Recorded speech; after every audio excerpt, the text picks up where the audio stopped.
Hello, everybody. Good afternoon, good evening. Um, we are about 15 minutes away from the Super Bowl of, literally the Super Bowl of true crime. I mean, Sarah Boone is. I am gonna say supposed to take the stand because I don't know anymore. I don't know what is gonna happen. What the lawyers and Sarah Boone herself have up their sleeve, because I honestly don't know. I it is we were waiting all morning for this. We had the detective of this case testifying and finalizing the cross this morning, and then we were supposed to have Sarah Boone, but then there was a break because Owens asked the court for his client, to have a comfort break before she testified. The court decided that would be a good idea. They had a break. They came back. The judge had to read Sarah all the instructions like he has to do for someone that is going to testify or not. So you read both of those instructions outside of all of this, outside of the jury presence, of course, and then he decided to Mr. Owens also had the JOA, the judgment of acquittal, trying to get the case tossed somehow. um the motion was denied. And then it's just after that, they had another break, to talk to their client about the fact of she testifying, and then that was when the judge had the to read the instructions to Sarah Boone to basically, make sure that she knew what she was going to do. She knew the consequences. She knew that when she started testifying, she couldn't not go back, basically, because she has her side to talk, but she's also due cross-examination by the prosecution. So just to make her aware, and that she knew what was going to get herself into, not to afterwards she come back and say that she was not. Hey, Paula, welcome back. Let me play that because I thought we were playing, but it's not. So she did not say in an appeal or whatever that the judge did not speak to her about that, but it is on the record, so she cannot say anything about it. But then I'm sure she's gonna find something. Definitely she's gonna find something to complain about when she gets convicted of this and unaliving. So basically, then we had another break while they conferred. We came back. Mr. Owens was said talking about some evidence that they wanted to put to mark for the defense. So he wanted another break, but that was close to almost lunchtime. The judge was not happy about that. He was definitely not happy about it. So they approached the bench, they conferred a little bit, and then the judge had to very opposite of what he wanted to do. He had to let the jury go for lunch, and this is where we are now. We are about 10 minutes to start. So yeah, I mean, I hope everyone has enjoyed lunch. If you already had yours, I had my dinner because in the UK it's dinner time. Um, hubby did the food; it was delicious. And so now, yeah, so now we're just waiting. Jules just tweeted out that Mr. J and Mr. Onan just entered a small conference room. I am scared. I am scared that they are gonna offer Sarah Byrne another plea, and this is all gonna be over today because she's not gonna take it. I don't think she's gonna take it. Um, I don't want her to take. No, I've been so excited for this. I want her to take the stand. I mean, I know Maybe they talked to her over lunch, but I don't think there's nothing to to change Sarah's mind about the taking a deal or not.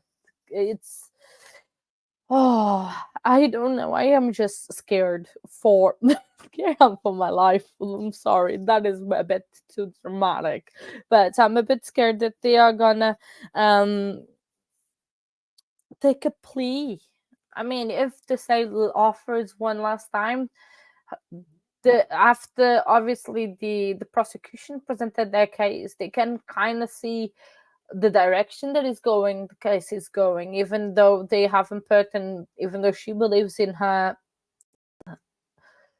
how do I put this, she believes in her story and he believes that she is telling the what is correct and everything, but I don't know if she's gonna take it. I hope not. um I honestly hope that she doesn't take it because I mean, I think everyone has been so looking forward to this whole testimony situation from her, and she's been waiting for her day in court for 4 years, and then all of a sudden she's gonna take a plea and call it a day. I'm begging, please, no, I don't want that to happen. We've all invested hours and hours upon this case, upon the situation, researching, watching interrogation videos. That's 2 hours, well, 4 hours by now if you only watch it twice in the trial and in by yourself. That is 4 hours of our lives. There's never gonna go away. Um, Awesome. Oh, Ice Tea. You just remembered of something. I think I'm gonna get my husband to get me an iced tea as well. I really fancy one now because we do buy things in bulk. Of course, we do. Uh, um, I think he can hear me. That if he hears me that I want an iced tea, it would be very lovely to get me one. I am trying to convince him to get me one. But oh, there's oh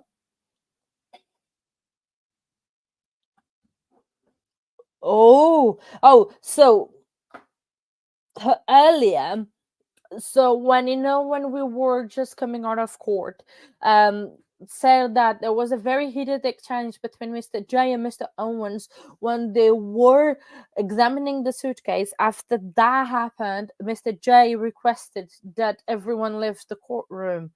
Oh, that is crazy. I do remember that she's saying that over, our Ace stream. So, let me go to her page to see the most requested. So, oh wow, that is absolutely crazy. Um, oh, oh, so all that is good. Sorry, I have the normal Lipton iced tea that it's the normal. Just one second, I'm going to turn off my camera. Hubby wants to pass. So no, it is. So it's just yeah. I've got mine lemon Lipton iced tea. I will turn on my camera as soon as the hubby passes back to the living room. There's some movement in the courtroom, so we'll see what that brings us to. Um, to happening. I need to put the streaming up on my phone as well. So sorry, I'm just trying um to do a couple bits. 1 second. So yeah, sorry, just trying to manage a couple bits at the same time. Button from the camera is here, and yeah, so just literally moments away from getting into the court, there is some movement, there's some stuff happening, and see what else happens. I have um X Twitter on another things just to keep up with what Jules is tweeting about and what's the latest news from the courtroom, because I mean there is no better place really to get that information from someone that is inside of the courtroom. I have my popcorn ready. I've got iced tea ready, not sponsored by the way. um, so yes, I am ready for the spiciness. I think the camera is shaking of the cold probably, and yeah, I mean, I think I inhaled food today at lunch because it took a little bit longer to do food than expected, and so just like inhaling literally food now. I think don't think 1 hour and a half or an hour and 15 minutes that we had was enough time to eat um like proper. And yeah, if I fall asleep, please wake me up. uh, I am joking. It has been a long day, for me at least. I'm sure for everybody else has been a long day as well. Working, it is always transforms me a long day. um so yeah, I mean, don't know. I think there is a lot of people in waiting for this. I think it's the, like I said earlier, was the Super Bowl of true crime. It's the main event. It's the feast of true crimes. I mean, you have a um very publicized Sarah Boone case all over the media and everything, and finally it's happening. I think Jules was saying that the courtroom was packed. They had a lot of security, a lot of sheriffs and stuff around, as the security, because obviously, just not that I don't think Sarah Boone would like try to run away. Oh no, Paula, put your phone on do not disturb. Just turn off your phone. We don't say anything to anybody else. We don't speak English here. Just pretend that no one is. No, no. Your phone died. It was the battery, and you cannot find the charger. Just no, I'm joking. That is a joke. Um, I am hoping that I don't get phone calls either from no one. I am sorry, but I am unavailable right now for the probably at least until 5 p.m. I'm gonna be unavailable. So just trying to, yeah. There was an update, but oh yeah, we saw this on live that Jules appeared on stream. That was absolutely hilarious. And the moment that she like looked at the camera at the right time when the camera was spanning, that it was just hilarious. Um, that thing happened. I absolutely loved that. It was very very funny. But yeah, again, we're just waiting on court. It is movement. I think they are back. Um, oh, Louisiana ice tea bags. I never heard of those. Um, probably. Um, yeah, I'm gonna have to have a look at those. Um, I never heard of them. Let me actually. I'm sure. Oh, I do have my VPN on, so, but I'm gonna Google it anyway. Was it this pen Luzian? Luzan tea bags. There we go. Ooh. Oh, the red ones. I don't know. I'll see if we can get them here in the UK, and I might try. Probably on Amazon. I can order Amazon. I can order anything on Amazon these days, so I'm sure you can order that tea as well. But I'll keep that because I really like iced tea. But obviously, probably the best, more simple, natural thing it is best. I'm just keeping checking my phone just to check if there's any updates from Jules from the courtroom. But so far, there is nothing much going on. I am sure court it's about to start. We are a minute away from 1 p.m. locally. Um, and we are about to start, and we are going to start with Sarah Boone taking the stand. I mean, who knew we would be here? I mean, we think it is going to be. We never know because they can be taking a deal. I don't know. Crazier things have happened in this trial and in other trials. I mean, we saw that last night, I guess. So we'll see. She is supposed to be testifying, Sarah Boone, in her own defense, on her trial as well. So she is accused of unaliving her brother Jorge Torres. She is going with the self-defense, battered spouse theory defense in her case. So for that, you are supposed to take the stand first when the defense starts your case in chief, and that's what we are expecting. Sarah Boone has been Sarah Boone. I think everyone knows Sarah Boone at this point. She has gone through 8 lawyers. She's on her ninth lawyer. Surprisingly, has made it through. I don't know how. I had my bets on that he was not going to get through, but apparently they seem to get along just fine. The other attorney, not so much. If it was just him, I think he would be a long gone. But anyway, so he literally does everything that Sarah wants. She is very happy about with her representation. She said in several occasions, and we'll see what she has to say now. I believe it's going to be in a narrative form, so I don't think Mr. Owens is going to be asking um, her questions. It's going to be an open talks like Robert Ellis did in his own trial, and then we're going to have the cross. I don't think we're going to have cross today. I want to be very 1, 2, 3, 4, 5. It's 4 hours until 5 o'clock. I think she is gonna be taking those 4 hours, or at least she's gonna take a good 3 hours um on a stand.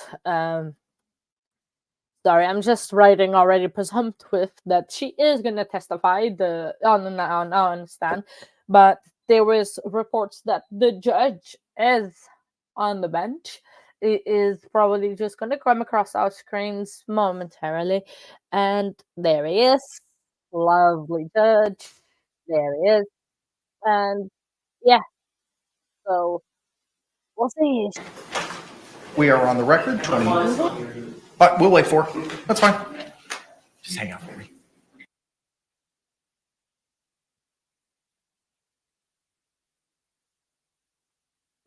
And we're back on because they were waiting on something. So, oh, sorry, I turned on the volume on my phone because I am doing a recording for something else for another platform. Um, that was double feedback, and my apologies. But he just, I know it's just delay after delay after delay. It's absolutely unbelievable. It's just crazy. Just get on with it already. I'm sorry, but I just wanted to get on with it.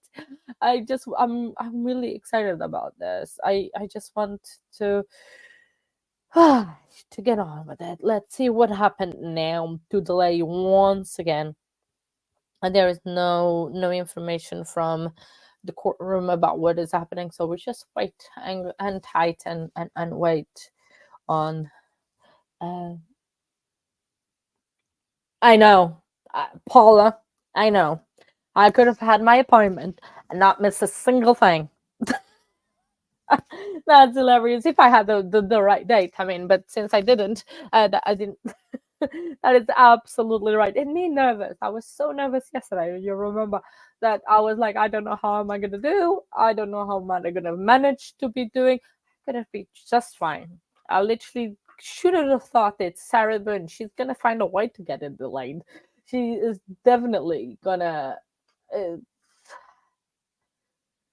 Oh, my days. Because the thing that they were saying it's that there might be like a half day maybe tomorrow because of their witness that it's not going to come. I think they're going to ask Sarah Boone to fill in the void, and I am sure she can do that very much so. In terms of filling the void of testimony. So I think we are about ready to go. She's getting all the cuffs and everything else off, grabbing her file and going. So I think this is it, actually. I can't believe we made it. We made it to this far. We made it. Be there. I'm literally have pressed on the chats writing that Sarah Boone is on a stand now, and I want to just press enter and actually be sure. I don't want jumped again and not, because yet they're still confirming, they're still talking. Mr. Onus is talking to Sarah, probably going over the game plan in a way. The plan of what she plans to testify or not. I could see the suitcase is back in the box. So it's just waiting and delaying maybe more time, or she probably changed her mind about testifying. But then there goes her defense, literally. So I don't see that coming either, because she has to testify to the defense that she wanted. But I think we're going. We're back on the record. Case number 2020 CF 2603, State of Florida versus Sarah Boone. Let me get appearances for the state. Dave Castro on behalf of the state. William James for the state. Defense. James Owens for Ms. Boone. Connie Henderson for Ms. Boone. Ms. Boone is seated at counsel's table, wearing the same black jacket and blue blouse from this morning. We will be standing when our jury enters. She is in custody but out of any restraints. As she is testifying first, once we bring in our jury, she will walk to the jury box and be sworn in front of the jury. State, are we ready to bring in our panel? Yes, Your Honor. I was able to get the redactions done. I put a disc on Mr. Owens' notebook there, has the case number on it and 3 black dots in Sharpie, just so that a random way of saying what it is. Excellent. Appreciate it. Thank you for getting that done over the lunch hour. Defense, are we ready to bring in our jury? I've got a couple of issues. Yes. Number one, Kevin Beck is working on. Let the record reflect that Mr. Beck has appeared.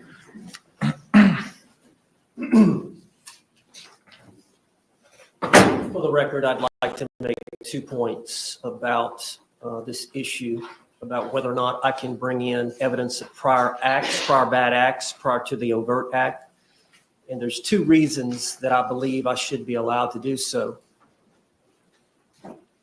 One is, Judge, in that 2-minute video, Sarah Boone makes a statement, "That's how I feel when you choke me." And then some moments later, "That's how I feel."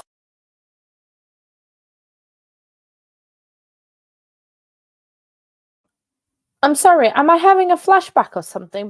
Didn't we not go through this already before lunch?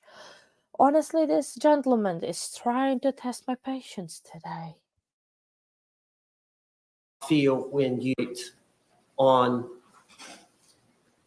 what that is that she's angry about as it relates to when you choke me. That's my first question. Okay. The second one is, Judge, on this. Before you proceed with the second, is the second intertwined with the first? No, I mean, it's a similar argument, but related to something else. Okay. Response. Judge, I don't disagree that they should be able to bring that in once they've established an overt act that is imminently dangerous to an objectively reasonable person. I believe that's the law. Any other further arguments, sir? Not on that issue. Motion's denied. Court, again, is going to rely on the Supreme Court's guidance in these situations based on Holland 916 7 2nd 750 at point 760 through 761. My second argument ties into what he just said about what a reasonable person would do under the circumstances facing an imminent threat, whether a reasonable person would perceive the overt act on the part of Jorge Torres that was witnessed by Sarah Boone. Would that be perceived by someone as a imminent threat? And to some degree, you have to understand the history of Jorge Torres and Sarah Boone. They were together 3.5 years. They were engaged, but there had been a history of violence. And from the evidence that's been presented, facing the circumstances in total, if you take what she said at various times, you would understand that she became concerned when he came back from Publix with that second bottle of wine, because she knew when Jorge Torres gets to a certain level of intoxication, he gets sad, he gets moody, and eventually he gets belligerent, and sometimes he can be violent. So she knew when he brought home that second bottle of wine that it was not going to be a good night. And she tried to keep him occupied and tried to keep his mind off of his troubles, because she knew that if he reaches a certain level and is dwelling on his hardships, that he will react to her in a violent way. So she had that state of mind with that understanding of her history and his history in his overt act, which she's going to testify to, coupled with the fact of her state of mind based on her past experiences with him in that intoxicated state and the fact that he is violent. So she was hypersensitive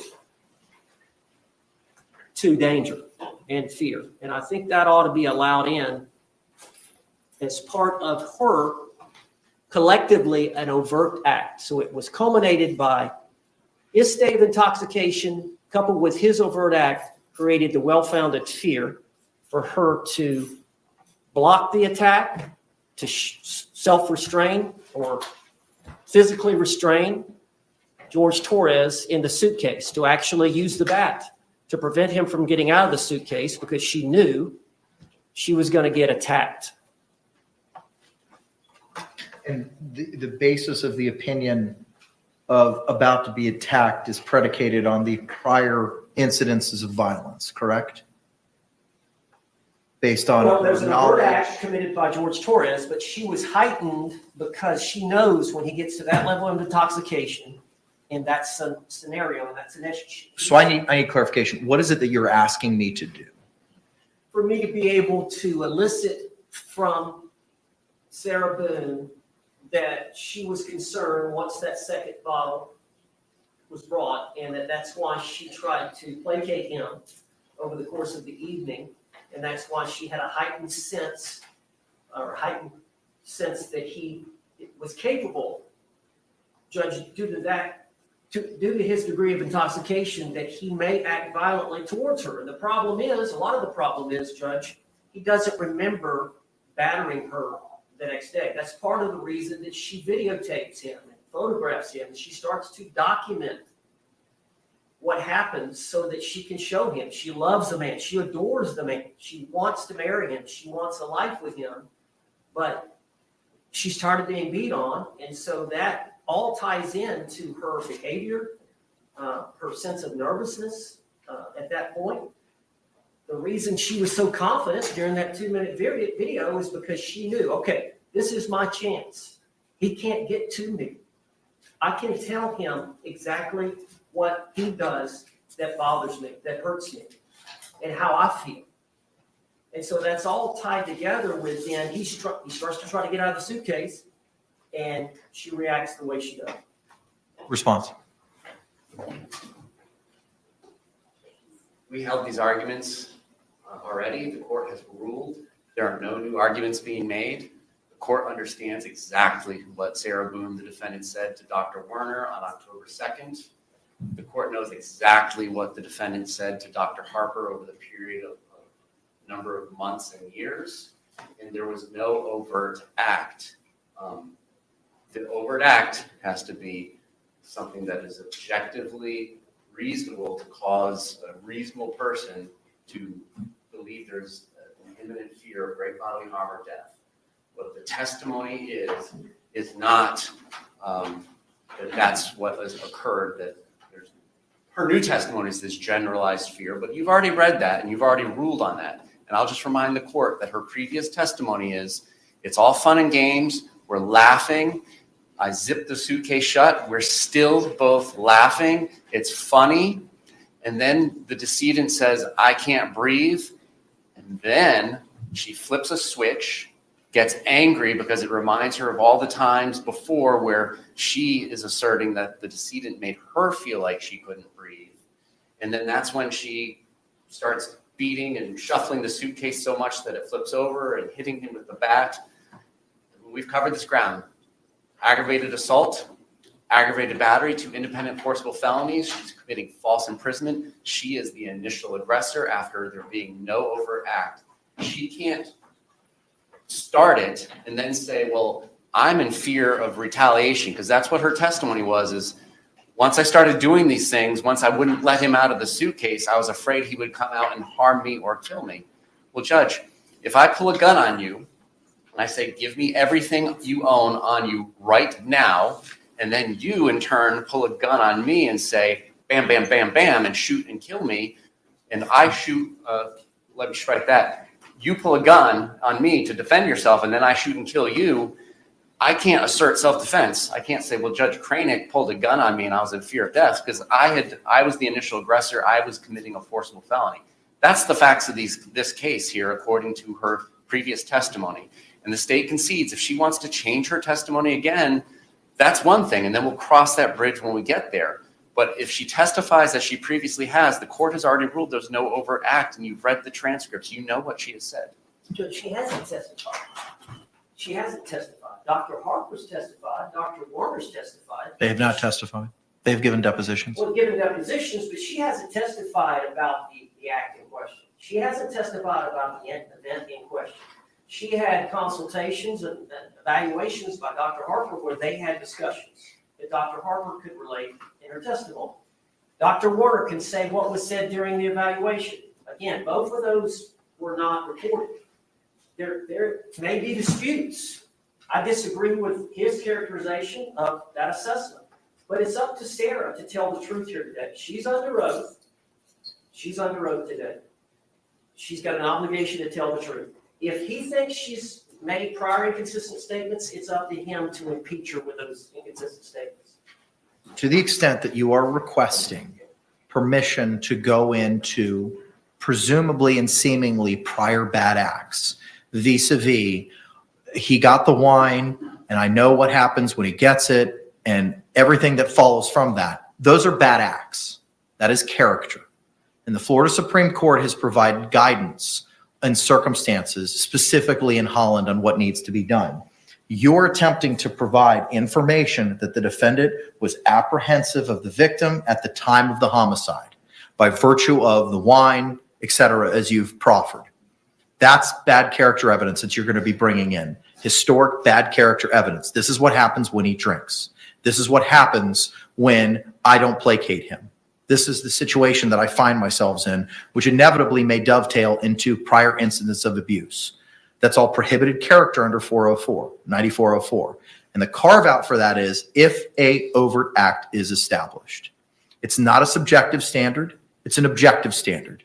The jury instruction 3.6F identifies it being an objective standard, and the Akendo case specifically tells us that it's an objective standard. In Akendo, the second DCA in 2023 stated the conduct of a person acting in self-defense is measured by an objective standard, but the standard must be applied to the facts and circumstances as they appeared at the time of the altercation to the one acting in self-defense. I'm going to rely on Holland. Holland is the law of the land. It is what the Supreme Court has told us to utilize. That's what I will be relying on. The overt act has to be established. Ms. Boone, do you understand that? I do. Okay. Anything else? We cannot talk about any prior bad acts or anything of that nature until we talk about the actual event, the attack. Correct? You understand? Do you understand that? I do. Okay. Anything else, State? Okay. Defense, anything else, sir? All right, let's go ahead and stand and bring in our jury.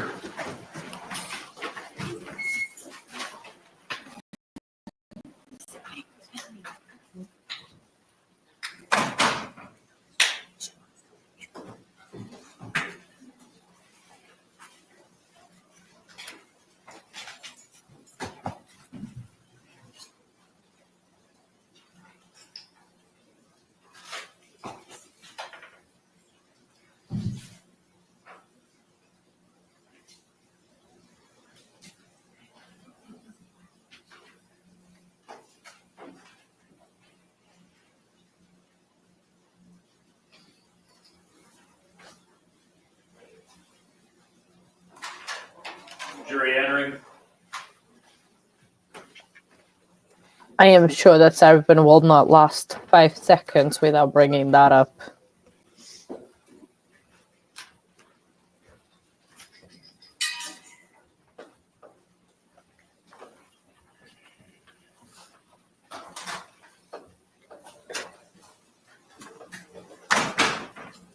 State, do you recognize our jury?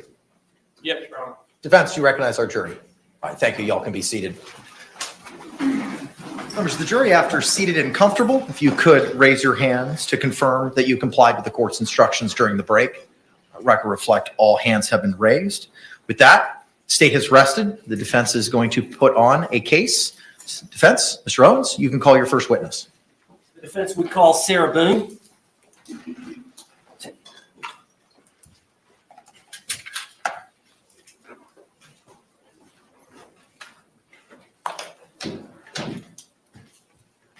Raise your right hand, please. Sworn, please. Do you swear or affirm that the testimony you should give shall be the truth, the whole truth, and nothing but the truth, so help you God? I do. All right, ma'am, you could take a seat. And if you could, state and spell your name for the record for us. Sarah Boone, 101077. And could you spell your name? SARAHBOONE. All right, thank you very much. Sir, you may inquire. Ms. Boone, would you please tell the jury where you were born and raised? Atlanta, Georgia. You were born in Atlanta? I was born in Atlanta. And how long did you stay in Atlanta before you moved here to Florida? I was 3 years old, 3 or 4. Okay. And from that time, y'all moved, you and your family, your mother and father, moved to Orlando? And my grandparents. Okay. You all moved down from Atlanta down to Orlando? Yes, and my 2 brothers. Okay. And were you raised here essentially from that time on? Yes, And you've resided here in Orange County, Florida that entire time? yes. Okay. And where did you go to high school here locally? I did. Where did you go to high school? Edgewater. Okay. And tell the jury, how old were you when you graduated? I was 18 years old. Now, I know you lost your mother and father. Overruled. I know you lost your mother and father in your teens and in your 20s. Is that true? I lost my grandfather when I was a sophomore in high school, and I lost my father when I was a senior. And then my mother passed away a few years after that, and then my grandmother passed away after my mother died. All right, so you were in your 20s when all that was going on? Yes, Okay. And then at some point in your 20s, you met Brian Boone? I did, yes. All right. And how long did y'all date before you married? A good handful of years. I helped my family with paying mortgage and bills for the house since my father had passed away and my grandfather. So So you worked outside the home? I did. Okay. Can you tell the jury when you said you and Brian Boone dated for a while? Do you remember when y'all married? I do. Could you tell the jury when y'all were married? The year? Yeah. You remember the date? It happened to be, yes, that after my mother passed away, that he had waited to ask me to marry him because he knew it would be, Objection, non-responsive. Sustained. Just answer the question if you can, Ms. Boone. Are you a little bit nervous? a little bit. Okay. Well, just tell the jury if you remember the date that you and Brian Boone married. August 21st, 2004. Okay. And had y'all lived with each other for a short time before that? Short time. Yes. Okay. After you married, how long was it before y'all had any children? Gosh, 6 years? Okay. And y'all have one son. Yes. What's his name? Lucas. And how old is Lucas now? Lucas will be 14 years old on the 28th. 28th of this month? Yes. Okay. So you and Brian were married and y'all lived in Orange County. How long were y'all married? For 13 years. All right. And y'all divorced? Yes. And as part of the divorce, were y'all to share custody of your son? Yes. And so y'all would split days. Would that be fair to say? Yes. At some time after you and Brian split up, did you meet Jorge Torres? Yes. All right. Could you tell the jury how you met Jorge Torres?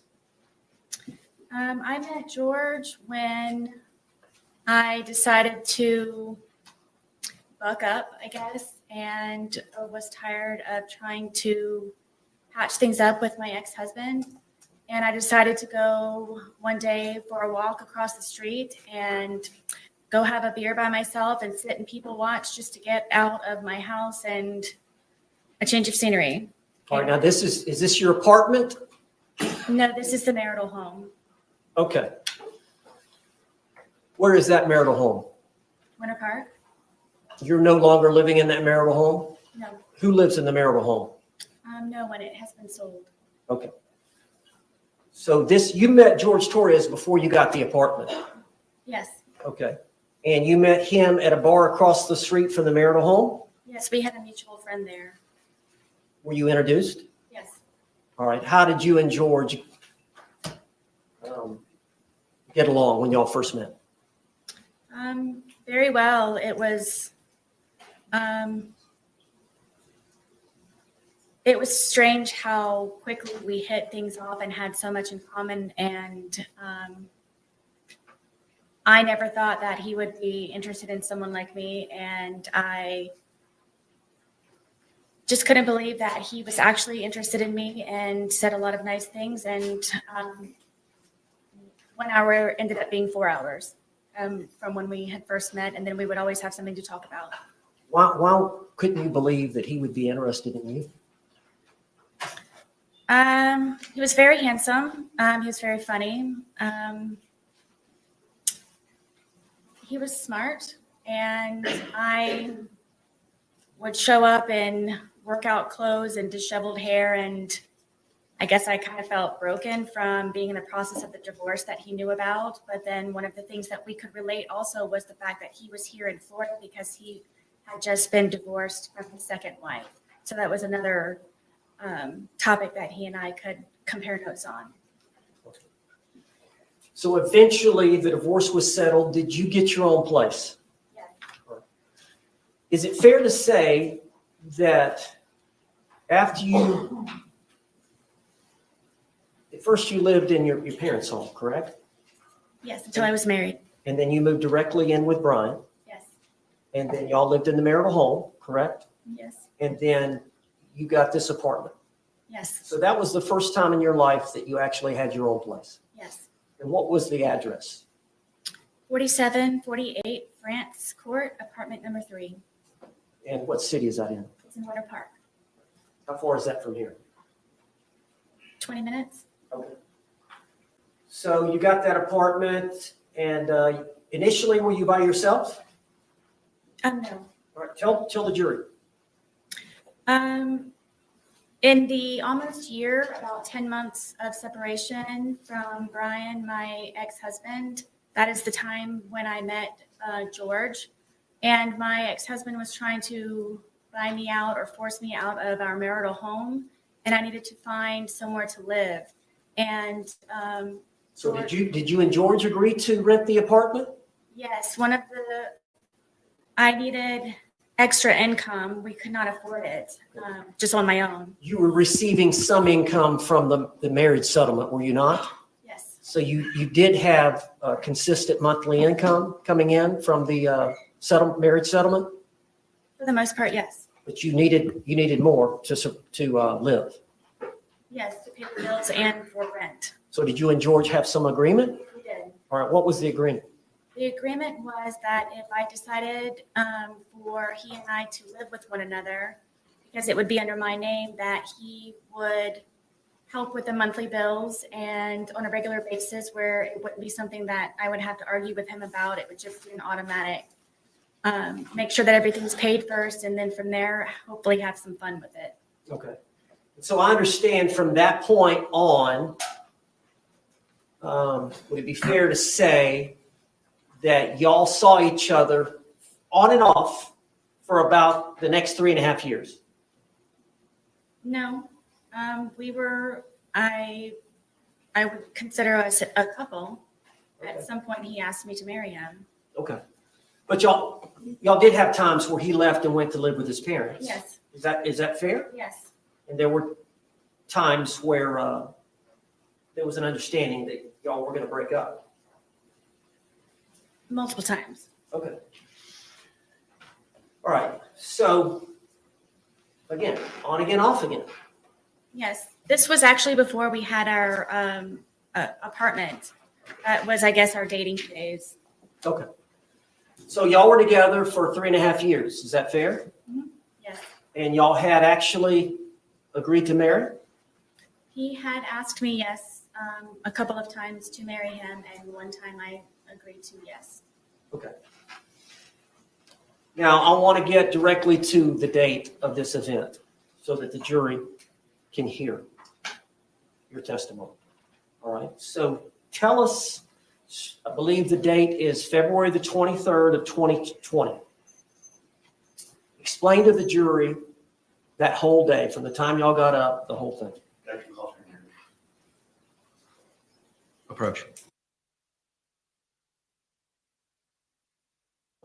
Well, I guess we did last about 5 seconds in. I mean, first of all, I did not know that they were engaged. Never came out in anything. She's very soft spoken. I am trying to get the volume equalized so I can bring her volume a little bit up without Mr. Owens screaming in our ears of what's going on. Oh. So, I'm trying my best. Oh, where's the deputy going? But so far, I think they're trying to. Oh, she's adjusting the mic. Awesome. Hopefully now I can turn that off, and we'll see how it goes. But I think she's trying to establish that she did not have a good bring up because she lost a lot. It's very sad that she did lost a lot. Objection's overruled for now. Okay, here you go. Now, Ms. Boone, let's just, instead of one long speech, let me break you up over the course of the day. So, do you remember the date of February 23rd, 2020? Yes. Do you remember getting up? Yes. All right, just tell the jury about that morning. What y'all did that morning. What you and George spent the night together at the apartment. Yes, at that point he was living there. Yes. So y'all slept in the bed together upstairs. February. So y'all would have gotten up that morning, February 23rd of 2020. Yes. All right. Tell the jury what happened when y'all got up. He was already downstairs, and I went downstairs, and he wanted to start the day off by drinking because it was a day off from his job.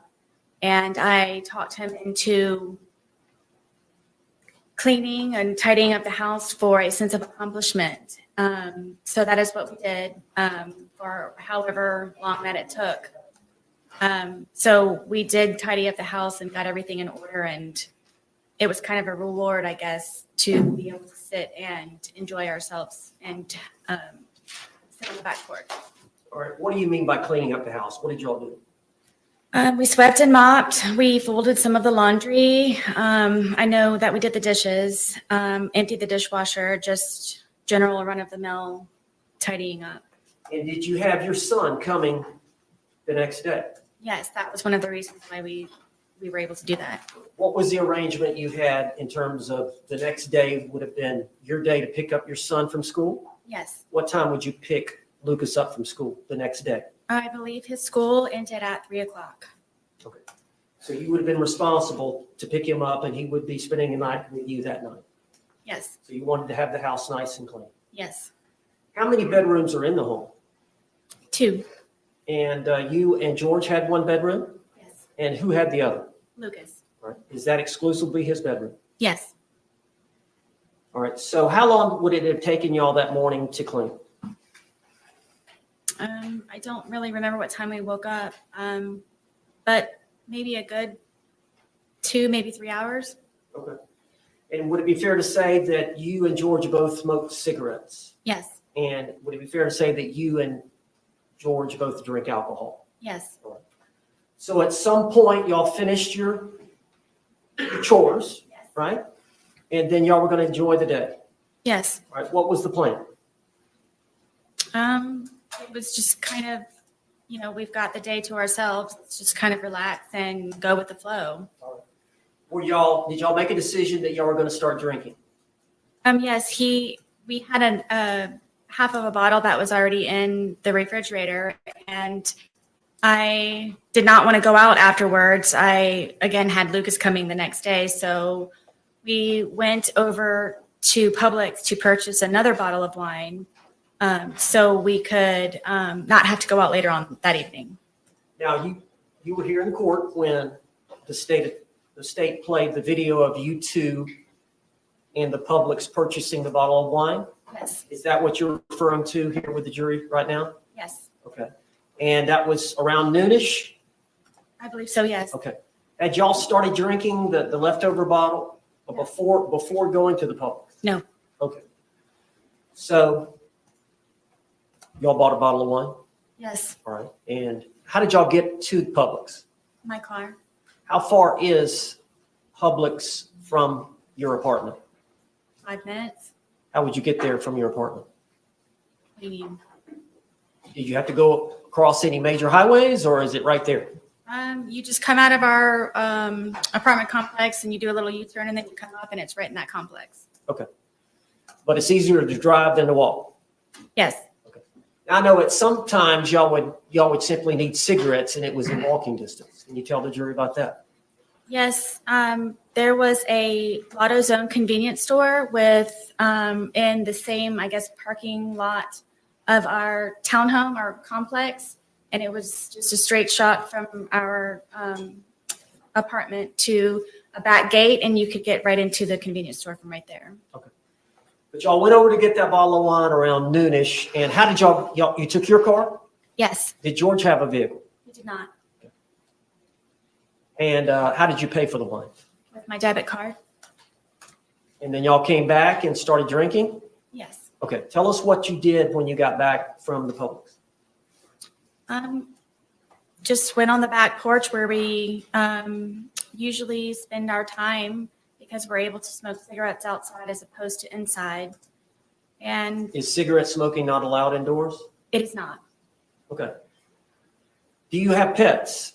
Yes, I do. Well, did you have pets? I did, yes. Okay. Were they with y'all there that day? Yes, my dogs were with me all the time when I was there.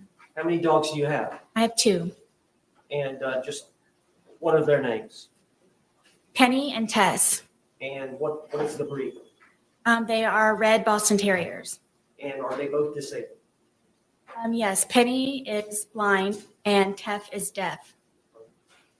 So when y'all went out to smoke on the back porch and drink, I assume as well, correct?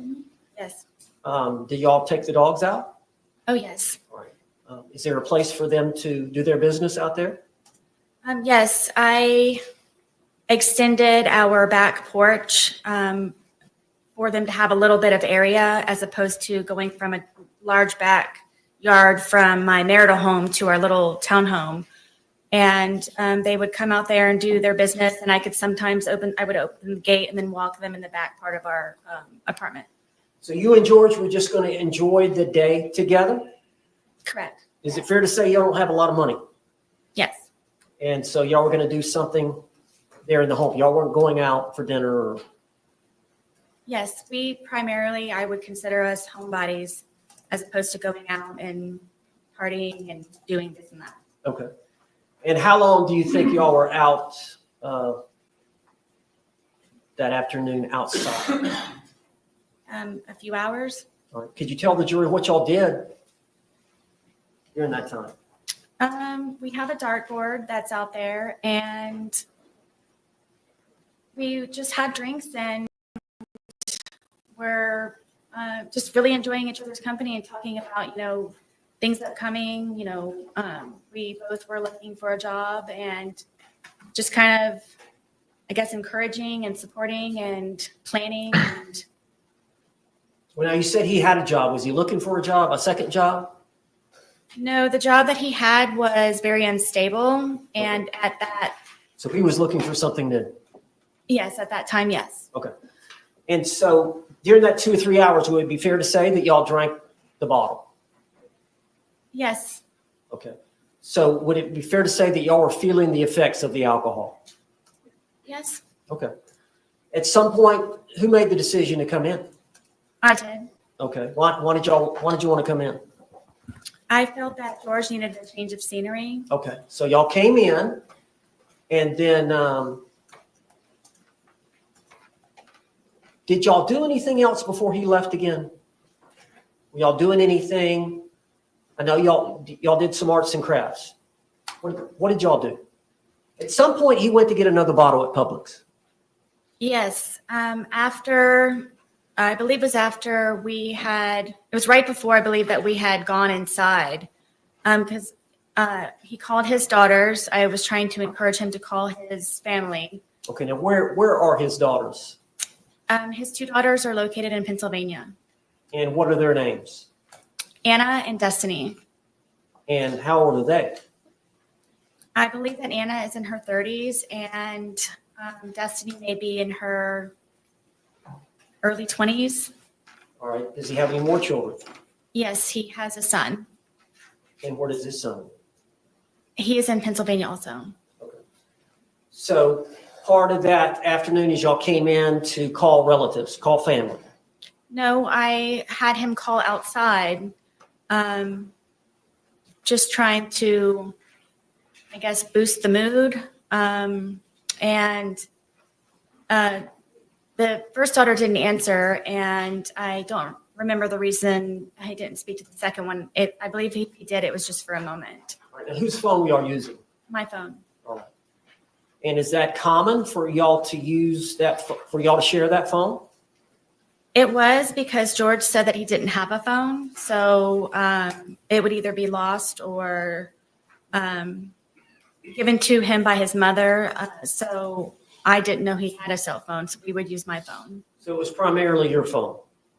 Yes. Okay. And you took a lot of photographs that were on that phone? Yes. Videotapes, Yes. text messages, Yes. phone call?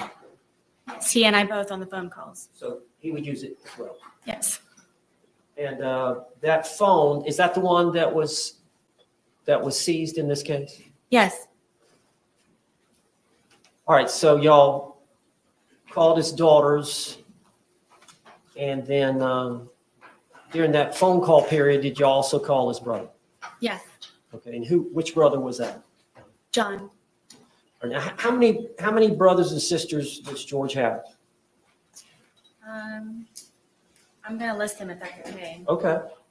It's John, Pharrell, Isaac, Mo, and his sister. Okay. And do they all live here in Florida? Yes. Are they close by? As far as I know, yes. What about his parents? Yes. They live here as well? Yes. Okay. But his ex-wives and his children live up in Philadelphia? Yes. So you called the girls, then you called, or George called his brother. Yes. Was that conversation that long? No, it was not. And then after that phone call, were y'all inside by this time? Yes, at this point, I believe that it was a good time to get a change of scenery. So I thought George would be better off inside, and frankly, I didn't want to be outside any longer either. Okay. So just to get an idea, about this time is when he went to get the second bottle, or did y'all stay inside for a while before he left? No, from what I recall, I thought the day was over and it was going to be get ready for the evening, for the day. What do you want for dinner? Do you have an extra load of laundry that you need to throw in, kind of thing? And that was my understanding. And This was about 5-ish or something? I don't remember the time. Okay. At some point during that time period, did George go to Publix again? Yes, I thought he was going to be walking to the convenience store, but apparently when he returned, he had gone across the street with my car and my debit card to buy another bottle of wine. What was your understanding of where he was going? To the convenience store, walking. For what? Cigarettes. Okay. And you learned obviously that he came back and you learned that he'd used your vehicle Yes, and he'd used your debit card yes, and he brought back a bottle of wine from Publix. correct. And you saw the Publix video of that. Yes, So he comes back with the other bottle of wine, and did he want you to drink with him? it was expected, yes. Yes. And you agreed to consumed the second bottle with him. Yes. So over the course of that evening, drinking the wine, what did y'all do for time-wise? Watch a movie, music, just kind of tell the jury what you remember. I know it's obviously been a while, but. It was kind of a regular thing where I would always try to come up with entertaining activities for George, and I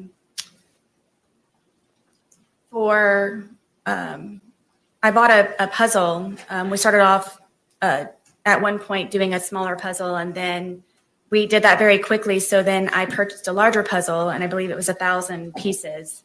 So I thought to get his mind off of things and to focus on something, it would be smart for us to do the puzzle. So for however long that took, we finished the puzzle. So that was one. Did you every piece was finished, or was it? Every piece was finished. It was strange that we couldn't find one piece, and we thought it was funny that it was like in like the perfect place on there. But yes, every one but one piece. All right. After the puzzle, what did y'all do?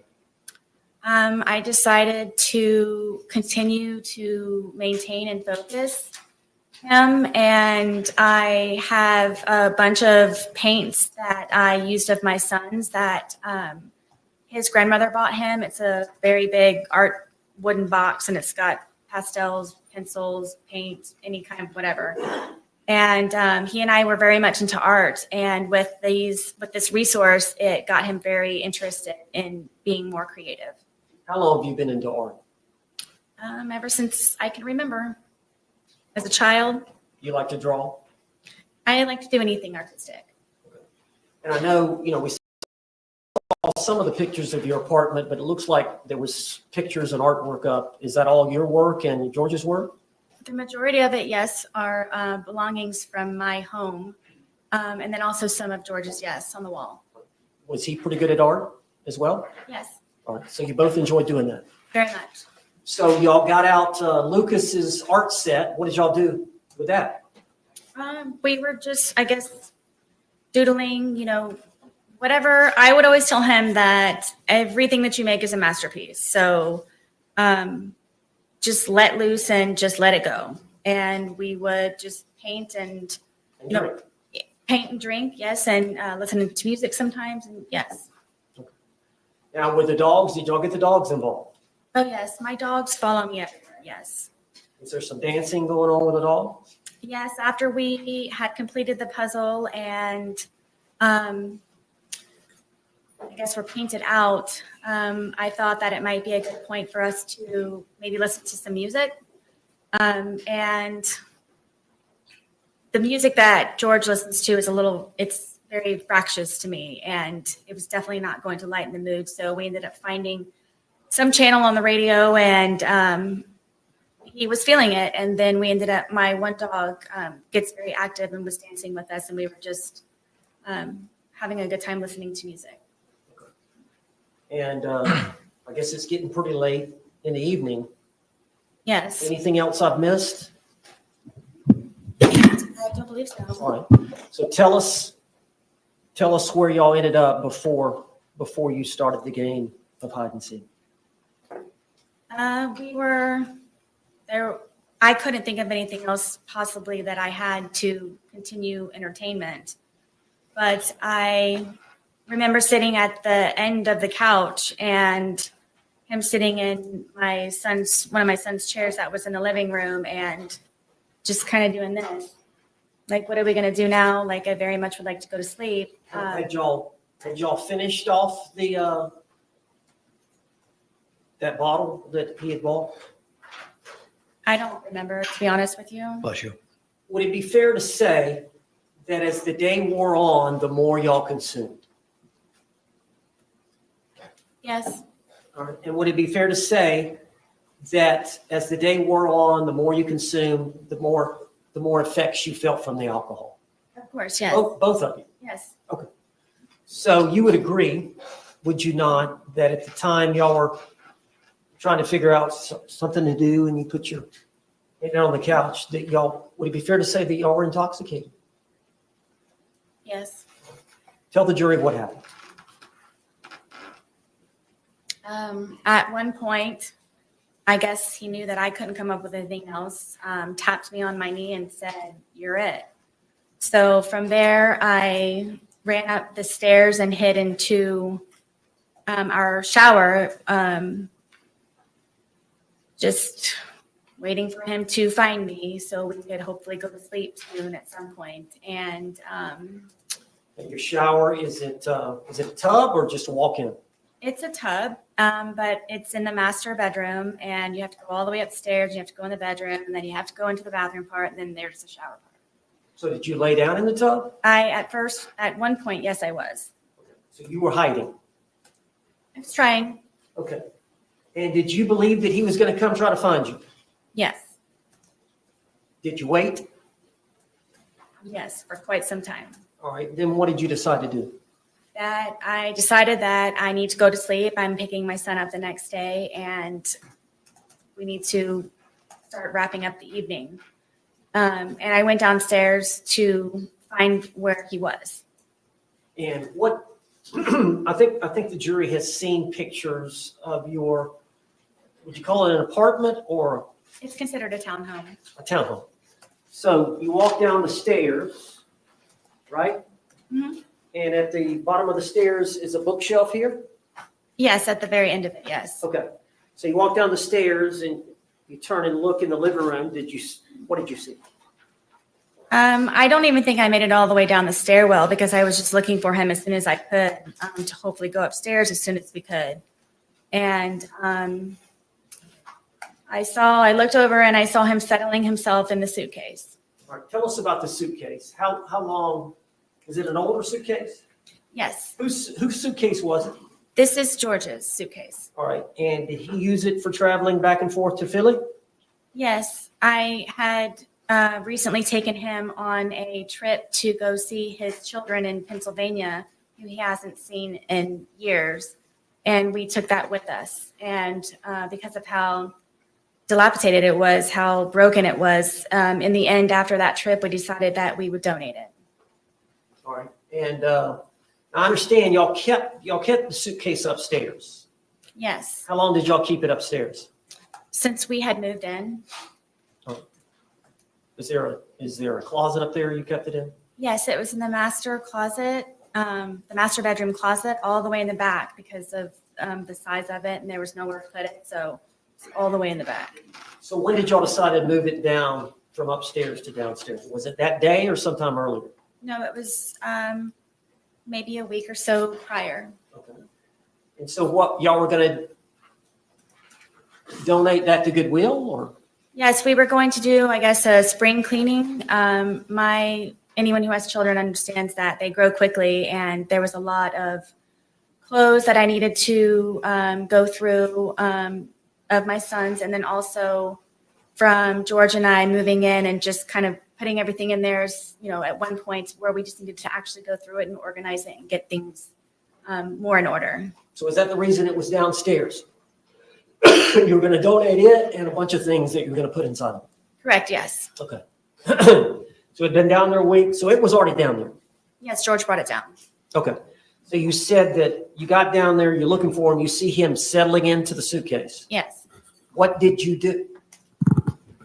In my head, I said, oh man, we're obviously not going to be going to sleep anytime soon. And I walked over and he was trying to get himself flat, so I couldn't tell that he was in there. And then, Now, let me stop you there. The suitcase, is it the suitcase over here in the yes, box? You've seen it, you saw it. yes, It's a pretty big suitcase. yes. How big is George? George was my height. How And tall are you? I'm 5'3". Okay. And how much did George weigh? I thought it was 100 pounds. Okay. And how much did you weigh? I was 98 pounds. All right. Do you agree you put on some weight? Since I've been incarcerated, yes. Well, at the time, though, y'all were pretty skinny. Yes, So from the pictures, it looks like y'all were both pretty thin. yes, All right. So because of his thinness? Is that how, and he's a small man. Yes, Okay, so he was able to get in the suitcase on his own. yes. Did he willingly get in the suitcase? He was already in there. Okay, when you got to him, did he see you? Yes. All right, tell us what happened. I mean, I zipped him up. We thought it was funny. And we're joking about how he was, I guess, small enough to fit inside of the suitcase. All right, so what happened then? From there, it was just, we were laughing about it. And it was just strange that he was small enough to fit in there. And then I kind of moved it around a little bit with him in the suitcase still. It was still funny that he was still in the suitcase. Just, I think he and I were just kind of, couldn't believe that he could fit in the suitcase. Did you eventually close the top? Yes, the top was already closed. As he was settling himself in there, that's how I knew he was in there, was because the top was kind of flopping a little bit. Okay. So he had gotten in there to hide and he pulled the top Yes, on top of it, but you could tell he was in there. yes, You saw him right away. yes, All right. So at some point, did you zip him up? Did yes. you? And what was he saying or doing when you were zipping him up? We just thought it was funny. Were you both laughing? Yes, And so you zipped him up. Were y'all still laughing once you zipped him up? yes. Tell the jury what happened then. From there, I moved the suitcase around a couple of times, just kind of on the wheels, and moved it around. And at that point, it was funny. We were joking and laughing about it. All right, now eventually, did you go sit down on the couch and get your phone? Yes. Did I miss something? Well, the suitcase had, for me moving it around, was flopped over. So while it was like that, I thought at that point I had a moment to, I guess, take the time to talk to him while I guess he was not able to get out for a moment. So you flipped it. You got it on the top, right? Yeah. It gets in, but at some point you flip it over so the zipper is on the bottom. Well, it was just kind of how I was moving it around that it ended up kind of flopping. So, It was upside down. yes, So after you did that, what did you do?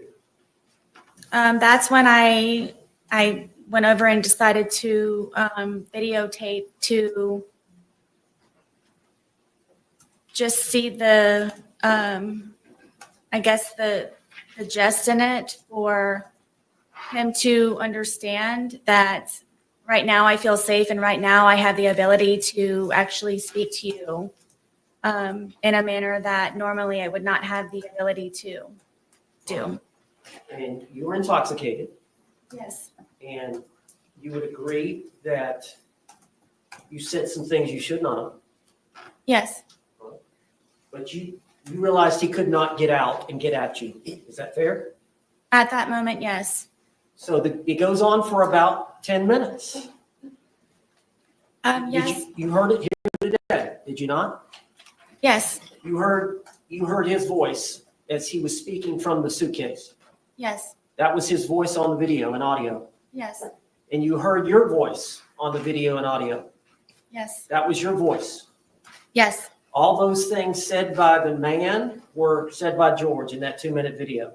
Correct. All the words said by the female were said by you in that 2-minute video. Correct. Were you intending on showing him the video the next day? Yes. At the time or the next day, is it fair to say you don't even remember a videotape? I do not. So from what you can tell from watching it, did that refresh your memory about that event? I did. Why did you say all that?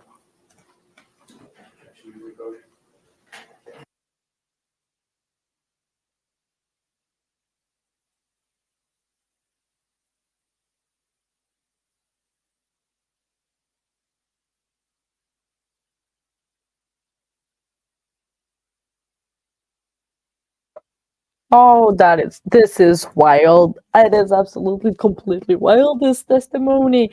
I I don't even know where to begin. There is so much to cover. The way that she's explaining things and her perception of things. I mean, yes, she saw the video and could remember, but there is parts that she was saying about the puzzle. So they did a small puzzle, and then she purchased another puzzle that was 1,000 pieces. Was the puzzles online?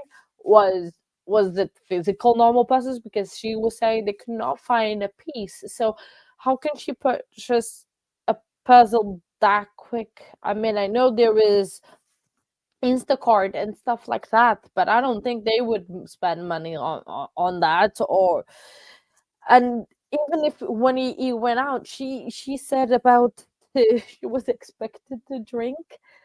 I don't know. I don't understand. There is so many holes. I all I know is the cross is gonna be spicy. I am hoping the court does a short break before it does, because I have videos to edit. While on break, hopefully I'm gonna be having time, because I don't want to miss a single bit of this testimony. I it's just exactly, it is first very dysfunctional relationship, and I'm not saying that George probably was a perfect guy. No one is perfect, but come on, her story is absolutely insane.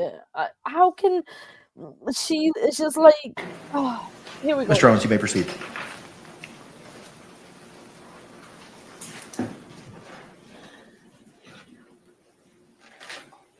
All right, I'm talking about just the 2-minute video part that was recorded. Could you just tell the jury what you were feeling, what your feelings were at the time, and then explain that to the jury? You mentioned, you talked about it before. You said he was in that confined space and it was my chance, but do you want to elaborate on that, or? Sure. I want you all to know that the majority of the time, am always afraid and always scared. All right, well, I understand that. Okay, I understand that. But would it be fair to say that you had some anger at that point? I did. Would it be fair to say that you wanted to tell him off to some degree? I just wanted, yes, for him to have a better understanding, which was the whole point of the videos and documentation prior. And you could tell that he was uncomfortable. I'm guessing.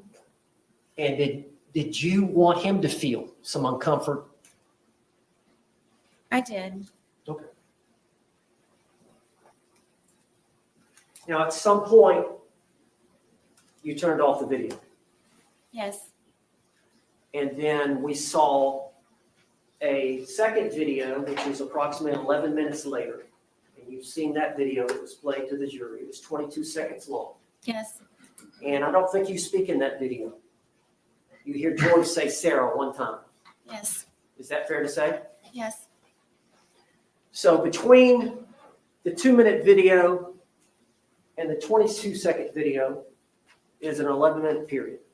Would you tell the jury what happened? We continued to, I guess, speak to one another, and his tone changed, and I knew the tone, and we ended up, I guess, arguing back and forth with one another, and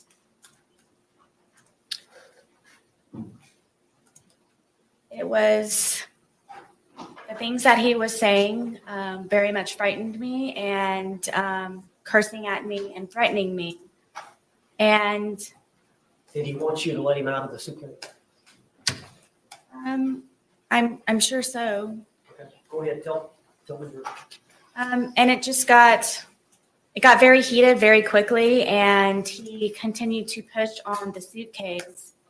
And my fear was that he was going to break out of the suitcase, knowing that it was a broken suitcase. And his hand started to come through. His hand started to come through this way. And so I shook the suitcase. Trying to get his hand to go back in, shaking it. and telling him that, please stop doing this. Please stop doing this to me. Please stop doing this to me. So his hand actually got out of the suitcase, Yes, and you went to the suitcase yes, and shook it. yes. Did that force his hand to go back in? No. So you're shaking it. Were you shaking it to try to get the suitcase, his hand back in? Yes, How long did you shake it? I don't know. But his hand was still out. Yes, Was he trying to get out? forcefully, yes, Was he angry at you? yes.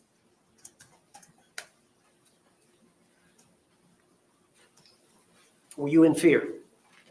Always. If he would have gotten out of the suitcase, what would he have done to you?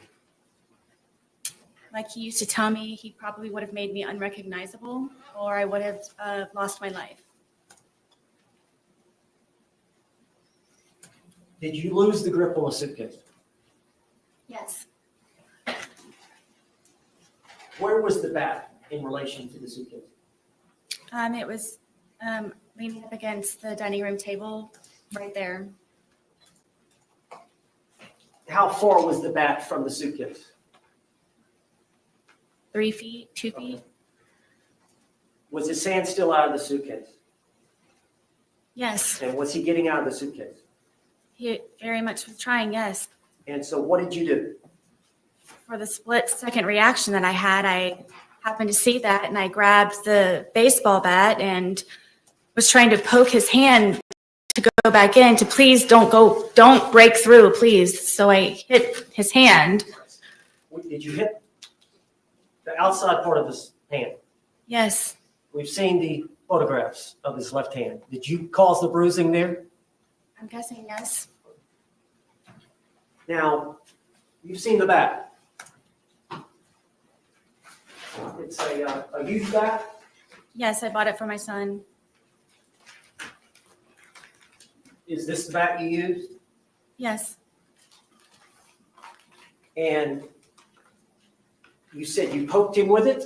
yes, I kind of pushed, like I held it with the skinny part here and then So the grip here, prodded at it. Yes, you grabbed it with both hands here, yes, and then the barrel of the bat, the big part of the bat is here.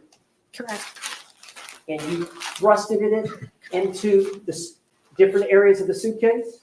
I started with his hand, and his hand, he was still trying to get out. He was still trying to do that. So I started to push on the suitcase around it, hoping to have his hand retract and go back inside.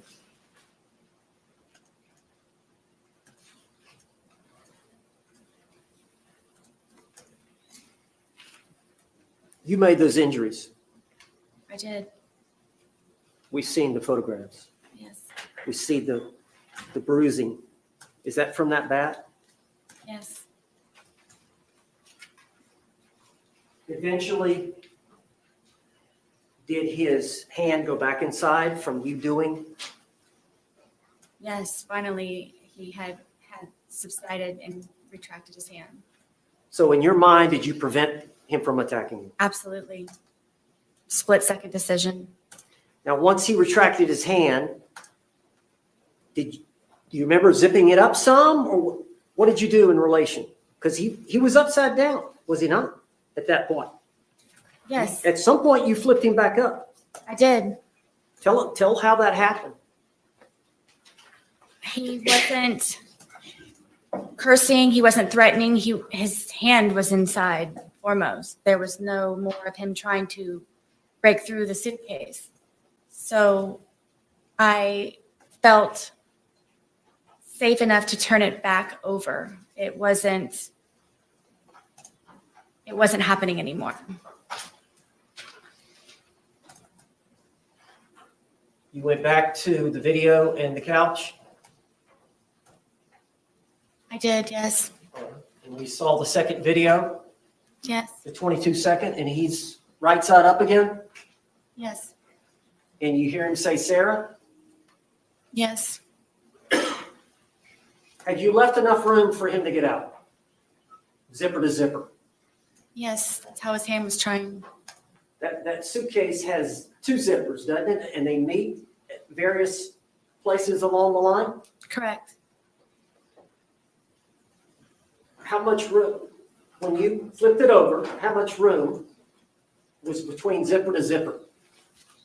I don't know specifically. I mean, it was enough to where his hand was coming out. After you had hit him with the bat, was he not trying to get out anymore? No. Did you believe that he could breathe in there? Yes. Did you ever believe he could die in there? No. At all. Were you trying to kill him? Never. Did you want to kill him? I did not.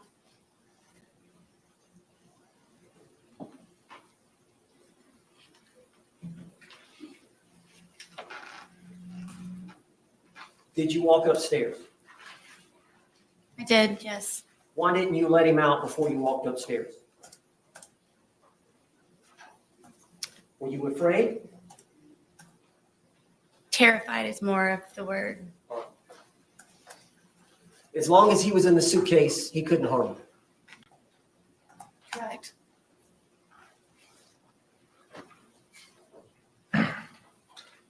When he's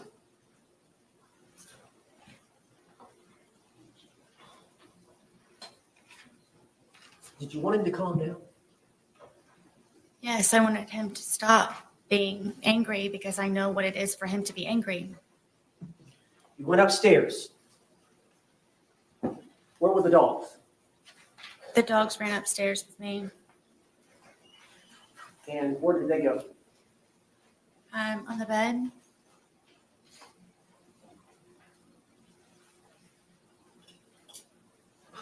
Did you have the phone with you? Yes, I know at some point you called your husband Brian, did you not? I did. Do you recall how long that conversation was? Not very long. Can you recall what was said? I don't remember exactly. No, I don't.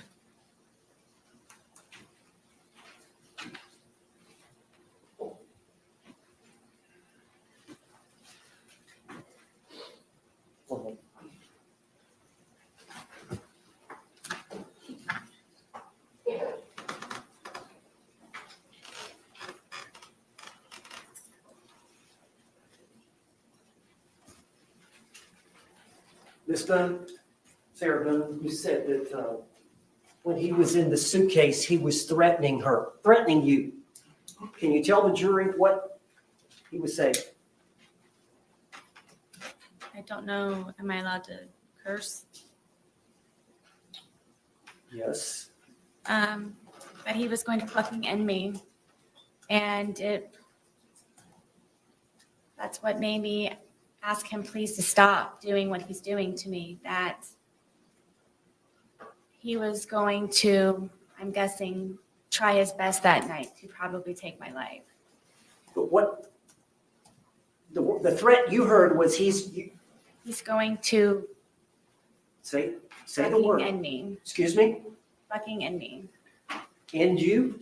Yes.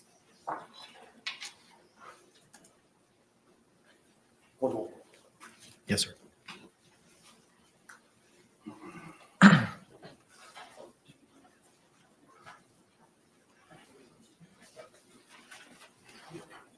Judge, can we approach the bench? Yes.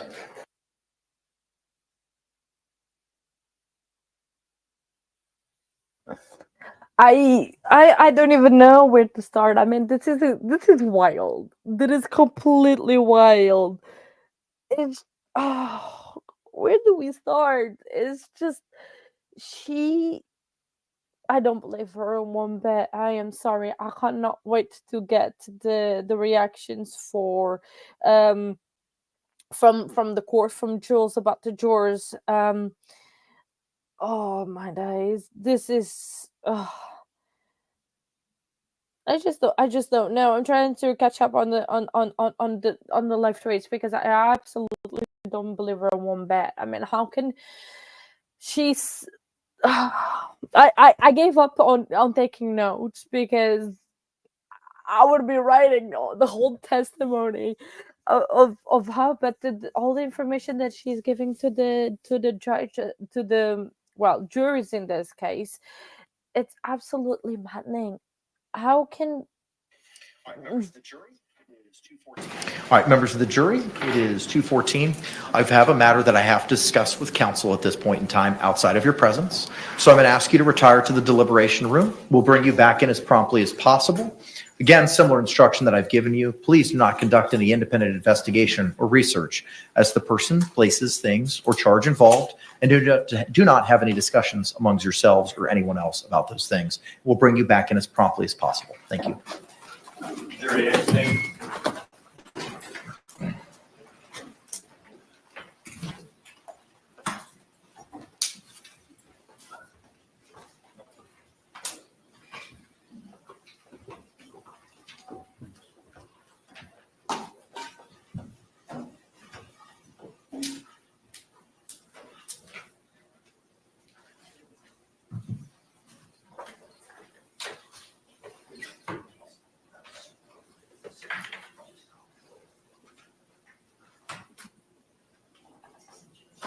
Y'all may be seated. the Thank you. phones?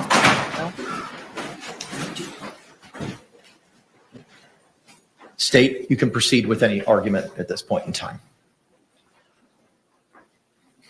Judge, I believe that's pretty close to what we already knew from the deposition testimony, from the doctors relaying what she said for the proffer.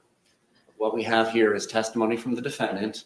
Her timeline is she comes downstairs after having gone up to the shower and hiding, laying down, after being declared to be it.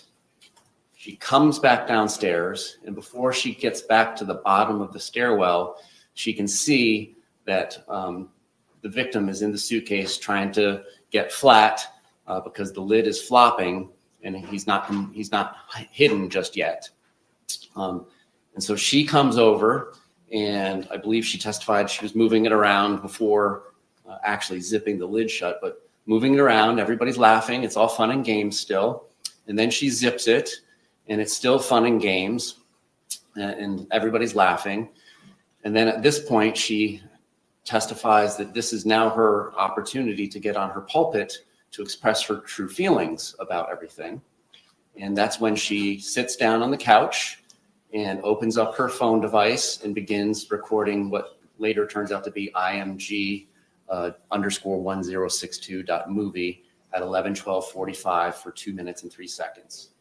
During this period of time, the decedent is expressing meekly that he can't breathe. The only time he ever curses at her is, Sarah, I can't fucking breathe. Babe, I can't fucking breathe. He is demonstrating under the law that he is in fear of losing his life. She has committed an aggravated assault. She has committed false imprisonment. She was the initial aggressor. There was no overt act to justify these actions that she took against her boyfriend. She then goes on to say that during this period of time between the end of the movie at 11:14:48 seconds and before the next one starts at 11:23, that it's now at this time, while he's still constrained and clearly unable to get out under his own power despite having his hand out, she begins beating him with a bat, poking his hands, poking the suitcase with a deadly weapon. A bat is used for baseball, but it can also be used to harm another person. And according to the medical examiner's testimony, there was great harm caused to him, deep ecchymosis bruises. She can't start to do this out of fear, like the analogy I gave earlier. If I pull a gun to rob you, Judge, and you pull a gun, I can't shoot you in self-defense. She started this. She started this. There was no overt act. And therefore, we're asking for you to prevent, under the case law, any prior instances of violence, any reputation evidence, and any battered spouse syndrome evidence, because that's simply just what the case ended up being. Thank you. Response.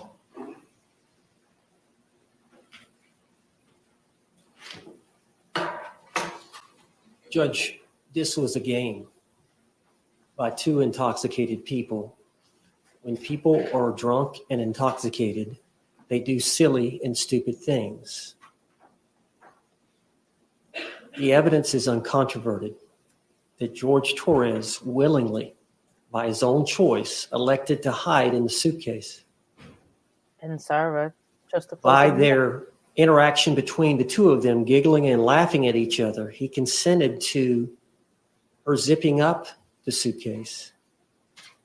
And the playful nature of what was going on during those few minutes prior to the video. When the video is turned on, there's a 2-minute period where they're talking. He's saying, I need to get out. I can't breathe. She's not taking him seriously. As you've seen from the videos, I thought it was the boy crying wolf. She did not appreciate the fact that he could be actually having trouble breathing. And this was a chance for him to be heard by her about how she felt about some things involving their relationship. A short time later, the video was turned off, and then that period has been testified to by my client. And that period is uncontroverted. That's a second period of time. We got that time for the video. We got the 11 minutes. We got the 22 seconds. And there's no video. There's no audio. There's no eyewitness. There's nothing but Sarah Boone's testimony. And she's testified here today that they had words. There were threats. He got his hand out of the suitcase. She knew by the threats and him getting his hand out of the suitcase that he was about to get out of the suitcase and he was going to hurt her.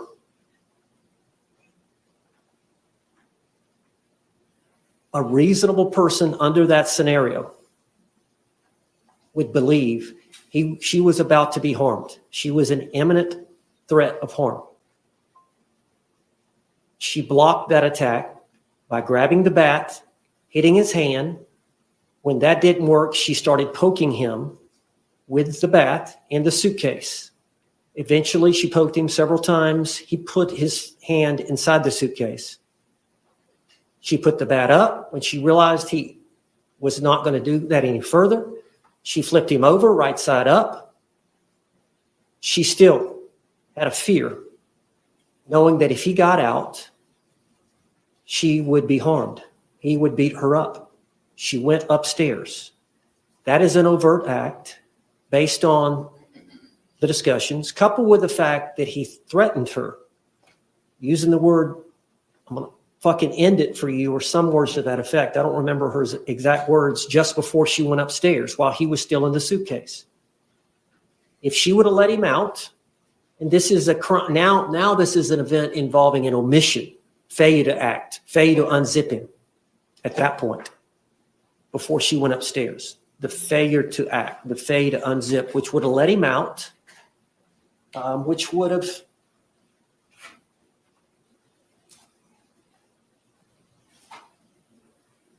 created a situation that she believed was imminent bodily harm to herself. And I guess I'll get a couple of examples. Let's say that a police officer is called to a scene and the only thing he hears is there is a suspect and the suspect may be armed. So, of course, the officer pulls out his revolver and he's walking around. Well, then eventually he finds the suspect and the suspect reaches for his waist. The officer doesn't see the gun, but the officer sees the movement to the waist. The officer fires and shoots the suspect. The officer is justified because there's an immediate threat of harm. The officer has to react instinctively. There's no time to think. Similar to the actions that Sarah Boone had to take. Another example, you're in a bar with your buddies and you've had something to drink and another group has had something to drink and one of your buddies gets into an argument with one of the buddies on the other party. And one of your friends, seeing that it's being escalated and the guy that's arguing with your buddy is aggressive, more aggressive than your buddy is. Your buddy's trying to settle the thing, but this other individual, maybe he's had too much to drink and he's more aggressive. So you go around behind this individual, and before he's able to strike your buddy, you grab him, you lock him up. That's physical restraint to block an attack. Or you grab him by the neck and you choke him. Physical restraint to block an attack. That's what she was doing with the suitcase. If she let him out of the suitcase, she was going to be harmed based on him trying to get out with his hand, based on the threats he made while he had his hand out, and based on the threats he made while he had his hand inside just before she went upstairs. Thank you. Court's going to re-review all the case law that it's obtained in its research in this matter and come back with an oral ruling momentarily. Thank you. Oh my days. I don't even know where to start because, I mean, first of all, the example. What the example was that? The example of the police officer? And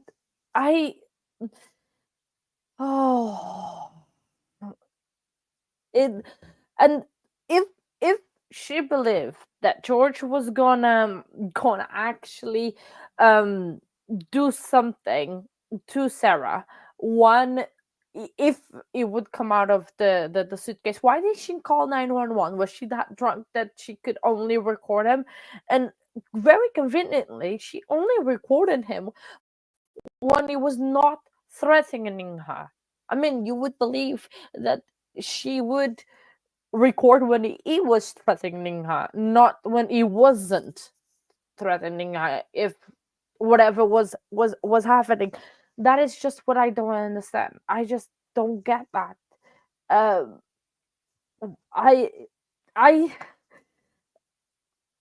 don't know. I don't know what to think.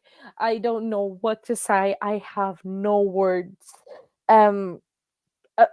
about this because it just doesn't make sense. The timeline, like the prosecutor, sorry, was saying, it doesn't line up to what the events that the medical examiner said.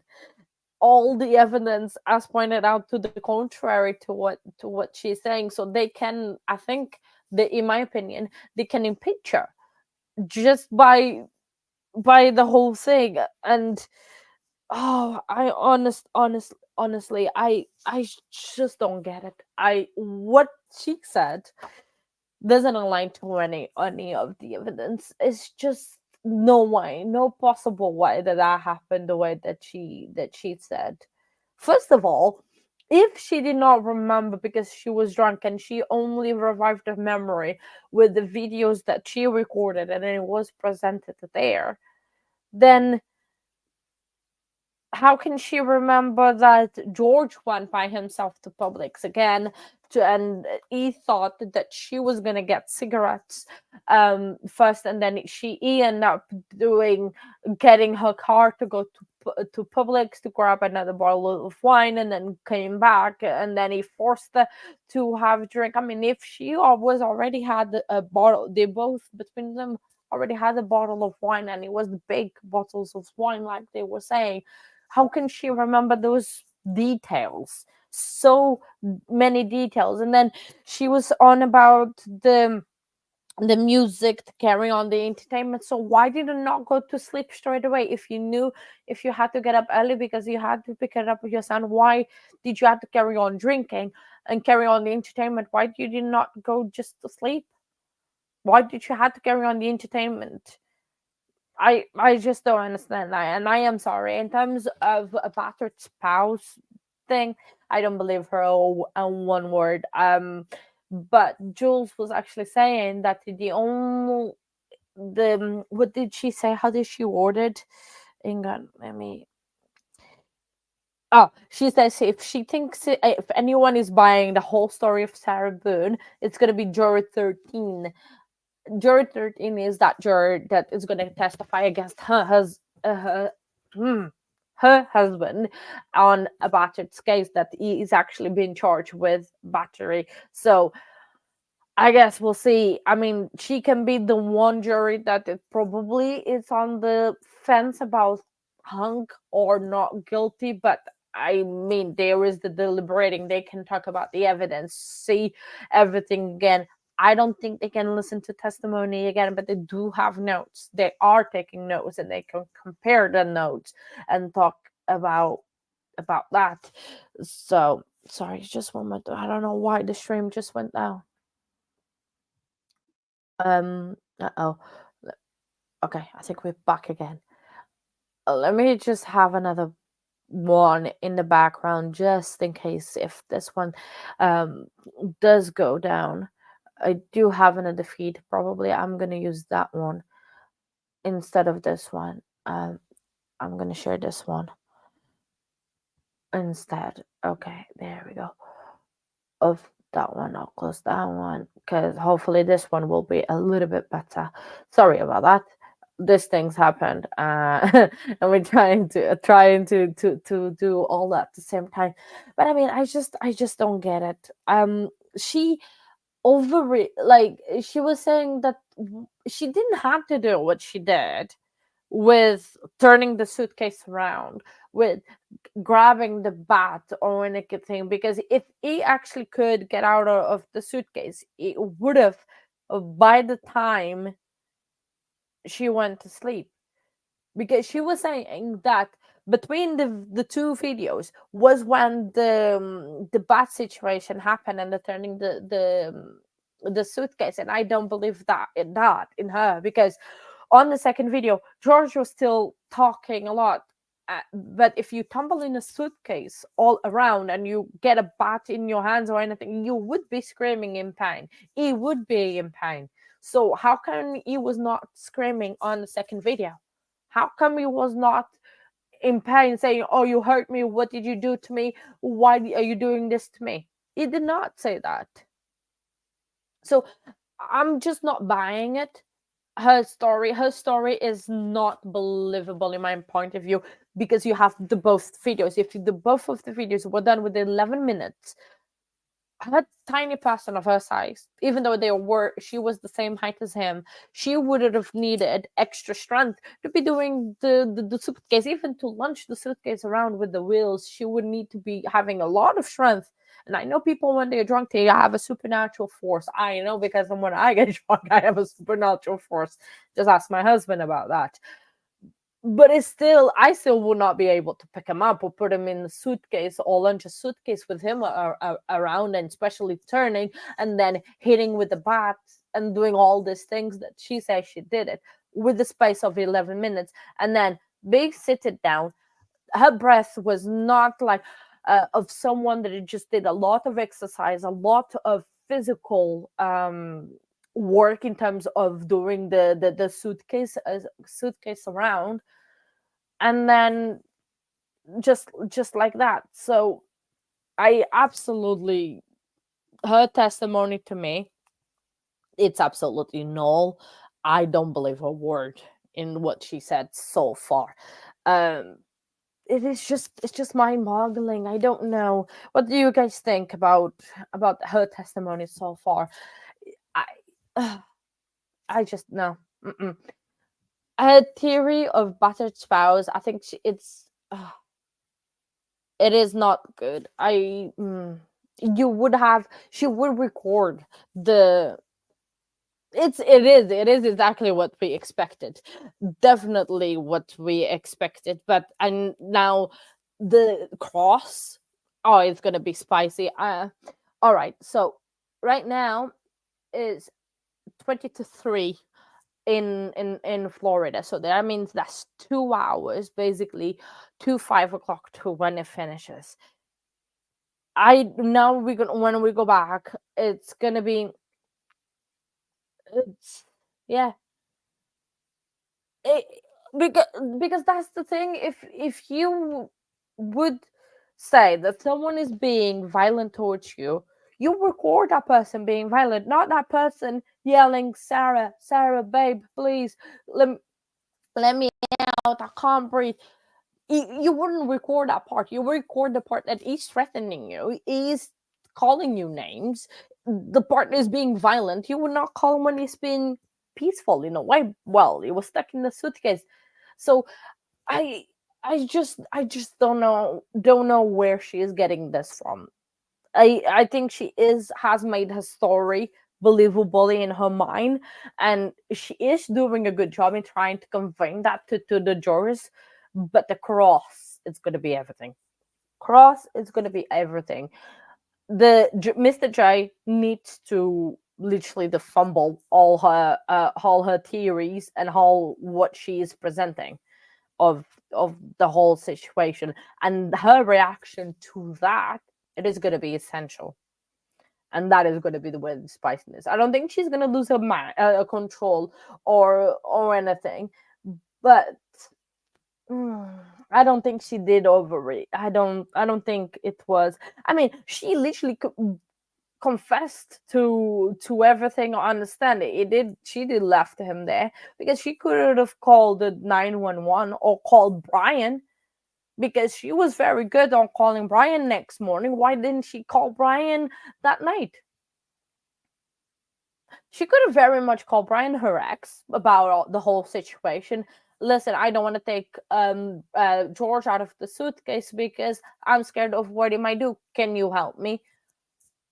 She could have done that, even though drunk, because Brian did testify several times that she called him in the middle of the night drunk, or because they were having an argument or anything. So why did not she call Brian for that? So, oh no, is everything okay, Toxic? Please tell me everything is okay. Oh my days, I don't know if you've missed spiciness on with Sarah Boone. If you can go back and I really hope that you guys are safe. Oh, good. Oh, that's good. That's good. That's good. I'm very happy that you guys are safe. That is a big thing. Is your house okay? It's your apartment okay? It's whoever's apartment is okay. Are people okay? I mean, that is absolutely scary. Please stay safe. Everyone in your family, the little one, and just. Oh, nice. That is not that too bad of a place to be. I hope your house is going to be okay. I am very, very worried about it. Please reach out if. Well, I'm in the UK. 'Cause nothing really I can do from all over here. But I mean, oh my days, I am so sorry. Hey, I have a donut. Tim Hortons donuts. Good, I like it. We have Tim Hortons here. Actually, there's one like 10 minutes away from my house. Oh, I really hope so. Oh, Toxic, I am so sorry. That is absolutely so. I'm so sorry. If there anything we can do, well, just let us know. We'll try to, try to do something from all the way over here. I am so sorry. Please, yeah. I mean, we can talk about Sarah Boone to distract you a little bit. It's been spicy. It's been good so far. Her theory doesn't make any sense at all. Definitely does not. It is the most wild, cuckoo theory that she could have come up with. Her timeline doesn't work at all. I don't see her timeline working. It's but now we are waiting for the judge. They are on a break, and we're waiting on the judge to rule on the motion from the state, I believe, about again the same case of the battered spouse, because we were just gonna go into that area. I think we are back on the record. The judge is back. All right, we're back on the record. State of Florida versus Sarah Boone, case number 2020 CF 2603. Appearances for the state. Chief Castro on behalf of the state. William J. the state. Defense. James Owens from Miss Boone. Connie Henderson from Sarah Boone. Kevin Beck on behalf of Sarah Boone. Ms. Boone is currently seated at counsel's table, wearing the same clothing from this morning. The court has the opportunity to review the case law, review the arguments provided by both the state and the defense. The court finds that a overt act has been established. The case law is clear that a scintilla of the providing of an overt act is sufficient to provide the self-defense jury instruction. An overt act is not something that's specifically defined in Florida case law. It's something that's from the totality of the circumstances, seemingly under the authorities that the court has reviewed.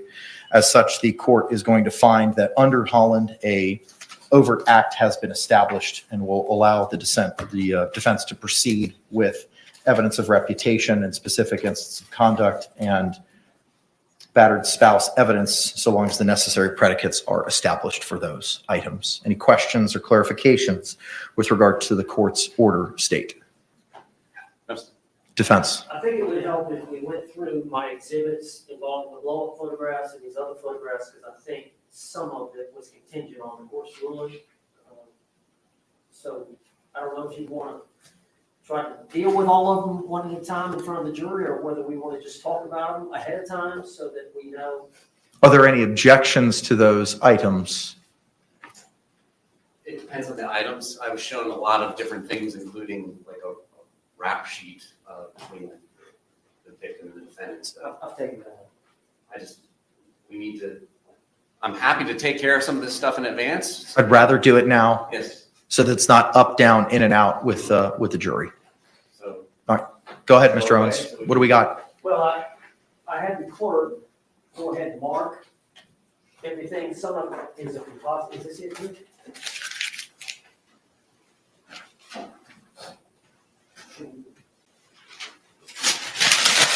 This first is identification, defense identification K. It's 4 pictures involving injuries to the leg.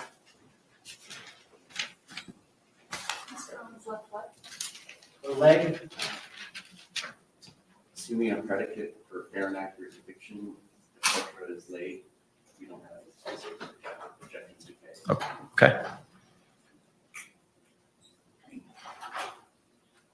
Identification, defense identification, composite L, 2 photographs of a burn to her leg. You said that was L, correct? Yes. Again, assuming proper testimony, that the decedent was responsible for that in a criminal manner and fair and accurate depiction, we have no specific objections. Okay. Defense exhibit M, for identification. 2 photographs. The first one is a photograph of the back porch. Sarah's on the back porch with her 2 dogs. The next photograph is a picture of one of the dogs on one of the outdoor couches.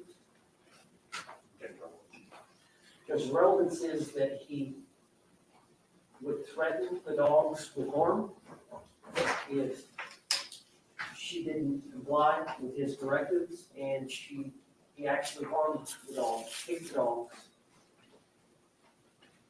as a threat to her. So to get her to do what he wanted, he used the dogs. She was in fear for their safety, so she would testify about this threat. Relevancy objection is overruled.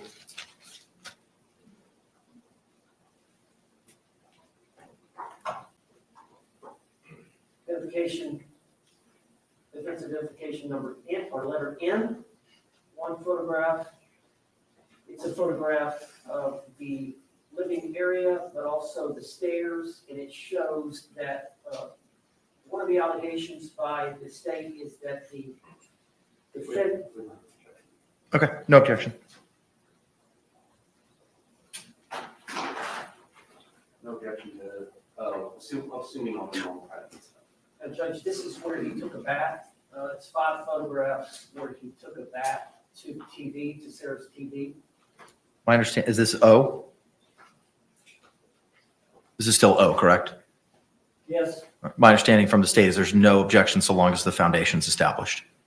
Yes, sir. Thank you. We also intend to introduce the video. There's a short video on It's on Sarah's. State's Exhibit 2, we're not objecting to that. Okay. As long as it's foundation. No objection so long as foundation is established.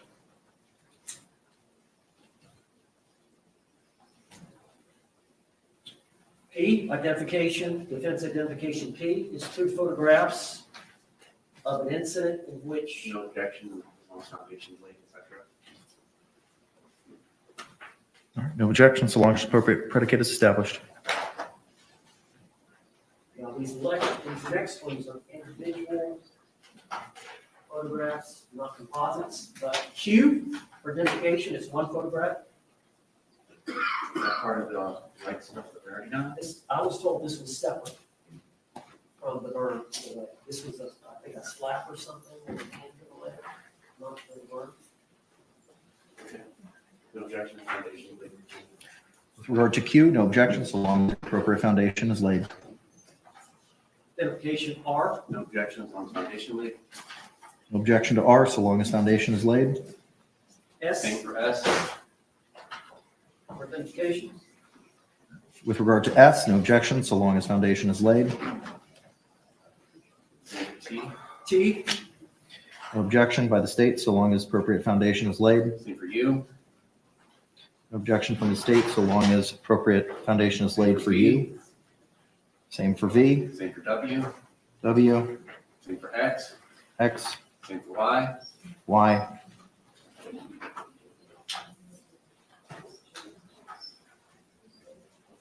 That's lower.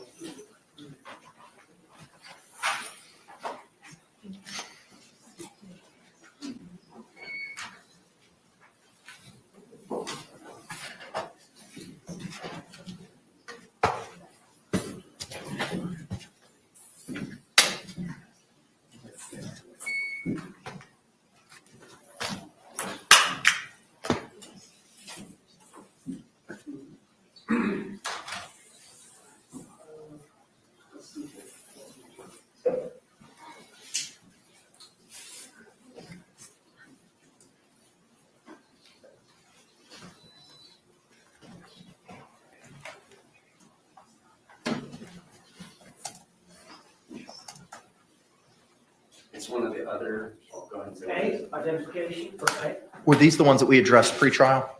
Yes. Okay, thank you. No problem with that being demonstrative aid. In terms of introducing this as an exhibit into evidence. Duplicative, competitive. Is it contained in K through Y? Yes. Then, is that accurate? I believe so. I mean, I know the clerk probably doesn't want the blow up, but If it's it's going to be easier to handle, the clerk to handle the Yes. 8.5 by 11. if it's, I'll allow you to use it for demonstrative purposes, but I'm not going to accept it into evidence as it is duplicative of what's already in evidence as X, defense pre-marked X. And then identification C. Same thing, same photographs. That was either, it was one of the earlier ones we addressed. M or N was the staircase. And Okay, for the same reasons, you can utilize it for demonstrative purposes, but it's duplicative as the exhibit itself will be entered into evidence, presumably. D, identification. same thing, it's one of the photographs and it's on the state's digital exhibit. Any disagreement that it's included in your pre-marked? I agree. Okay, then same ruling. It is duplicative. You can utilize it for demonstrative purposes. Identification E. Same thing. Is it included, sir, in K through Y? Yes. Then for the same reasons, it's duplicative. You can utilize it for demonstrative purposes only. F for identification. Same thing. It's included in your submittals? Yes. All right, same ruling. It's duplicative. You can utilize it for demonstrative purposes, but it will not be accepted into evidence. Identification G. Same thing. Is it included in your submittal, sir? Yes. All right, for the same reasons, I find it's duplicative. You can utilize it for demonstrative purposes, but not seeking it into evidence. H. Same thing. Yes. Same ruling. You can use it for demonstrative purposes, but it will not be received into evidence by virtue of it being duplicative. Identification I. Same as T. Any disagreement with that, sir? No, sir. All right, same ruling. Court finds it's duplicative. You can utilize it for demonstrative purposes. Identification. Madam Clerk. Hang on, is that the house? It's either Delta or B. I think that's Bravo. Is it the defendant on the porch with the two dogs? Yes. That was pre-marked before trial as Bravo. That'll be. Same. It was, as defense M, relevancy objection is overruled, but I'm not going to allow the enlargement as it's duplicative, as the native photo is in evidence. But you can use it for demonstrative Yeah, I purposes. probably want to use these in closing and just use this, use that for the. However you see fit, sir. Okay, this is not working today? I can't speak to that. I don't know that anybody today has utilized it. But that's not connected to the overhead. That's separate and apart from the overhead. Okay, okay. Judge, what other evidence do we have? Do we have body cams? Excuse me? Nothing else? Nothing else through Sarah. There may be some body cam footage to refresh memories. We've got 2 deputies out there. Okay. All Um, Any other exhibits with regard to Ms. Boone at this point in time, Mr. Owens? Counsel? State any reason why we cannot ask Ms. Owens or Mr. Owens to continue his inquiry of Ms. Boone and have her return to the witness stand. All right. Mr. Owens, anything else we need to discuss, sir? Sure.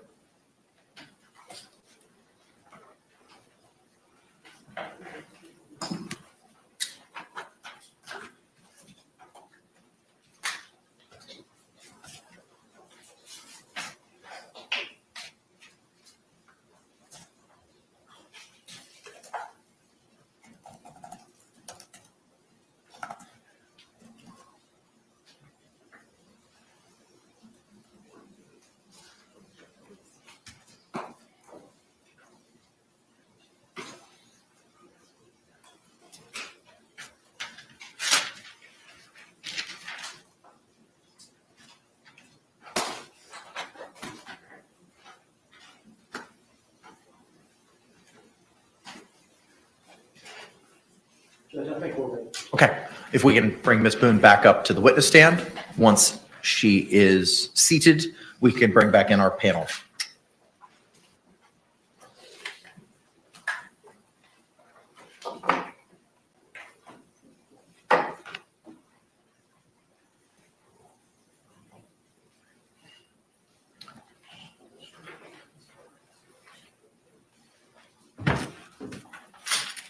Let's go ahead and stand and bring back in our panel.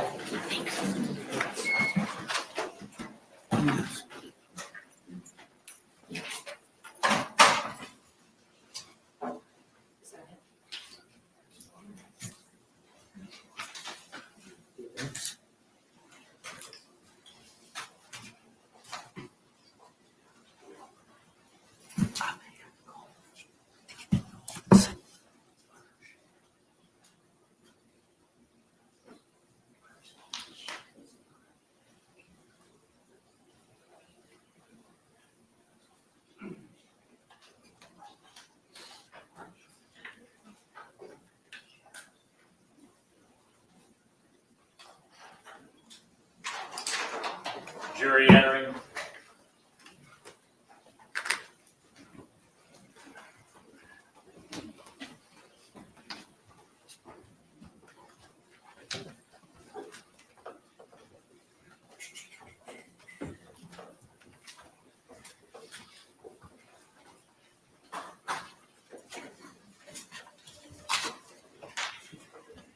State, you recognize our jury. Yes, sir. Defense, you recognize our jury. Yes. All right, thank you. All can be seated. Members of the jury, again, you could, once seated, raise your hands to confirm that you complied with the court's instructions during our last break. Record reflect all hands have been raised. Mr. Owens, you may continue with your inquiry, sir. Thank you, Judge.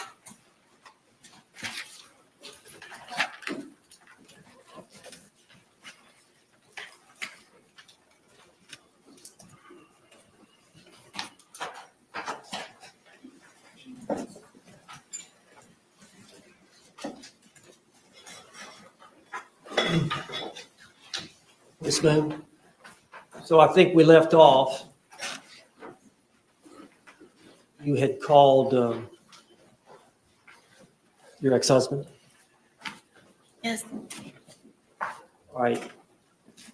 After you called your ex-husband, what happened after that? I ended up falling asleep. Okay.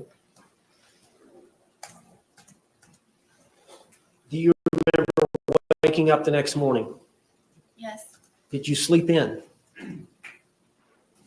not intentionally. Okay. But you didn't get up at 8 o'clock, did you? No,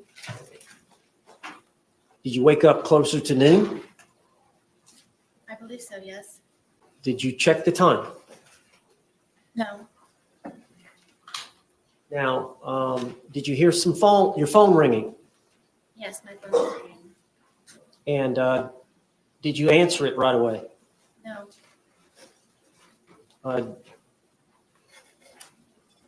Do you know approximately how many times it rang before you answered it?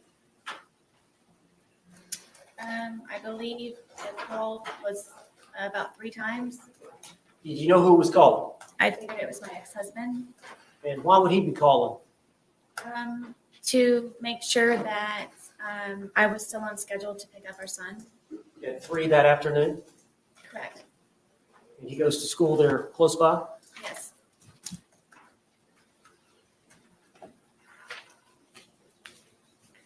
All right. When you woke up, did you stay in bed for a while? For a little while, yes. Or tell the jury what happened when you got up.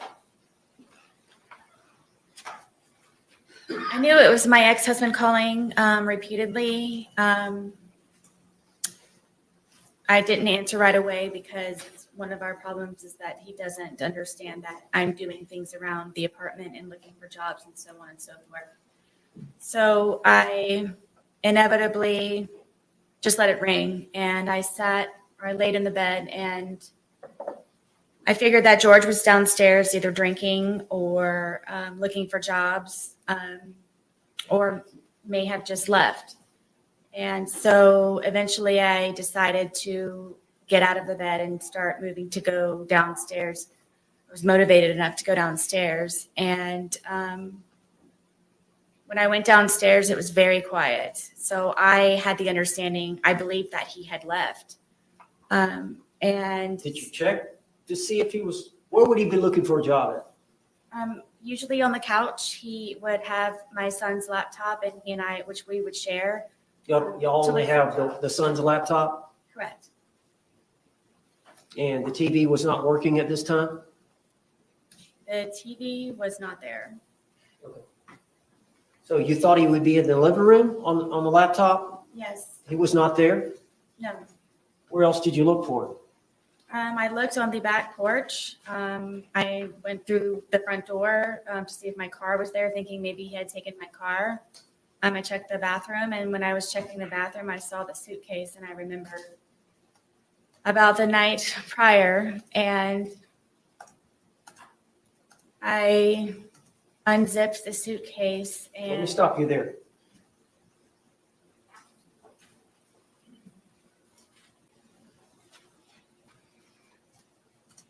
You said you were in the bathroom when you saw the suitcase, or coming out of the bathroom? know where our bathroom is. I would have to go to the bathroom here. And then when I turned around, I noticed the suitcase and I remembered. How did you feel when you saw the suitcase? I don't think I've ever experienced anything like that before. Describe it for the jury. I guess I was aghast, and I just can't describe the feeling. Bless you. Terror to Bless you. a certain degree. I'm sorry, say that again now. It was terror to a certain degree. I just can't describe it in words, the feeling of remembering. And then he was still in there. So what did you do? I immediately unzipped the suitcase, and I was screaming, George, George, George, and I was shaking him. And I pulled him out, and I stretched him out flat, and then I began instantly trying to do CPR, and then was trying to look for a pulse or a breath or just anything, and was just screaming his name over and over and over again, and come on, George, and I continued CPR, and I continued CPR, and He was gurgling, and What color was it? what color was he? Yes. He was purple. At some point, did you call your ex-husband? Yes, when he started to gurgle, and I knew that my ex-husband is notorious for bringing my son over in very inopportune times when George is possibly drunk or doing things not appropriate for my son to see. And I just didn't know what to do. It was just a quick knee-jerk reaction. Ryan was kind of my go-to person because of my family being deceased, and I don't have anyone else that I can call. And I just wanted to ensure that he would not bring my son over in the process of all of this at some point. So you called him. I called him. Did you ask him what to do? Or did you just tell him to come over? I just told him to come over. Did you tell him that you felt like George was dead? Yes, I did. And how far? You said it's 5 minutes from house to house? Yes. Did you call him back? Yes, because he was taking so long. It felt the seconds were hours. Yes. I'm still doing CPR at the same time in the process of it.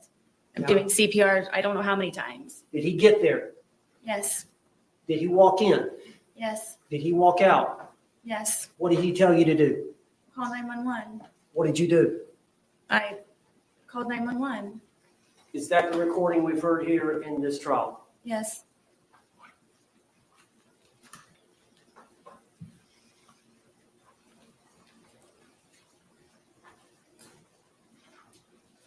Did you love George? To this day. Why did you love him?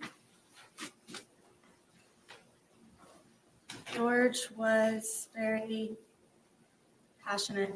George was a very real person. George was nice to me on the good days.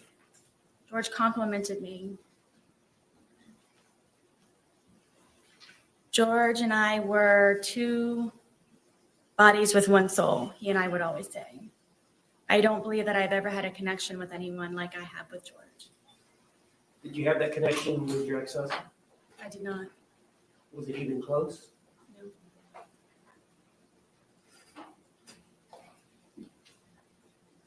George has some good traits, doesn't he? Very much. Did George have some bad traits? He did. Did you drink too much? I did. Did George drink too much? Yes. Tell the jury about George's drinking.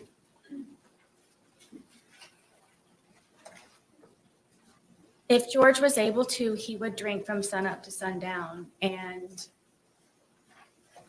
me having my son and trying to work and maintain the home and just have a life, a normal life as best as I could, somehow that upset George. And because I had a certain dollar amount from my divorce settlement, at one point it was from wine we could afford vodka. So a lot of the times he would take my card, my debit card, and go buy the large, we call them handles, of vodka, which is the big bottle.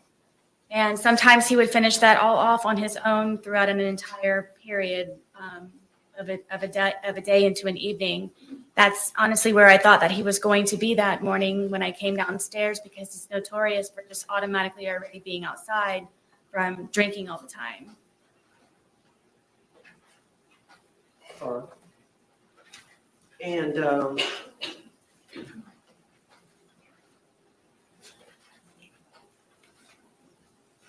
you said you have an alcohol problem. George has an alcohol problem. Yes.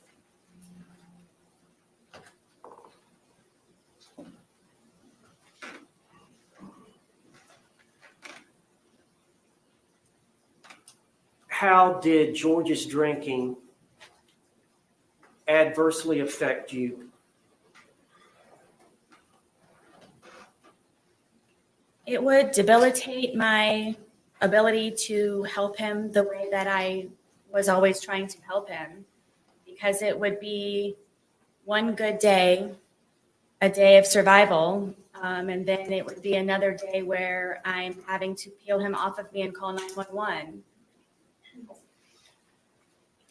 Why would he get that way? Tell us his pattern as it relates to drinking and then Object.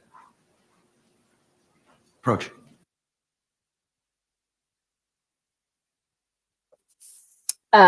My opinion on this, I don't believe her one bit. All the other testimonies that we've had in this trial around the 911 call, how she did CPR, because she even on the 911 call, she said she didn't even know how to do CPR. So how can she doing CPR before she called 911 if she did not know how to do CPR? And literally the person on the phone had to teach her. What she's recalling, what she's saying, I am sorry, I know that what she was saying, it is not true. In terms of the battered spouse, sprout, not the Brussels sprout, spouse claim, I don't believe her in one bit. I am sorry. I am that's probably disclosing too much, but I used to have an abusive partner, and I don't believe her one bit. Her story, it's not coming to me as what I went through many, many years ago. So just don't believe her. No. I don't believe what she was saying. She even not do CPR, because if she would be doing CPR, like you say, she would be out of breath on the phone when talking to the 911 operator. She was talking like a normal person, like normally. So she was just, it is exhausting, exactly. And you are out of breath. You can't be doing for that long. That's why people saying if you're doing CPR, you have to be make sure there's other people around to help you, because you're going to be tired of doing CPR. I know that I am a first aider at work, and we just literally had a course a couple of months ago on CPR, on first aid, and you're not talking while you're doing CPR. You're either focusing, counting on the strokes that you have to do, or singing the songs that they recommend. They are to the beat of CPR, and you are tired very quickly. So there is no way that she did CPR, and I am sure that if the prosecutor asks Sarah how did she do CPR, she's not going to know that the answer to that question. So it's just, I think the state is going to tear her apart of whatever she is saying, and on every single Objections overruled for now. case.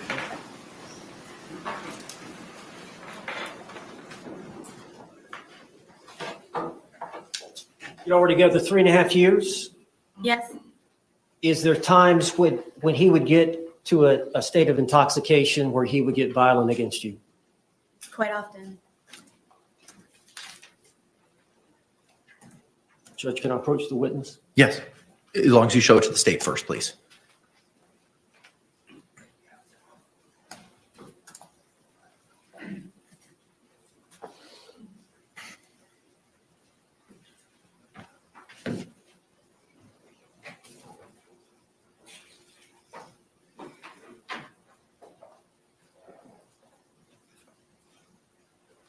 I'm going to show you defense exhibit for identification P. It's 2 photographs. Could you look at those photographs and see if you recognize those? I do. Are those 2 pictures of your body? Yes, Do they show injuries to your body? yes,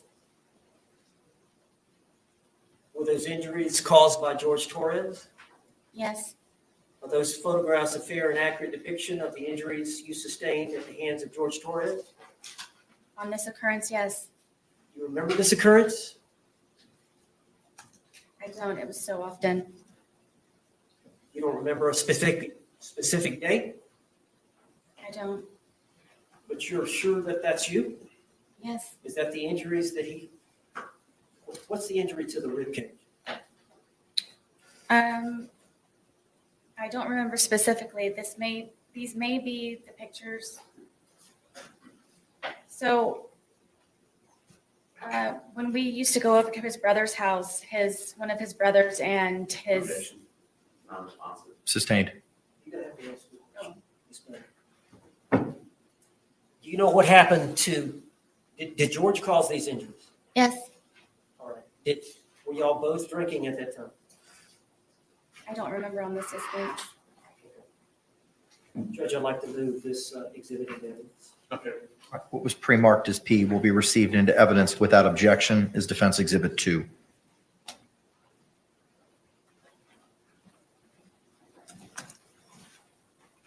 I'm not sure I know what I'll do this. Mr. Owens, may I get into tact, just a number, please? Thank you. Mr. J, would you be so kind? Thank you.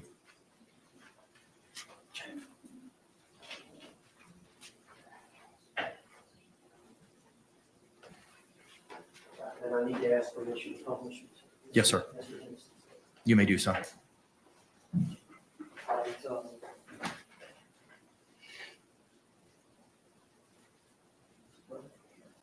this is Maxwell, Judge. Looks like I think there's a wheel on the top where you can use to. There you go.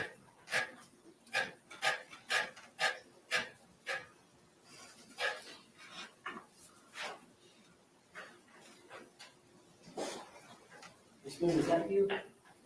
Yes, Are those injuries to your arm? yes, Were they caused by Jorge Torres? yes, And during the same incident, is this you? yes,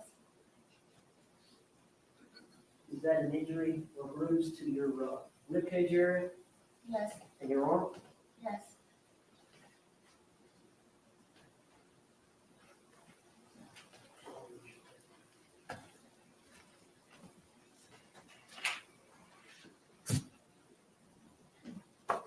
I'll show you identification, defense identification Q. See if you recognize that photograph. Yes, Is that your thigh? yes, Okay. Do you remember this incident? yes. Can you tell the jury what happened? I wanted to take my dogs for a walk and get off of the back porch. Were y'all drinking? Yes. And he was upset that I would rather go walk my dogs than sit there and continue to drink. So he slapped my thigh as hard as he possibly could and said that you're not going anywhere. And it was a good smack on my thigh. Is that a fair and accurate depiction of the wound that you suffered as a result of Jorge Torres slapping you on the thigh? Yes. Judge, I'd like to offer Q in evidence. No objection. What was pre-marked as Q will be received into evidence without objection as Defense 3.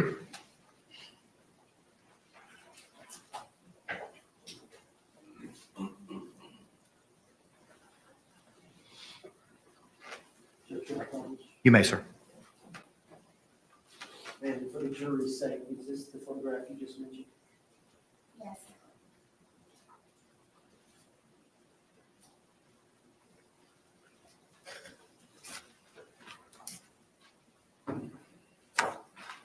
Let's show you identification, defense identification S. See if you recognize that photograph. I do. Is that your hand? Yes. Is that your blood on your hand? Yes, it is. Is that you standing, looks like in a room with flip-flops? This is in the kitchen at Brian's house. Okay, what happened there? So George was very drunk, and I wanted to leave, and he's notorious for taking my car keys and putting them around his neck and my phone in his crotch area and telling me to come get them. And I really wanted to leave because of how drunk, and I knew the escalation of his anger. I didn't want to be there when it was at its peak. So I tried to take my keys from around him because he kept taunting me to take my keys, come get your keys. And so I attempted to go and get my keys. And so he ended up getting a butcher knife. And I had an opportunity to call Brian to come and help me, to please come pick me up, to come get me. And of course, he brings my son with him. And so I'm in the parking lot asking Brian to please help me get my car keys away from him. And there's neighbors, and it's a scene at this point. And George comes to the doorway of my townhome wielding the butcher knife, saying that, do I curse? Yeah. That no one's going to take her fucking keys. No one's going to fucking come into this house. And he's waving the butcher knife. And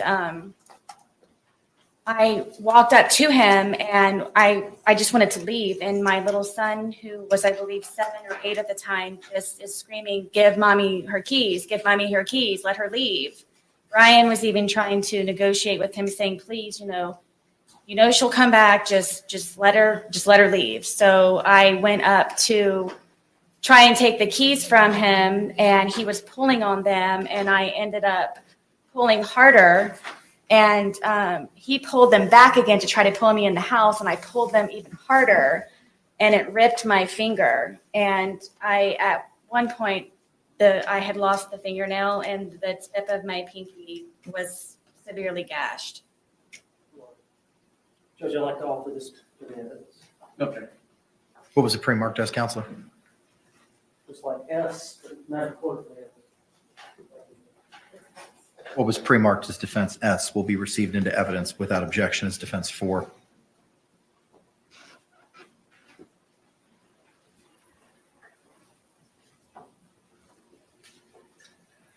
Ms. Boone, what the jury say, is this the picture you were referring to?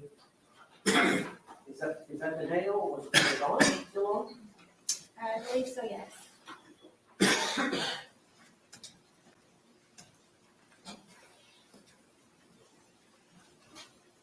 Now I'm showing you a composite identification L, 2 photographs.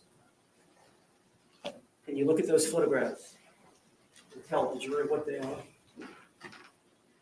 I wanted to eat, and while he was drinking, went and made myself, as quickly as I possibly could, a microwave bowl of, I believe it was broccoli and cheddar soup. And I didn't get it out enough time, and he came up behind me and he slapped it out of my hand. And it was a 2nd-degree burn. I went to the hospital for it. Are those fair and accurate depictions of the injury, the burn to your thigh? Yes. We'd like to offer identification L into evidence. Okay. What was pre-marked as L will be received into evidence without objection as defense 5.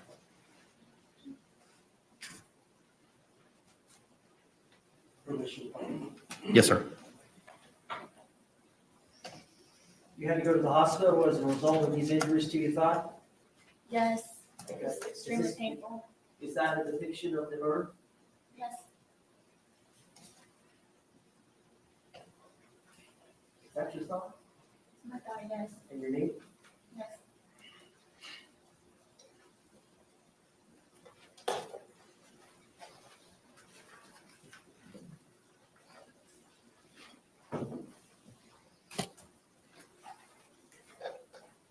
All right, I'm showing you composite exhibit for identification K, 4 photographs. Did you look at those, all 4, before commenting?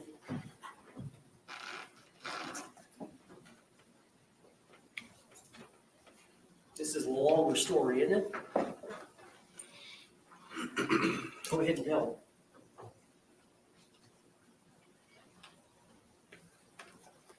So George stabbed me in my leg. I almost bled to death. All right, well, let's go back and explain what led up to that. I thought it would be nice to cook a nice steak dinner. We don't have 2 nickels to rub together, so I thought it would be special to make a steak dinner and baked potato and go above the normal whatever's left over in the refrigerator. And so I spent a lot of time doing that. And George is drinking the entire time and on the back porch. You were drinking as well, were you not? I was drinking. He was on the back porch while I was in the house and I was cooking. And it was one of those where maybe if I start making dinner now, it will be over at a particular time and we can go to bed at a reasonable time. And I even put it in the bedroom and had a movie set up for us to watch. So it would just kind of be dinner in bed. And then he came upstairs and saw that I had made the steak dinner, and I don't know how to describe how drunk he was, but it definitely was not George. And had him come lay on the bed, sit on the bed, and, you know, put the, I got the dogs out, and I presented him with the steak dinner and sat down and was getting ready to start playing the movie. And he starts being very rude and cursing the steak and finding fault with it. And then, you know, I'm having to encourage him to eat. You know, if you want me to cut it up for you, I will cut it up for you. Did you want some more sour cream for your potato? What can I do to make you happier? And then he started to pull on me and kept saying that, excuse me, that I just want to fuck you on the steak and fuck you on the potatoes. And I took offense to that, and I kept trying to encourage him to eat. I started to eat. Was this just him really drunk and saying nonsense? I don't know why he was so angry that day. I don't know if it's because I got steak. I don't know. Most of the time I don't know the reason why. I couldn't take it anymore. Obviously, I was not going to be able to eat. So I started to crawl off of the bed to leave, just the bedroom. And he told me again that I'm not going anywhere, and he stabbed me in my leg, and it crunched. You could hear a noise that it made, and blood just started to come out of my leg, just like a fountain. So I got off of the bed. He's starting to freak out and grabbed me a towel. I got a wet towel, and I'm sitting here holding the towel, and it's increasingly becoming even more and more saturated by the minute. It's just minutes. So I'm going through towels, and I said, George, I think I need to go to the hospital. This is not stopping to bleed. This is serious. And he got on his knees and begged me, please don't call the police. Please don't call the police. Please don't call the police. And inevitably, he went and got my car keys and put them around his neck again, and my cell phone. So I was not able to call anyone, and I wasn't able to leave in my car. So I figured I would just go downstairs, and I'm just going to go downstairs. And I had propped my foot up on the glass table that we had, and blood is just everywhere. Blood is everywhere. I can't keep up with the amount of blood, and I'm starting to feel very weak and really weird. And he comes downstairs, and he's still begging me, please don't call 911. Please don't call 911. I kept telling him, there's something, this is serious. This is something.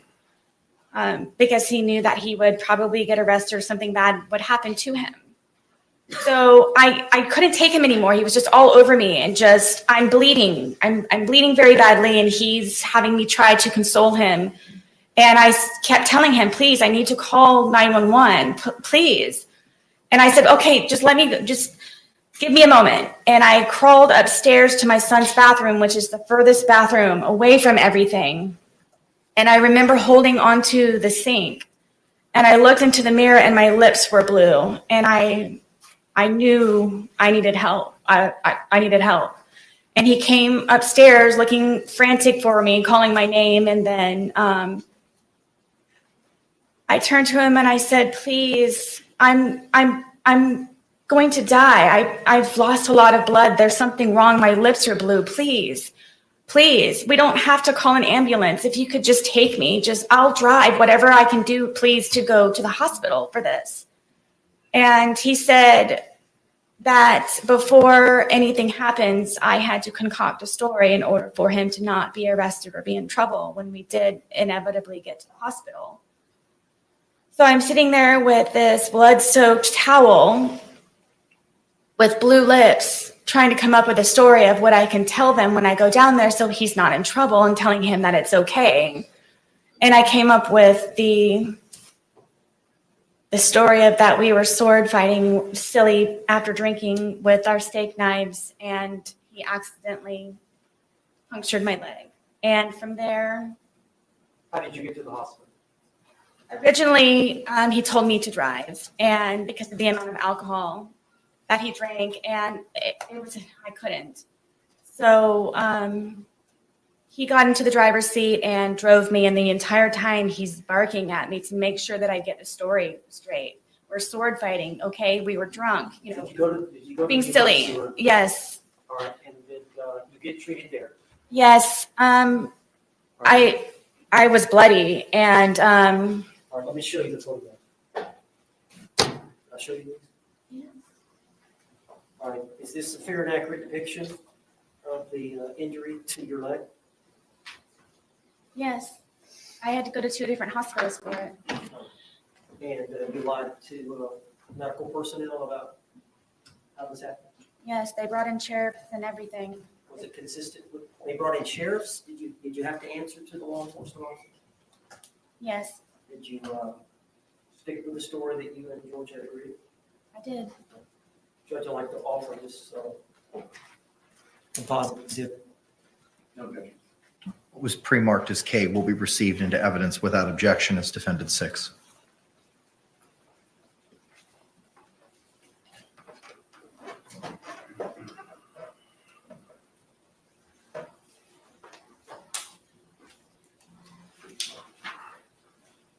You may publish, sir. Thank you.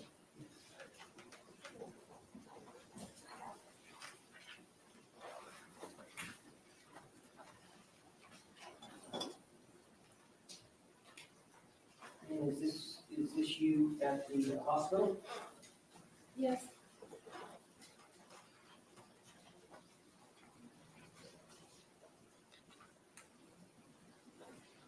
Is this established to your leg? Yes. My foot. Is this a close-up of the stab wound? Yes. And was that, did you hurt your foot? No, due to the injury, I had other problems with the surgery. Okay. But you eventually recovered? Eventually, yes. Do you have a scar to that effect? I do. Judge, could you step down and show me? Mr. J? You may. There's a lock, sir. Out. All right, I don't know how best to do this, Judge, because we've got this bond.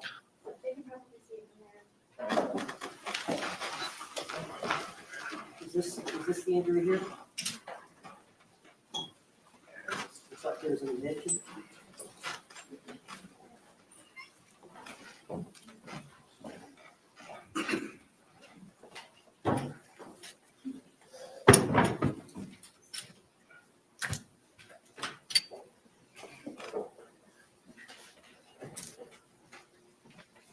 All right, I'm showing you identification T. You recognize that photograph? I do. Yes. All right. Looks like you've got an injury to your lip and to your face. Do you recall this event? I was trying to sleep, and Have y'all been drinking? I'm sure. I know that he had been drinking. This was one of the instances where I would go upstairs to try to go to sleep. And But he, y'all drank together a lot, did you not? sometimes, yes. But there were times where he wanted to stay up and continue to drink and you wanted to go to bed. Many times, yes. You were done, he was not. Correct. Was that one of these times? Yes. So tell us what happened. I'm sleeping in the bed, sound asleep, and he comes into the room and grabs me by my hair a lot of the times. And from here, he scratched me from trying to grab me, and then grabbed my hair and pulled me off of the bed, and then raked my face across the carpet. These are carpet burns. To your lips? Yes. What about to the, looks like the eyebrow area? That's from where he, from grabbing me, scratched me and got a hold of me by my hair. Why was he mad at you? Because I wasn't downstairs with him He wanted you to be drinking with him? all the time. All right, I'd like to introduce identification to you now. What was pre-marked as T will be received into evidence without objection as Defense Exhibit 7.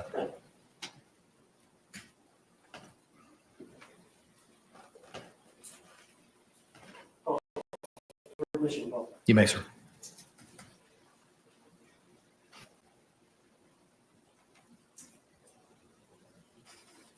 All right, you see the injury between the eyes and the injury to the lip, Yes, as you described? yes, and then the blood going down my eye, yes.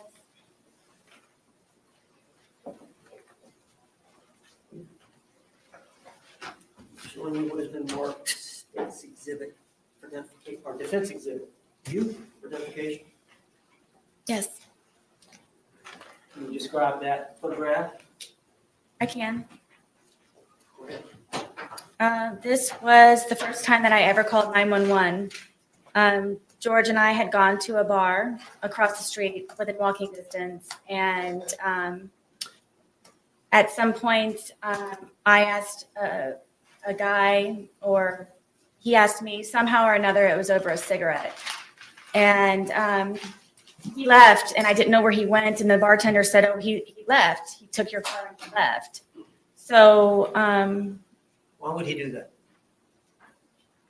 well, I found out when I got home, it was because I spoke to another man. And so I paid the tab, and I walked home, and he's sitting on the back porch with the handle of vodka. And I was walking on eggshells and terrified and kind of treaded lightly when I came in, and he acted all natural and fine. So I didn't know the reason why that he had just gotten up and left with my car. So then he calls me a whore, and then he calls me a slut, and then he calls me a cunt, and gets up and pushes me. And he pushed me with both of his hands so hard that we have this little area where our washer and dryer is, and there are metal doors that are on it. And he pushed me into the metal door. And then I fell back, and he got his knees on top of me on my arms here, so I was pinned down, and was starting to strangle me and hit my head up against the metal closet over and over and over and over and over it again, and calling me a fucking whore, and you're such a slut, and fuck you, and everything. And my tongue was flopping out of my mouth, and I thought I was going to bite my tongue off. And because of the amount of noise, I guess, my head was making on the metal door, he slid me down and got back on me, and then started to strangle me again. And it was on, we have carpet, but it's like concrete. And I was able to get my arms out from underneath and grab his throat and get him off of me. So I got him off of me, and I pushed him off, and he came up and he goes, you fucking bitch. And he stomped my face. And the next thing I know, I woke up. I obviously Did you get blacked knocked out. out? I'm obviously, I guess, yes. And he was passed out on the floor. And I woke up frantic, looking for my phone, and I immediately called 911. Okay. The police arrived on that incident. Yes, they did. Is this a fair and accurate depiction of the injury you sustained as a result of him kicking you? Stomping, yes. A stomp? All I saw was his heel. This is, we ask that this be identification you be admitted today. Okay. What was pre-marked as U will be received without objection as defense 8.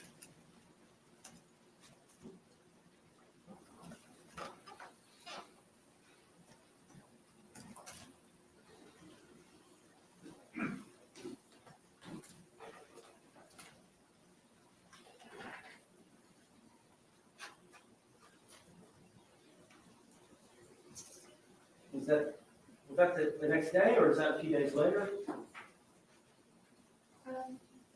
That's a couple of days later. And that's the bruising from the kicking of the eye? Yes. Now, the police were called, and we'll talk about that in a minute. Let me go through these notes.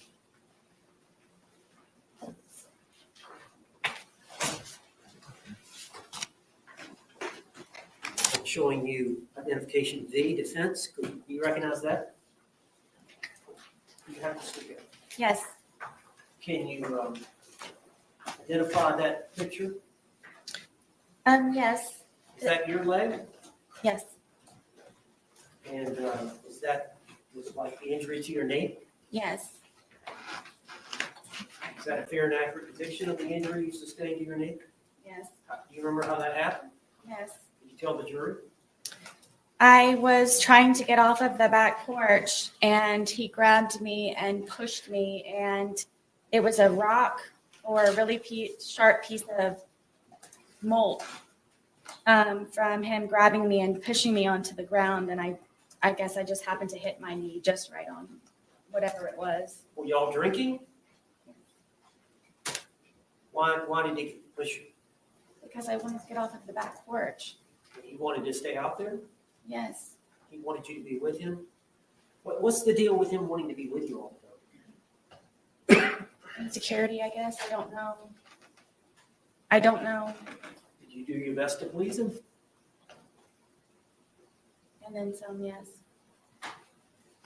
All right, I'd like to introduce the evidence identification. Okay. What was pre-marked as V will be received into evidence without objection as defense 9. Now, was Boone, were you treated for this, or did you self-treat? Let me show the jury now. No, that was just, I got the first aid kit that I had for my son and I just cleaned it up. What?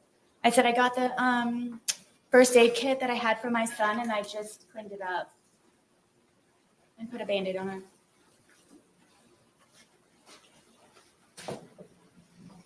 Bart, I'm showing you identification W.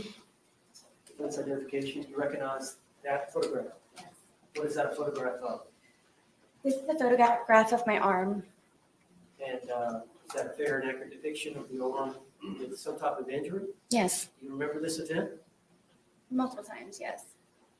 Well, I'm talking about this isolated event where this photograph was taken, the injury you sustained. Yep. Who injured your arm? Jorge Torres, You remember this event? yes. Did you tell the jury about it? This was one of the instances where I would try to pull away from him, and I don't know how my arm started to do this, but from him pulling from this way, how hard he would pull, with me trying to struggle to get away from him, it would leave these bloody under the skin splotches. So he wouldn't hit you sometimes, he would just grab you and pull you. Yes, from me trying to pull away from him, that's the point of it doing this, from me pulling away from him. Now, this is one of the many times y'all were both intoxicated. I mean, I can't say for sure that, yes, but whenever it would happen, yes, I would be drinking. Identification W and evidence. Okay. What was pre-marked as W will be received into evidence without objection as defense exhibit 10.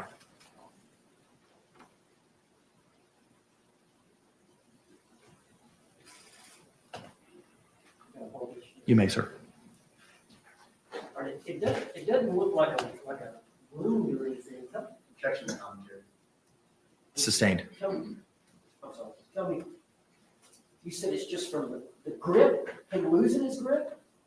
Yes, it would be from me pulling away from him and whatever under the skin it was that it was disturbed from the amount of pressure of him holding and then pulling from me would create those on my arms. Okay.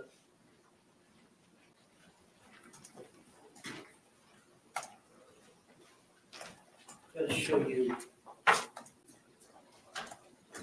Defense Exhibit X for identification. Yes. And what is that a picture of? This is a picture of my ear, the side of my head. Is that a fair and accurate depiction Yes. of the injury you sustained by Jorge Torres? Yes. Do you remember this event? Yes. Were you drinking? I at the time was not drinking. On this event, you had not consumed any alcohol. I mean, I may have earlier. This was another, I was in the bed trying to sleep. Where was George? Downstairs drinking. All right, and so you were wanting to go to bed, and he wanted you to stay down there with him? Yes, I was in the bed. All right, tell the jury what happened on this event. I believe this was the instant where I was in the bed and I used to barricade the door with our dresser. Why didn't you just lock it? All of the locks were broken in my home. Or They were from George taking them, including my son's. At one point, I could seek refuge in my son's room, but he broke that one as well. what? Tell me, explain how that happens. Tell the jury. We can't read your mind. George wants me, which he has told me numerous times, that I am to be with him at all times and doesn't like to be apart from me or away from me. So whenever it was even just to go to the bathroom, sometimes he would go with me. And you have to understand, I have a 2-story, 900 square foot townhome, so there's not many places to go. So it just happened to be that it would be upstairs or downstairs, or I'd be in a particular room or not. So inevitably. Did you want some time away? Yes, I did. Even if it were just him upstairs or me downstairs or vice versa. So I rarely got to sleep. This was one of the instances because I had barricaded the door with our, 200-pound dresser that we had. And then I had my nightstand barricaded up against the bed, to where it was even more difficult from the prior times of him breaking in. And he would, I don't know how he would ever do it, but he would get himself in through the crack of the door that he would be able to wedge the dresser and the nightstand. And he pulled me out of the bed and told me I was going to die. And I believe it's this incident, and punched me and Punched you in the side of the head? yes, in Was my it- temple and everything. Was it an open fist or a closed fist, or do you know? It was fully closed.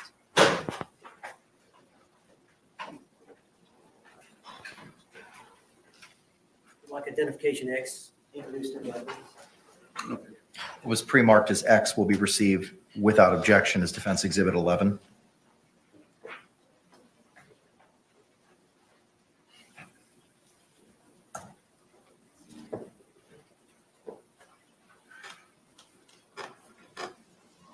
part I'm showing you.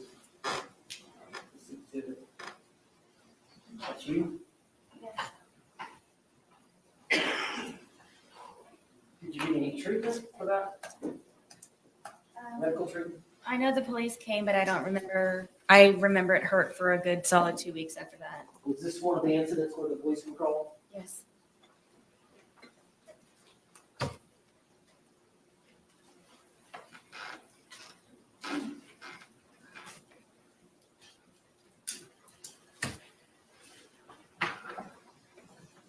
Now, do you recognize this photograph, which is identification Y?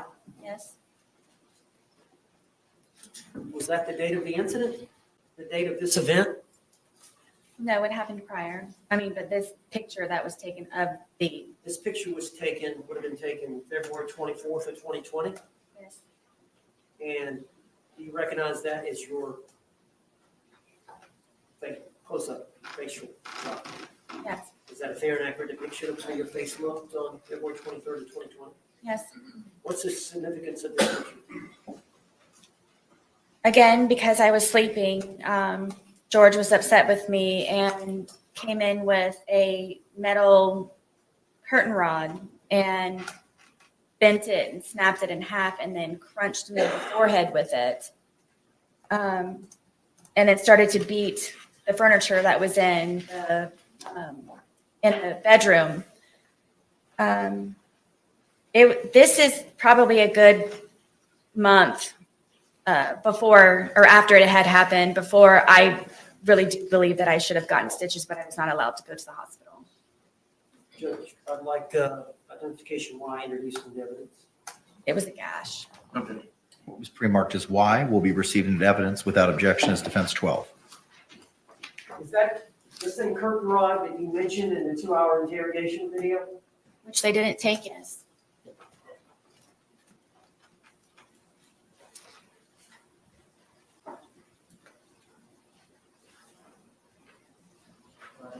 This was photographs that were taken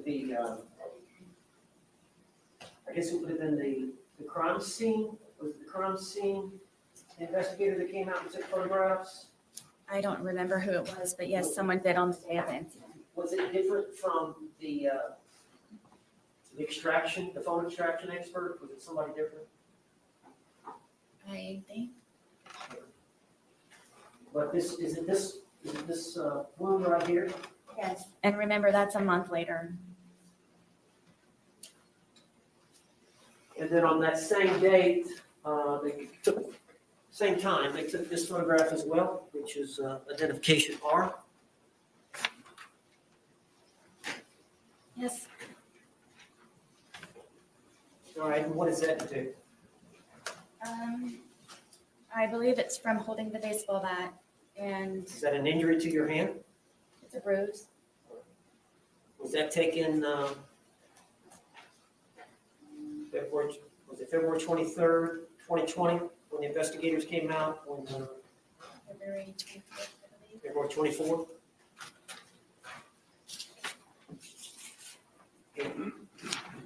I'd like to introduce identification on today.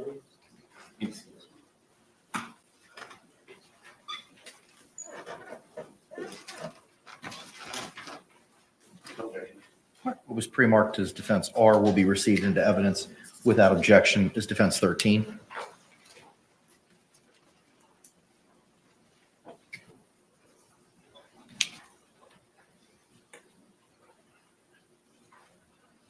Judge McAlpine. Yes, sir. This is not a great photograph, copy to copy. But February 24th of 2020, is that what you were wearing? Is that you? Yes. And there's some discoloration up here of your palm. You see that? I do. Is that from you jabbing him with a baseball bat? Sustained. Do you know how you suffered that injury? I believe it's from holding the baseball bat. When you poked him with it? Yes, trying to get his hand back in.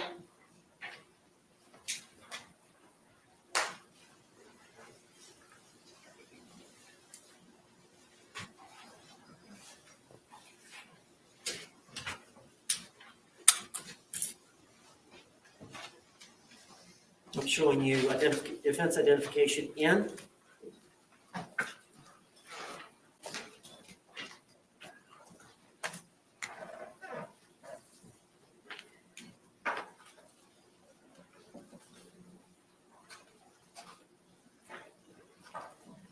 Just like 5 photographs. Can you look at those? See if you recognize them.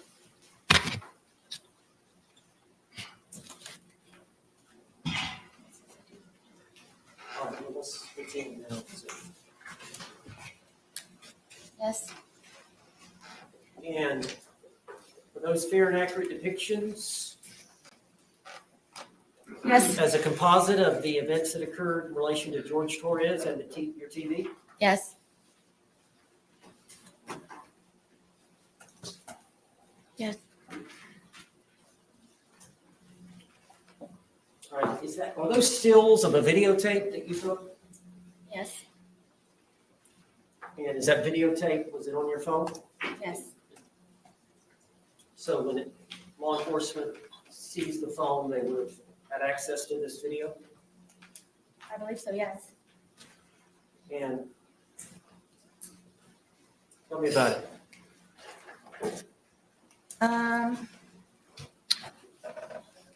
Lucas liked to watch cartoons and play video games on the big screen, this is the big screen. And I would have to call Brian to come over sometimes to help me figure out the Fire Stick and whatever platform or whatever it was that Lucas was trying to view his shows and video games on. And I don't remember how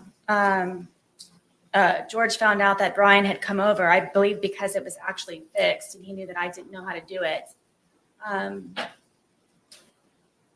Found out that Brian had come over to fix it, and Was he jealous of Brian? I don't know if he was jealous of Brian. I think that he had a fear that I somehow would go back to Brian. So I think by Brian helping me with things for Lucas, he just didn't want him to be interacting with me at all. So Lucas wasn't over here this day, was he? No. Brian wasn't over here this day. He may have been, I can't remember when he actually fixed the television for Lucas. But y'all were drinking this day. And I know he was for a fact, yes. Chances are you. Probably so, yes. Okay. I would agree. So how did it end up badly? He accused me of sucking Brian's dick and told me that he was going to break my face with the bat, and that he was going to make me unrecognizable to my son with the bat. And then told me that he's going to destroy my fucking television. And then I was going to remove it from the apartment. And if I didn't, I was going to be, again, unrecognizable to my son. So did he grab the bat? Absolutely. He already had that in his hand, and he told me that I had to videotape it. Did you videotape it voluntarily? No. All right, but there is a video, but I'm gonna go ahead and ask Judge if I could introduce this identification of these 5 photographs into evidence. Okay. Is it O or N? I have O being a composite with 5 photos, and not having a single photo. We're moving in O. Okay. All right. What's pre-marked as O will be received into evidence without objection as defense 14.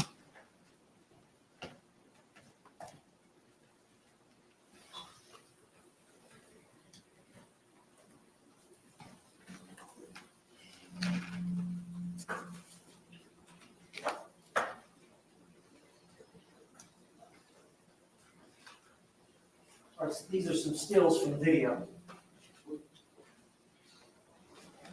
This was George that particular day holding the bat. He was telling me that I'm going to take the television out once he destroys it. He wanted you to take the television out. That or I was going to help him, but either way, I was taking it apart and removing it.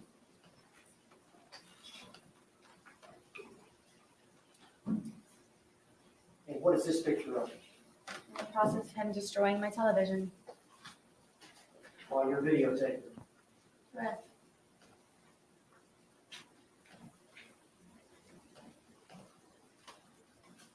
Is that the result? No. After that, he ripped it off of the TV stand.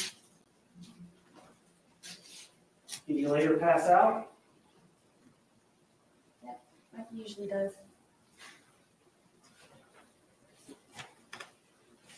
What's he drinking in? I don't know. Vodka and something, I'm sure.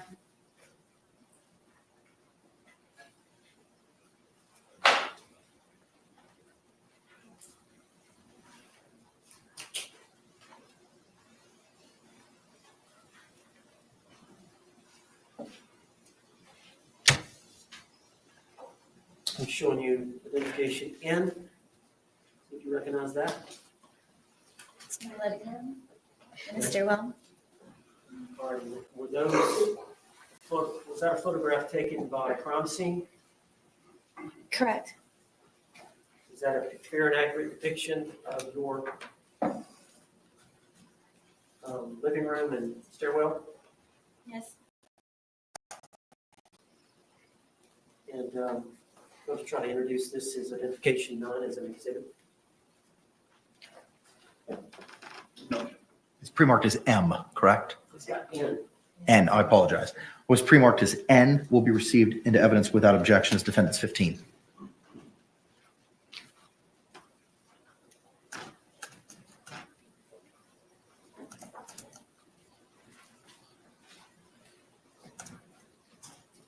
Can you tell us a little bit about this room? This is my living room.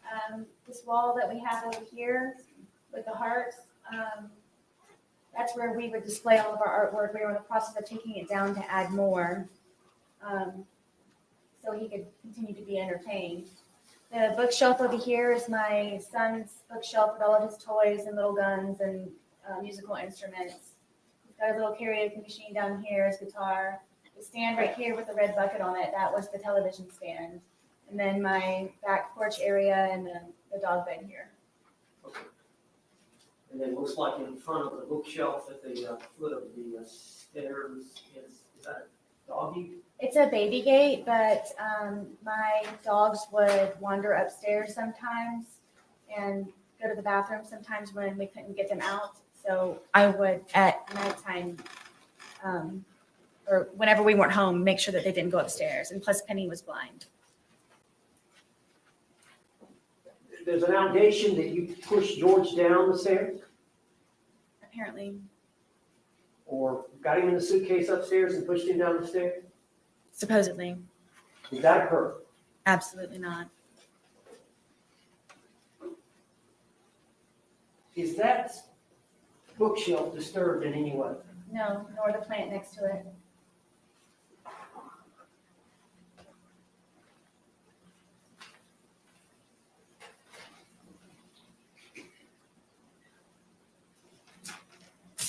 I'm showing you composite, 2 photographs, identification M.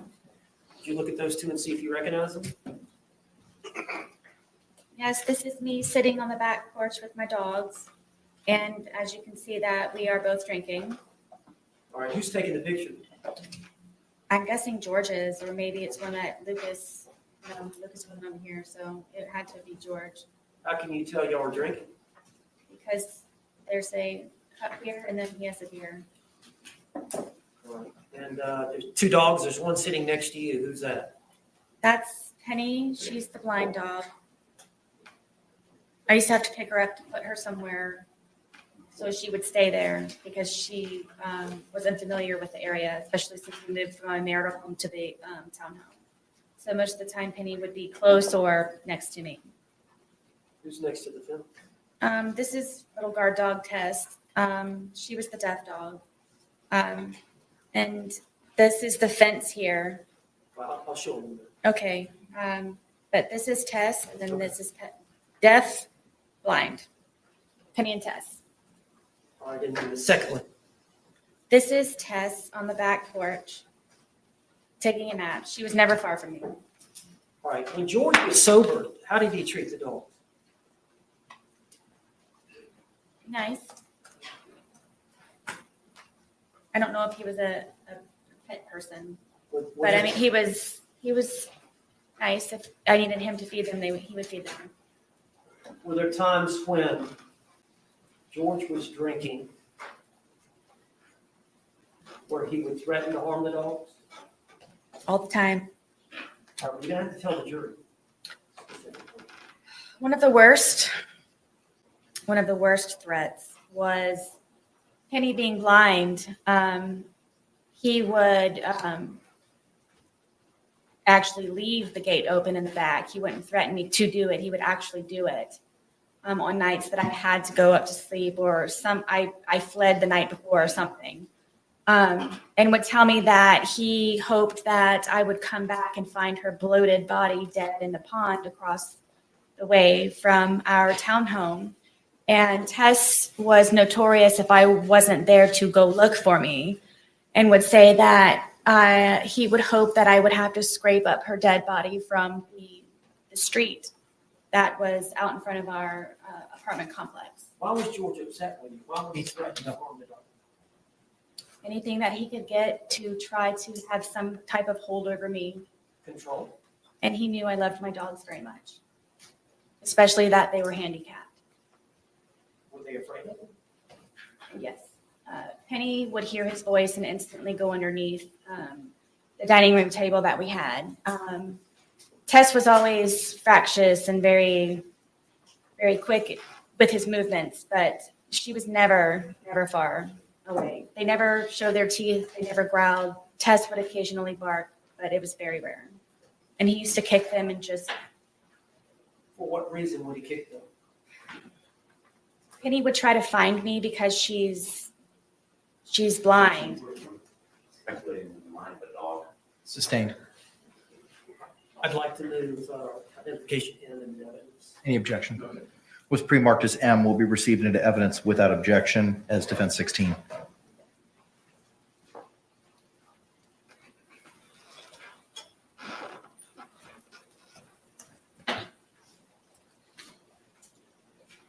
All right. Can you describe this for the jury? This is again is our back porch, and this is the fence that I made for the dogs to have a little bit extra space. Penny is next to me. She's the blind dog, and then Tess is down here guarding the gate. Are these fake rabbits? Is that Yes. here? I used to call my son when he was a baby. He was my bunny rabbit. Actually relevant. Overruled. He was my bunny rabbit, so I used to collect bunny rabbits, and so I have rabbits here and there throughout my house and in my little garden area. All right, this is the alcohol y'all are consuming, Yes. and this is a close-up of which one? This is Tess. She's the deaf dog. How old were these dogs at that time, 2020? Gosh, maybe 9, maybe 10.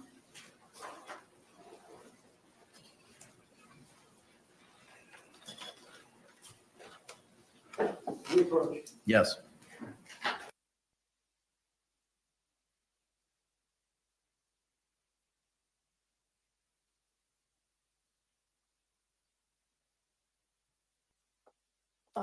Honestly, I don't know what to think about this thing anymore. I think she went too far in terms of everything. The dog situation is just so hard, and I am getting so very tired. It's about past 9 o'clock here in the UK. I've been up since 4 o'clock in the morning, but we are probably closer to the end of the day, but it's just unbelievable that this whole situation, the whole relationship was very dysfunctional. I mean, those photos, the TV photos, they impressed me a bit. But I would like the video and not just the still photos of the situation. And what she said about the locks, I mean, it's just unbelievable. What he says. So George took all the locks from the bedrooms, including the son Lucas. I just don't know what else to think anymore. Honestly, it's just too much. And then she was just saying that he. All right, members of the jury, it's 4:03. By show of hands, would you like to take an afternoon break at this point in time? Okay, court sees no hands. We may have to work also a little bit past 5 o'clock, maybe going between 5:45 and 6 this evening. I know juror third from the right, you may have to make a phone call as to that. Does anyone have any concerns about working a little bit later today till 6 o'clock? If you have those concerns, please raise your hand at this time. I have. Court sees no hands.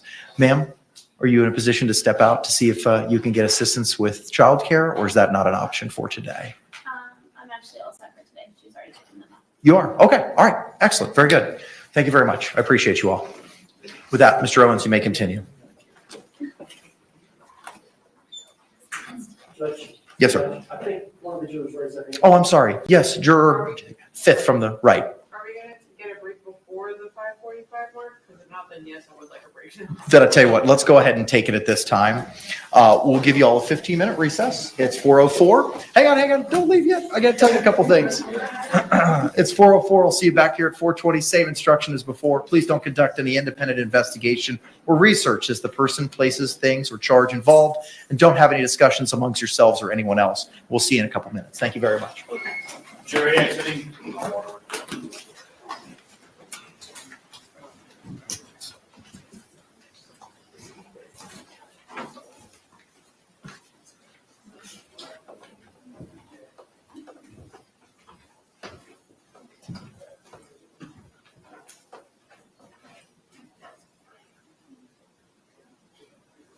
Y'all can be seated. Thank you.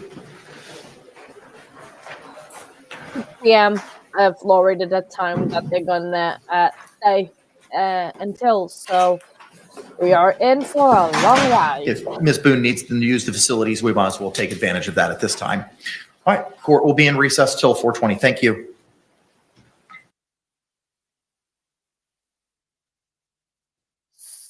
Yes, 4 p.m. your time, 6 p.m. Florida time. So we have 2 hours to go. Wow.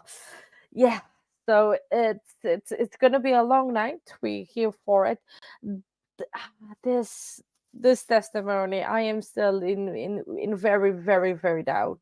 Is still creates me a lot of questions. The photos of the TV, like I was saying, it was actually creating me a little bit of a doubt in my mind, but I still don't know. I still don't know, but I don't think I think they in a way they went a bit far with the amount of pictures, with the amount of details of the explanations of the injuries, and she remembering all the story of the injuries. That is also what's like surprises me. How can she remember that much on how much she does it? So it's just absolutely crazy. All I know is that the crossing tomorrow is gonna be spicy, which we don't know if we're gonna start straight away with a crossing or we're gonna carry on with direct from this whole situation. But there's a couple bits that we can talk about while they are break, or we can just talk about nothing, maybe to try and light up the mood, because I mean this testimony has been a little bit heavy, I think, for everyone. I think we can yeah, exactly. Like she has never mentioned this all throughout for 4 years. She hasn't mentioned. We don't know if she has mentioned to the other lawyers that she had, the other 8 lawyers that she had before Mr. Owens, but she never mentioned in the police interview when she was interviewed for 2 hours, and she cannot say that she did not have time to talk about it. She did, because there's always time for Sarah Boone talking. So it's just absolutely insane. How can she say that now and all? And the part that she was saying about the stabbing, that she got stabbed, right? I don't know if you were here for that, Paula, but she said that she got stabbed in her leg and she showed the scar and everything. So how can you be walking around the house, up and down the stairs, because it was a townhome, and she just said that, with a towel on your leg, bleeding, like she was saying, she was bleeding out, this she described, and it just doesn't make sense. And then her lips went blue, that she was saying. Lips, it depends on the color of your skin, but blue, the lips goes blue when there's a lack of oxygen, not when a lack of blood. So that is something that is interesting in what she was saying. But then when we saw the pictures of the hospital, right, she had a boot, one of those medical boots that you use when you have an injury on your ankle, but she was stabbed. But then she did not explain really why she had a medical boot once she had that situation.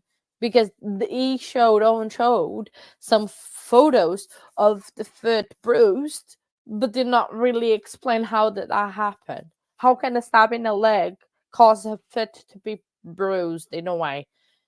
And she did not explain that, because if that was also an injury from this whole situation, should have been mentioned, and then that would make sense of using a medical boot, because it's just not comprehensive on how she that does that. But maybe talking about a little bit lighter thing, because it's been a very heavy testimony, been a very heavy situation. No matter if she believes that, it's her story, it's a line of testimony. But maybe with lighting up the story, I can tell about maybe the the way I met my husband. Wow, very brief way. Um, Before the court does come out, just as a lighten up story, so we don't probably lose our minds with Sarah this late in the day.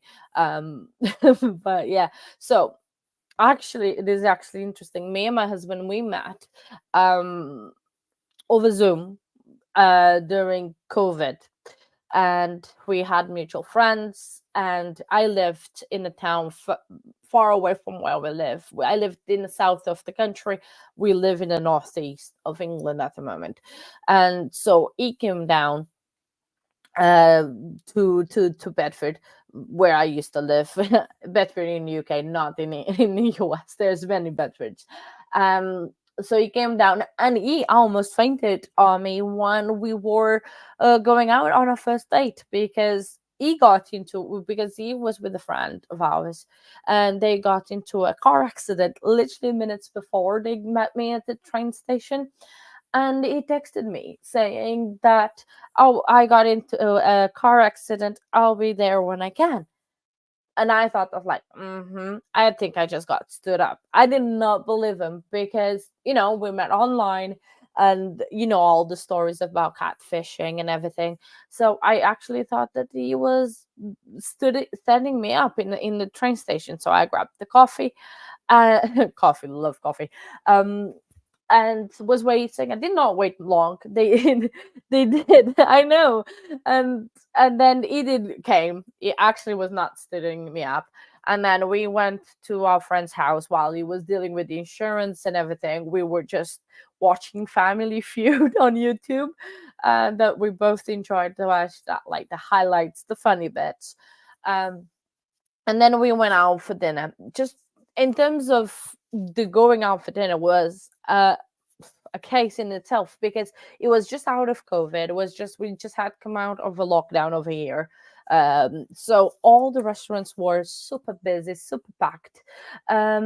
So neither of the boys, because obviously all the boys arranged.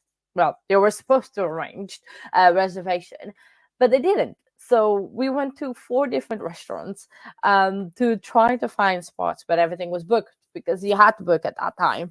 Um, Everything was absolutely booked, and um, no one does the reservation. So we end up at a very lovely romantic restaurant of Five Guys. So I've not had been to Five Guys at that point. I didn't know what it was. All I know was that my husband, he orders food, but then he's dragging himself to the table.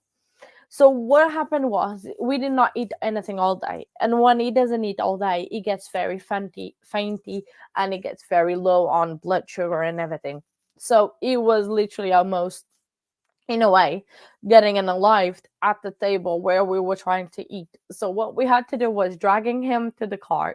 Our friend dragged him in the car, while me and the other girl, we took all the food, and then I had to feed him little by little the food, so he could actually kind of try, to a bit resurrect, come back to life, so he doesn't.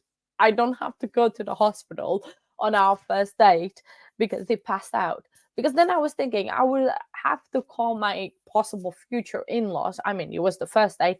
Say, oh, the girl that your son came down south to see and to meet, and is actually in the hospital because he fainted. So it was a whole ordeal. It was just absolutely hilarious. Well, we can laugh about it now. Back then, I was very worried. I was very concerned that he was just gonna, faint there. Like then we start dating, we start courting. After a couple months, I came up north to see how things were, to meet everybody, meet his family and everything. And guess or not, we go out for dinner again with his parents and some friends. And he gets food poisoning the next day. So he's all day sick in bed, not feeling very well. Obviously, food poisoning is not a joke of anything. I know it's a whole thing, Paula. And then I have to spend the whole day with my in-laws, which they are lovely, if you get my drift. I have to spend my whole day with my in-laws, and then at the time, my sister-in-law, that she's from Paraguay, was over here as well. So that was awesome. Awesome. So that was absolutely a nightmare and a half. Um,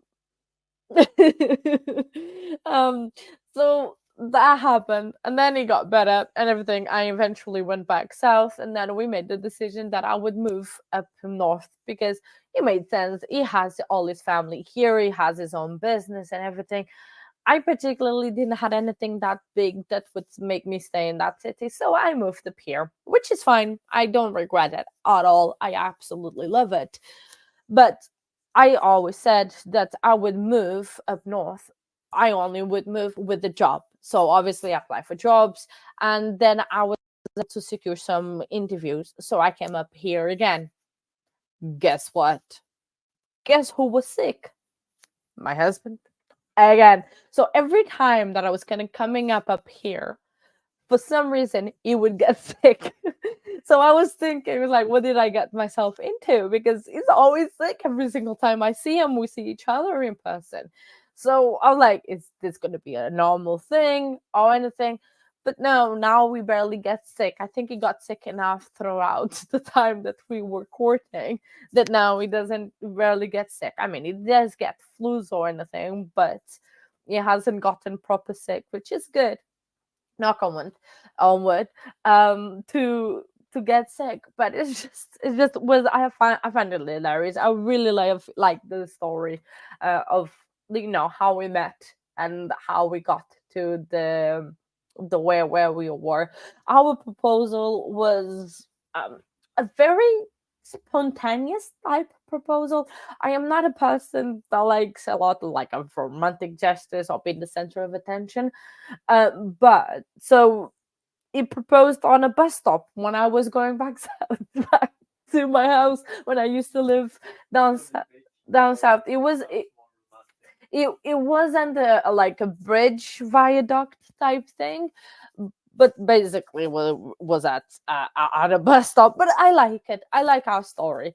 It's our personal story. It's individual to us. We like it. I mean, we pick it. I picked my own wedding ring and my own engagement ring, and because it's like we already knew we were gonna end up like this. So I was like, I already knew it was coming. So it was not, and it's not of a person to do that, and I'm not a person of getting that, if you know what I mean, if I'm explaining in a sense why. But yeah, I mean, and we are here almost 2 years married. Next month is our 2-year anniversary, but we're actually celebrating in the beginning of the month. We're going to go to a concert nearby, and then we're going to stay over for a couple nights in a hotel around the area just to enjoy. It's the big wedding extravaganza anniversary. And yeah, I mean, that is a very simple story of how we met, and a bit of a light story apart from, because I'm loving court. I'm loving Sarah Boone's testimony. I don't believe her in one word that she said, but it's a little bit heavy, so just to light up the mood. Oh, yeah, that is hilarious. Oh wow. See, you did get that is so sweet, Paula. That is so sweet. Yeah, I mean it's incredible how things work out and they end up being. I mean, maybe one day I can convince him to come on camera and we can talk about because us two in the same thing. Yeah, it is. Definitely. I mean that definitely you were. Um, so yeah, I mean, if you have any questions, you before court starts, you can just pop it up in a chat. But if you want to carry on to talk about Sarah Boone, we can go back to her. But I just thought of lighting up the mood a little bit and to probably wake myself up a little bit. I needed to think about something else different. Um, so yeah, I mean, I think it's been a pretty good day at court. When she got started, we got started. When Sarah started to talk, oh, camera shaking. Are we getting back? It's already been 15 minutes. Have I been talking for that long? I mean, when I start talking, I don't think there's much that will shut me up and keep me quiet. I can carry on talking for literally England. So oh, I know. I want to check it so much. Let me quickly check it without losing the stream. Oh, I still have 4 minutes. Whew. Yay, I can still talk. I need where's Ferris? I keep forgetting which channel is giving Ferris because it should be that one. Sarah Boone. Let's see. Ferris. And she was going for her divorce, and she did, she had a work. Wow. And I kept that, I kept several plaques that she had made. And these are in the back of your SUV. No, all that I still have left is that and maybe some cards, but I have no idea. It's one friend had given her. So what was her boyfriend saying?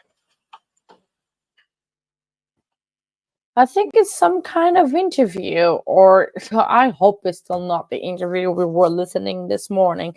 Does sound like a bit of a different one, but it's interesting. Oh, I think we are about to get back to court. I might just turn off my camera for a few minutes. I need a bit of a stretch, and then I'll be back on camera. Not the problem. Oh, that's a nice mug from the judge. So I think the Ferris case has just been interrogations by videos most of the days. I don't know if they had any witnesses whatsoever, apart from the one detective in the morning.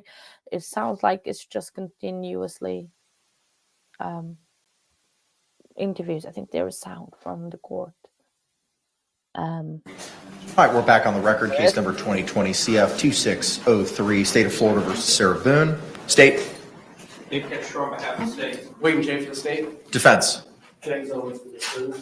County Henderson for Sarah Boone. Kevin Beck on behalf of Sarah Boone. Ms. Boone, let's go ahead and bring you back up to the witness stand, please. Judge, we're going to try to go with 6 today. Yes, sir, that's the plan.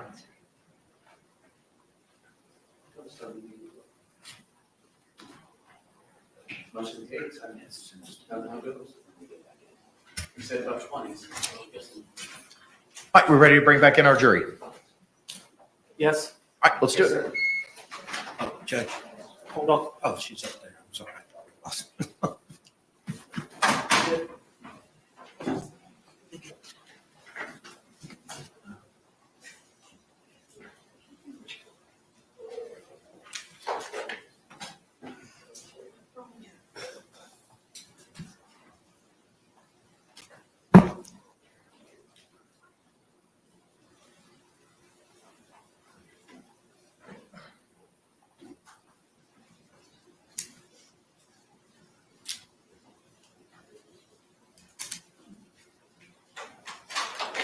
Jury entering.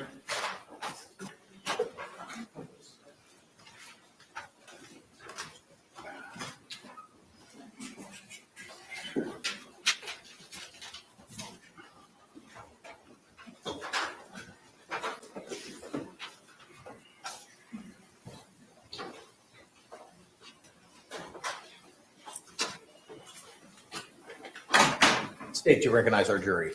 Yes, Your Honor. Defense, do you recognize our jury? I do. All right, y'all can be seated. Thank you. Again, members of the jury, if you could. Oh, wait.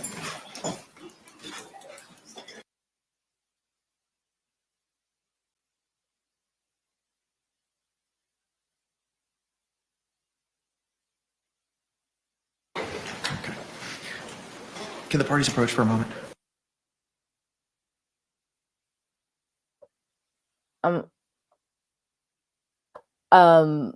What happened?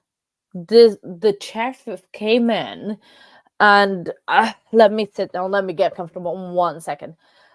The sheriff come in, the juries come in, everything, and then he approached the bench, said something to the judge that called the attorney. All right, members of the jury, again, if you could just raise your hands to confirm that you complied with the court's instructions during the last break. Record reflect all hands have been raised. All right, with that, Mr. Owens, you may continue your inquiry, sir. Just based on the court statements, identification A, I'd like to, this is one of the photographs that we introduced. Is this injury to your ear? Yes.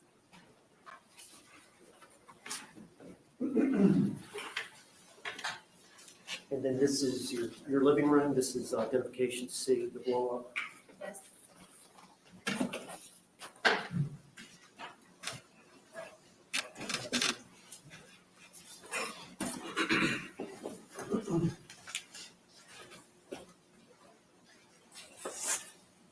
Identification D. TV. Yes.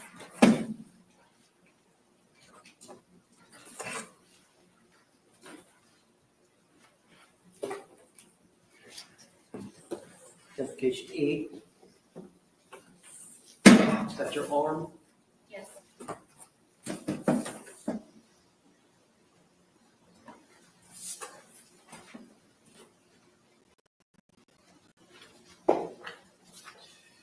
Identification F. Is that your knife wound?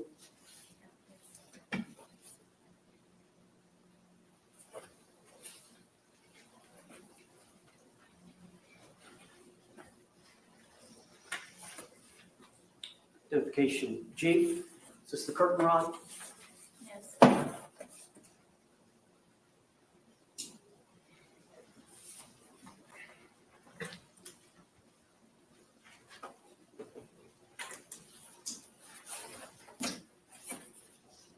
Identification H.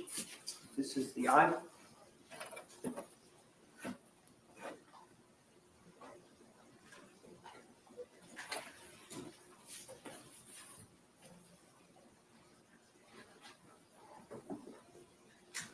Identification I.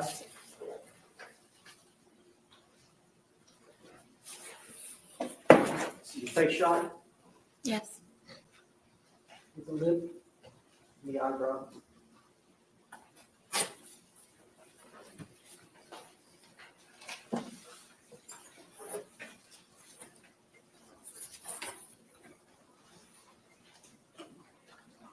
Identification B. And this is the back patio of the dog. Yes.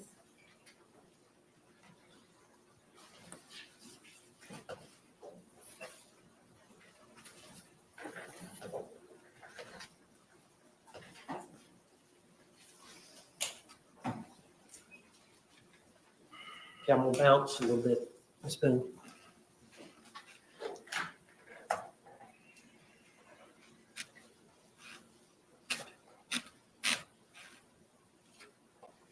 I'm gonna go back to the night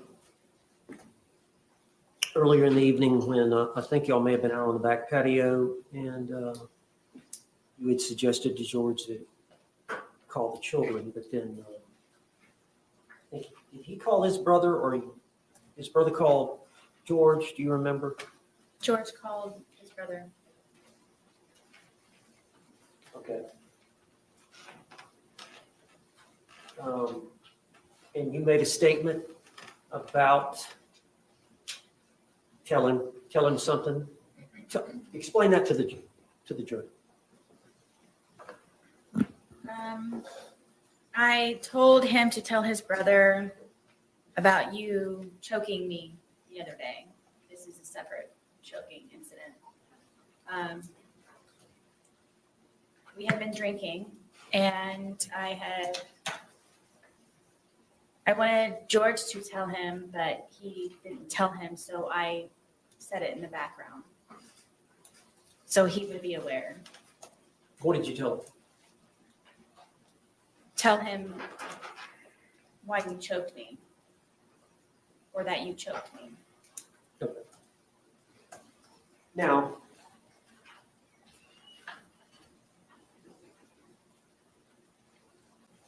you heard the testimony of the two neighbors, the boys that live next to you, Yes, and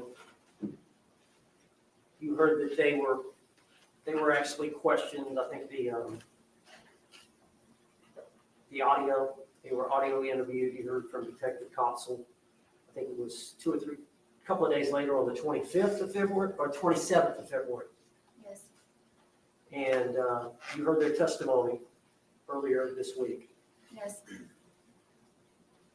Where they hear a kind of a thumping sound starting at the top of the steps, ending at the bottom. yes, Have they got the night wrong? yes. Explain to the jury that. So it was the night before.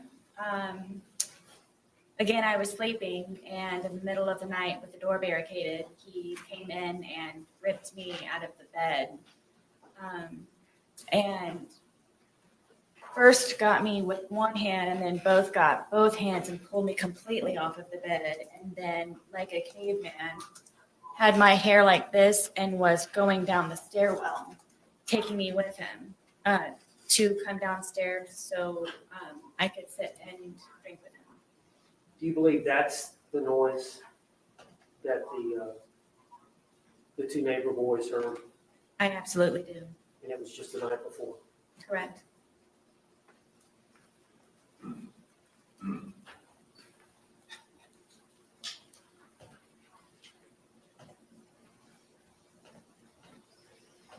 Now, some of the time when this abuse occurred, you called the police, Yes, and other times the police were not called. correct. I want to refer to you the first time, I believe, you mentioned the 911 call. I believe that was July 25th of 2018. Yes, And that was the incident in which Georgia kicked you in the eye, stomped me, yes. stomped you in the eye. And you had grabbed his neck. Yes, I was able to get my arms out from him pinning me down with his knees and grab his neck. So law enforcement came and investigated, Yes, and both of you were arrested. correct.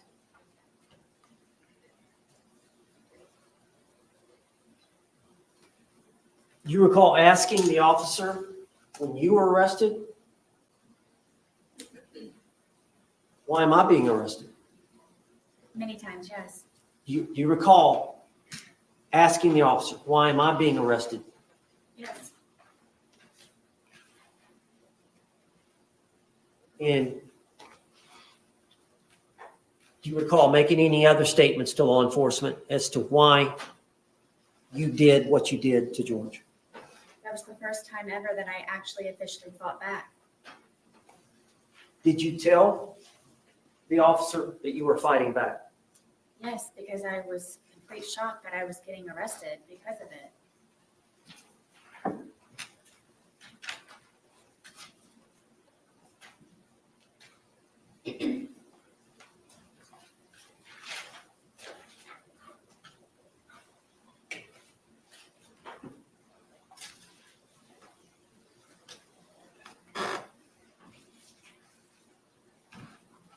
Now, on the 2-minute video, the suitcase video, you mentioned to him think you said something, I can't breathe. He said, I can't breathe, and you said, that's how I feel when you're choking me. Were you referring to an isolated incident of the night before, 2 nights before, or whatever, or were you referring to in general?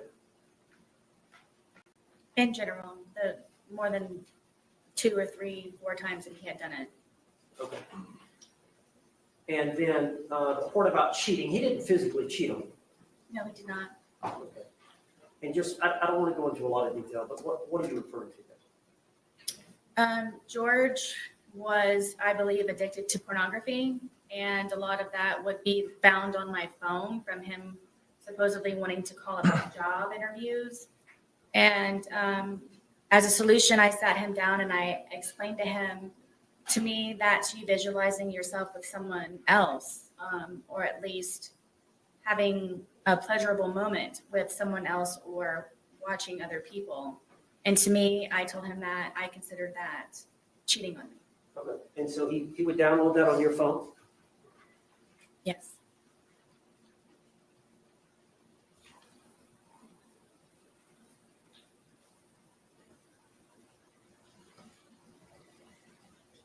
How did you stay with him? You got to tell the jury. As anyone who has ever been in love, or when you love someone, or primarily someone or something, you go above and beyond, and you tolerate and you endure and you persevere, and you try to make that person as spectacular as you possibly can, no matter the sacrifice that you may have to go through to serve someone else in a positive light so they can be better people for themselves, and to just make them a happier person. And love is very strong, and love is very deep. And love, I believe, is not fully understood in a lot of ways for how different people react to it. And I very much, deeply, and passionately love George. I love him to this day. Did you not want to be alone?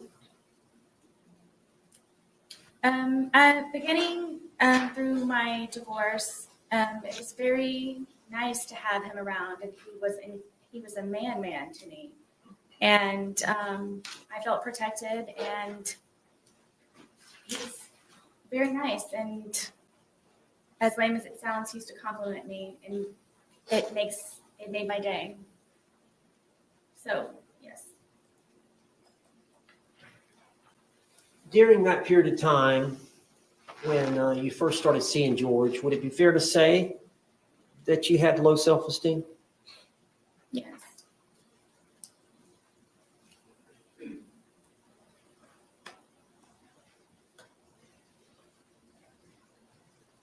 Now, we talked about this previous arrest where you told the officer you were fighting back and you got arrested.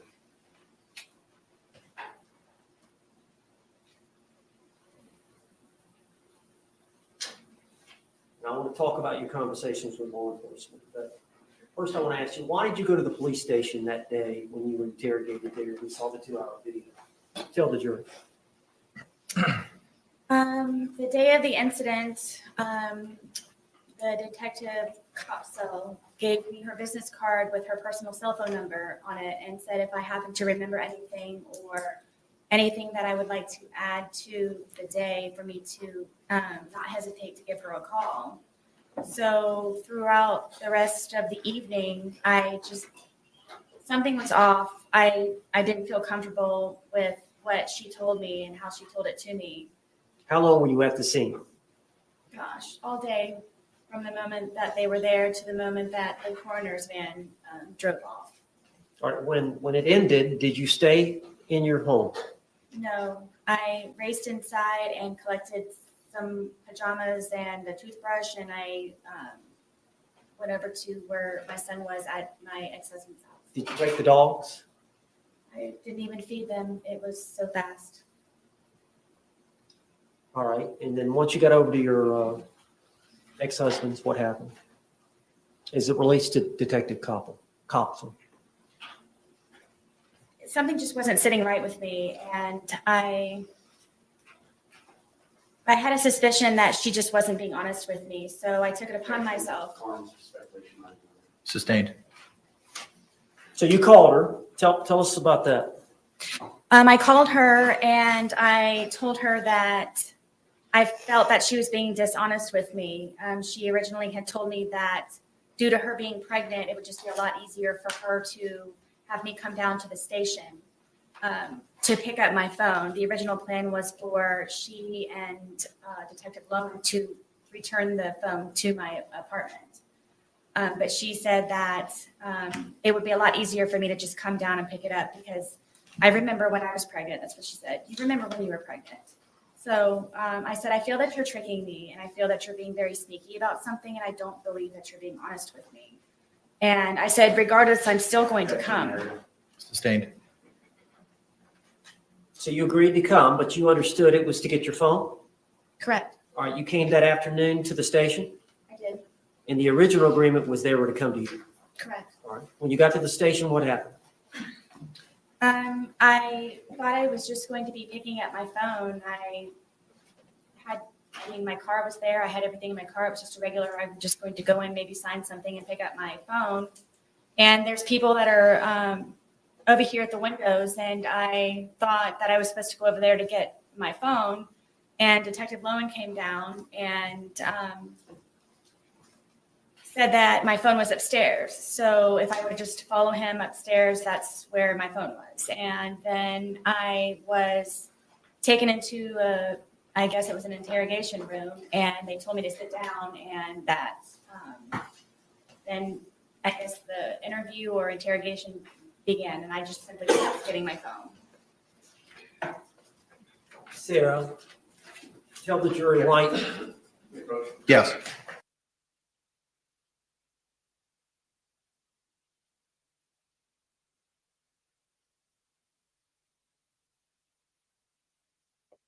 I think she forgot the part that she got her Miranda rights read. You may proceed. Ms. Boone? Ms. Boone? Tell the jury why you lied to the police. I lied to the police, basically everyone, because I was extremely fearful of being arrested. I made the first attempt of me calling 911 by telling them what happened, and I thought they were going to help me, but instead I was arrested for calling 911. So you made the decision to lie. I did. Did you stay with that lie? I did. Are you telling the truth today? I am. Now, let me take you back to the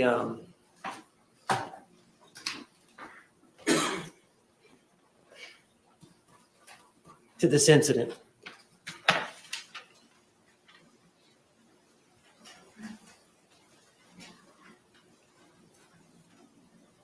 Is it fair to say that when Jorge Torres is sober, he commits no violence against you? No. Is that fair to say? Yes. Is it fair to say that every time that he's intoxicated or every time that you're hit by him or harmed by him, it's when he's intoxicated? Yes. As a result, when he's drinking, does it change your outlook? Yes. Could you explain that to the jury? I'm always fearful, paranoia. Why? Because I try to protect and defend myself for fear something happens at the last ultimate second. But you're always that way, fearful. Is it because of these prior incidences? Absolutely. Do you try to placate him? All the time. What do you mean? With the puzzles and the painting and feeding the ducks across the way at the pond, listening to music, trying to go for a walk on the trail, anything that I possibly can. I told you I was running out of things to entertain him with. Why do you think George, what bothers him? Sustained. Does he tell you? Sustained.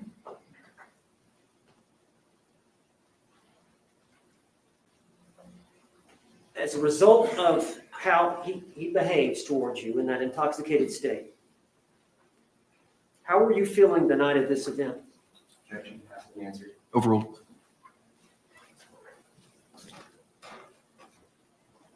Extremely nervous, anxiety galore, just, I can never relax. When he's drinking? Yes. And the state of intoxication that he was at the time of this event, is that the state that scares you the most? It's the tone, yes. There's a lot of alarms and red flags that go on throughout the day or night or whenever it is that we are drinking. Objection non-responsive. Sustained. Tell us about that. How that does that heighten your sense of safety, At all times. but especially when he's drinking? Oh, yes, all the time. And then his mood? Yes, it depends on what mood he's in that day. Well, do you have like a sixth sense of how he's doing? Yes, I knew George very well. Objection non-responsive. Yes or no? Sustained. Can you tell us what you mean by that? Sixth sense, or knew him very well? I guess you can say that I was trained by fear with him. Just, it wasn't fun anymore when we would drink and we would hang out on the back porch. It wasn't fun anymore because I knew inevitably that something was going to happen to me one way or another.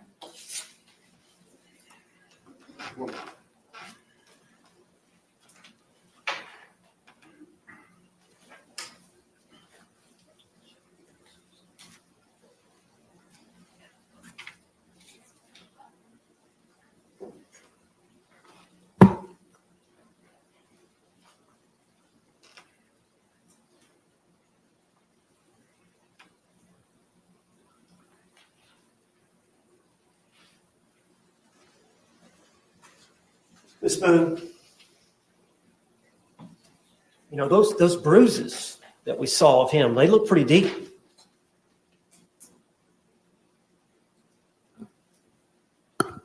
Tell the jury what you were thinking. From the bat, you're Yes. I didn't want to die that night. I can't describe it to you.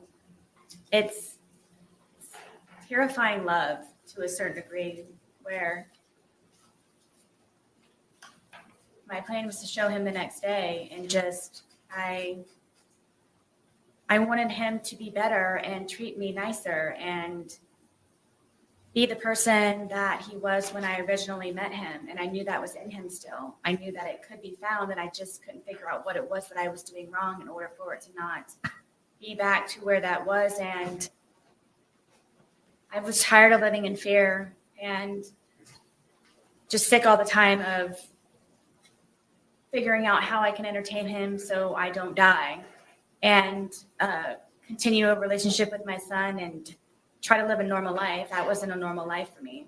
And just, I bottom line is I didn't want to die. I would have died, or I would have been disfigured or maimed, or if it weren't me with the bat, it would have been him if he were to have gotten out.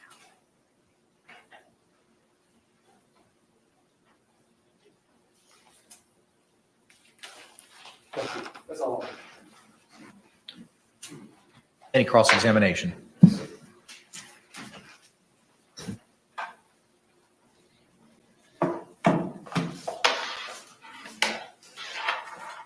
George know somebody named Crystal? Did you ever mention Crystal in your text messages about being one of his bitches? I don't know. I don't remember. How about Christine? Did George know a Christine? I don't know. How about a Pamela Erickson? These may have been people that he was communicating with on whatever the platform was. On your phone? I believe so, yes. And did you find these communications? I believe I found one or two of them from some of them. And did you send a long letter to his family to relay to him about George and his girls that he was cheating on you with? I believe so. Okay, so you do know those names, right? I don't remember them. It's been however long. Okay.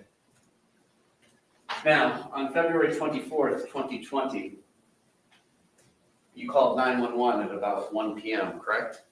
Yes. And at that point, you were still feeling a little intoxicated, were you not? It was more shock, I guess. So you agree that you previously stated, I was still, I believe, intoxicated to a degree? To a degree, yes. So 1 p.m., it's about 14 hours after 11 p.m. the night before, correct? I'm guessing so. Well, 12 hours prior would be 1 a.m., and then 12 a.m. is 13 hours, 11 p.m. is 14 hours, correct? Okay. And you were present here for the medical examiner, Dr. Zadovich, to testify, correct? Yes. And you heard her talk about all the effects of ethanol that has on the human body, correct? Yes. And she also mentioned something that it, on average, dissipates at about 0.015 an hour. Do you recall that? I believe so. Okay. So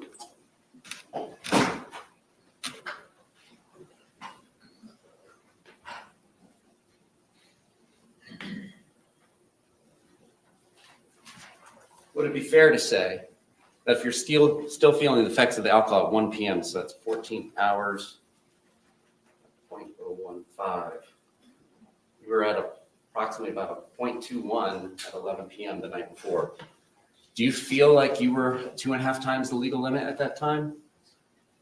I don't know how you came to that number. Judge, I'm going to object. Approach.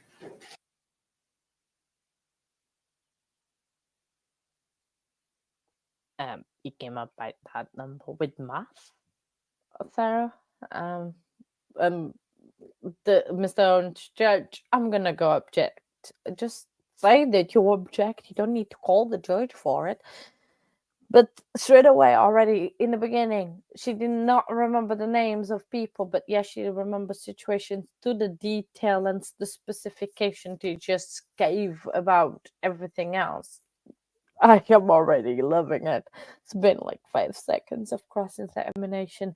I mean, they could have just left the cross for tomorrow, but I think it's yeah. Jules just very quickly before they come back, so was saying that Juror 13, the one that was the DV one, was nodding her head in agreement. Sorry, it just went off in her agreement with Sarah. We might have a juror there that. You may proceed. So you testified earlier that you all had about half of one of these bottles left from the night before, correct? Yes.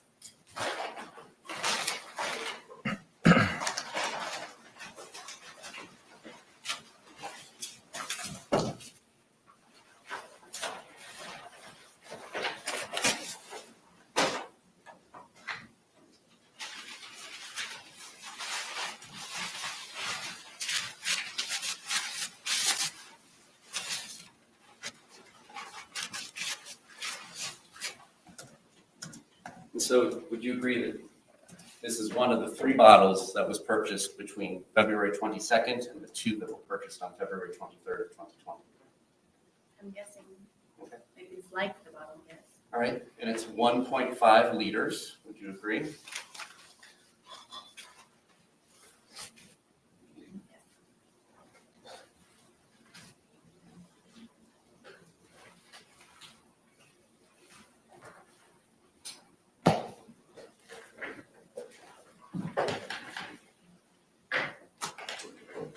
And when you say half, are we talking about the top of the label was left from the day before? Oh goodness, no. All right, a little less, halfway through the label? It's right about. Okay, about halfway through the label. So in addition to halfway through the label, which you began consuming after going to Publix at about 12:15, correct? Yeah. So you all would have began consuming around 12:30, is it fair to say, when you got back? I can't call exactly. Okay. And after finishing what you all had left over from Saturday, the two of you consumed two 1.5 liter bottles, correct? I'm not sure about the second bottle that he purchased, if it was empty or not at the time. Well, you did mention that the police would find two empty bottles in the top of your trash, correct? Yes. And we did all see that in the photographs, correct? See that Two. they empty in the garbage, yes. All right, and you say you were about 100 pounds at the time? Yes. And we all know Mr. Torres was 103 pounds at the time of his death, correct? That's what he said. All right, so that's 3 liters of wine between 200 pounds split between two people over the course of a day, correct? Yes. And you testified today that you were intoxicated at the time that this occurred, the videos between 11 and 11:30 at night, correct? Yes, at some level, yes. Now, what does that mean to you? Previously, have you indicated that that means the room is spinning? Do you ever recall saying that? I do. So what was your level of intoxication at this point in time when the first video was filmed at 11:12 p.m.? Do you mean from lack of sleep or alcohol? From the alcohol. What was my level? What were you feeling? Did you have trouble with your balance? I was more tired than anything. Did you have trouble with your balance? I don't believe so. So you were able to flip a suitcase over with a 100-pound man in it, right? I mean, yes, it happened, Okay. How about your speech? Do you feel like your speech was slurred? clearly. How about your inhibitions? Do you feel like you were doing things that you wouldn't do when you were sober? I wasn't thinking about that. Well, on reflection, do you feel like this is something you would have done when you were sober? I didn't know me and George. I'm just asking you, looking back on this, when he's in the suitcase and you're telling him how you feel, and then you wait 11 minutes and you film another 22 seconds, and then you go upstairs, upon reflection, is that something you would have done and left him in there had you not been drinking? I don't know. I can't say. Okay. If I was scared, then it would be something. All right. Now, today you testified about the time frame between the two videos, correct? Yes.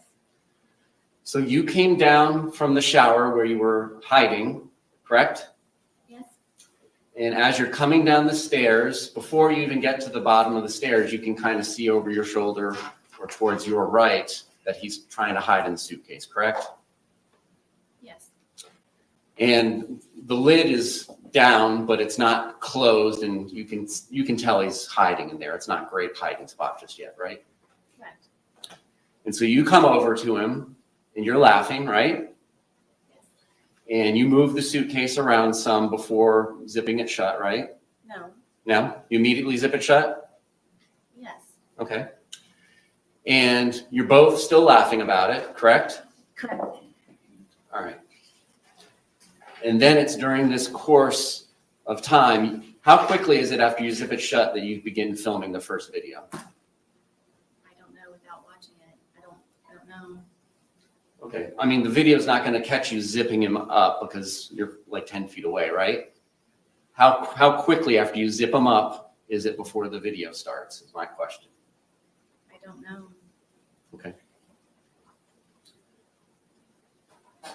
And then during that 9 minutes and 14 seconds is when he begins to get angry, correct? What, 9 minutes?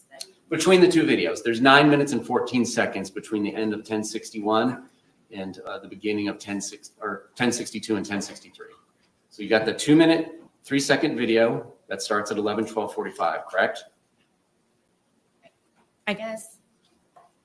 Permission to use state 17? You may.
All right, so we're looking at entry 31107.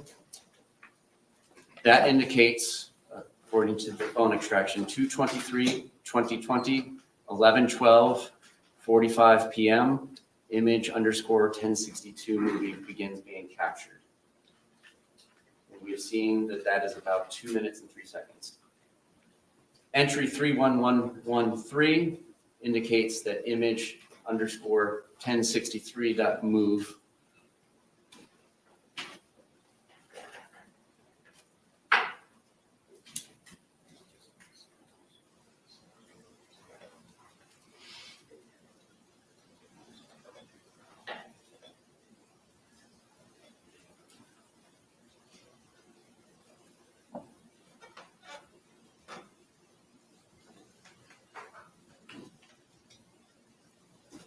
disconnected.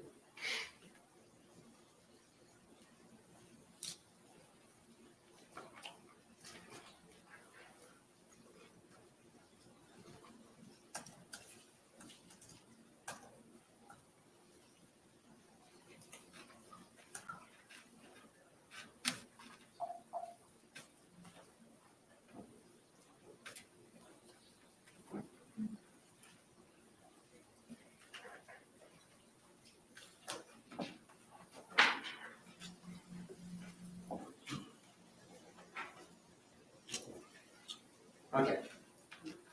31113, a second movie is captured at 11:23:03 p.m. Your testimony was that after that first video was captured by your phone and you, Mr. Torres began getting angry and trying to push his way out, correct? Say it one more time, please. Between these two movies, of which there's about 9 minutes and 14 seconds, Mr. Torres begins to get angry and try and push his way out and get out of the suitcase, correct? He had been angry on and off throughout the entire day. Okay. You didn't tell us that earlier. You said it was a wonderful, fun day all day, correct? That's because I lived. Okay. But you did not tell us earlier today that he had been angry throughout the day. When would I say that? You described your entire day of doing puzzles and arts and crafts and outside by the dartboard, and you said it was a wonderful day and everything was fun until he was in the suitcase. Did you not testify to that earlier today? I did. Okay. My specific question between these two movies is, this is when he begins to get angry and trying to push his way out and to get out of the suitcase, correct? Angry again, yes. And he was expressing his anger in what manner? How did he say this? At which point throughout the day? Ma'am, you know very well that I'm talking about between these movies. Please answer my question. Between these two movies, how did he express his anger with you? Told me that I was going to fucking die. Okay. Now this is happening after he's already told you several times he cannot breathe in the suitcase, correct? Correct. And he's been in there for whatever brief amount of time it took you to zip him up, and the laughter stops, and then you go over and begin to film, correct? Yes. And you're filming, your purpose of filming is to kind of teach him a lesson. This is your chance to say something to him when he can't say anything back to you, correct? No, Then correct me. there was no lesson to be learned. It was just I wanted him to try to understand how I felt, so maybe he could progress in being a better person the next day. So you wanted him to understand how you felt in the past, and that's not teaching a lesson? I just wanted him to understand. Okay. All right, and so immediately prior to zipping him up and putting him into the movie, you had been upstairs, correct? I'm sorry? Immediately before coming down and zipping him up and then filming the first of the two movies, you had been upstairs in the shower, correct? Yes.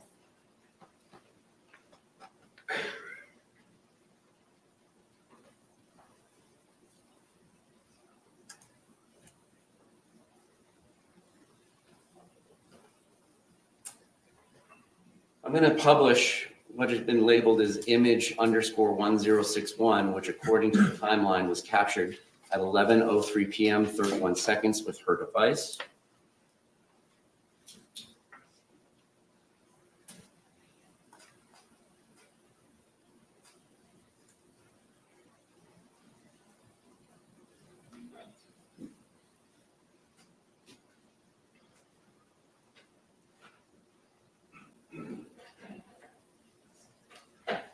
All right. Does this appear to be the suitcase that's in question in the two movies that are filmed at 11:12 and 11:23 p.m.? No?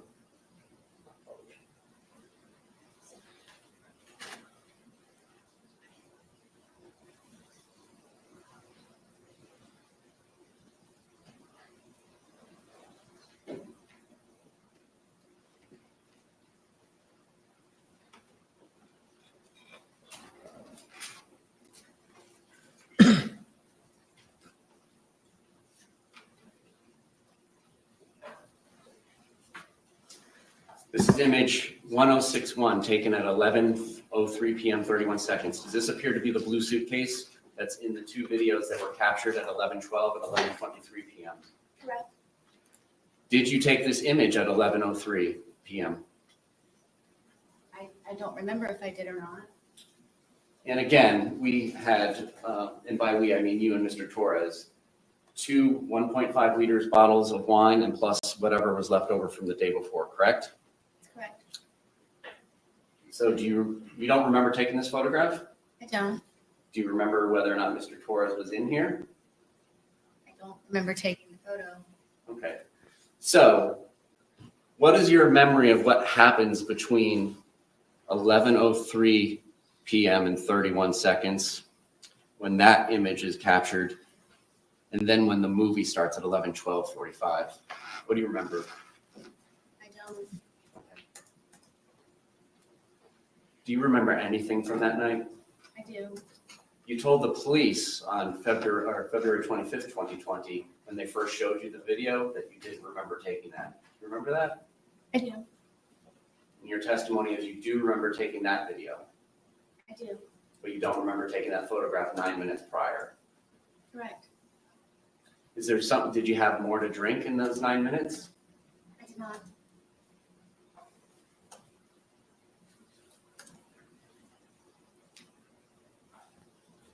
Was Mr. Torres in that suitcase the entire time between 11:03 when that image was taken and then when the second video was taken at 11:23 p.m.? I believe so, yes. So for 20 minutes? Yes? However long the time frame is. Did he begin telling you that he couldn't breathe before the video, or do you not remember? I don't remember.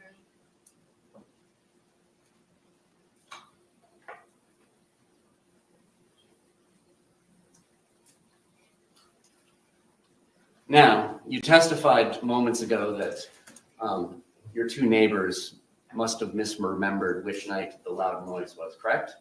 Yes. And now you're telling us that you don't remember taking the photograph at 11:03 p.m., correct? Correct. Did the police come out to your townhouse on Sunday, February 23rd, 2020? Yes. I'm talking about Sunday. This is the Sunday fun day when we're going to Publix twice. Were the police out of your residence? No. It was the day after, Monday, the 24th. Correct? Yes. And that Monday morning, you called 911, well, Monday afternoon at about 1 p.m., correct? Yes. And between that time frame, you were the only person in your apartment plus Mr. Torres in the suitcase, correct? Yes. So if anything had been disturbed in your apartment, you had all the time that you wanted to undisturb them before calling 911, correct? If I wanted to. Okay. And you still, your testimony is there was no loud boom that shook the walls of your townhouse at about 11 p.m. the night of February 23rd, 2020, correct? Correct. To the best of your memory, correct? Correct.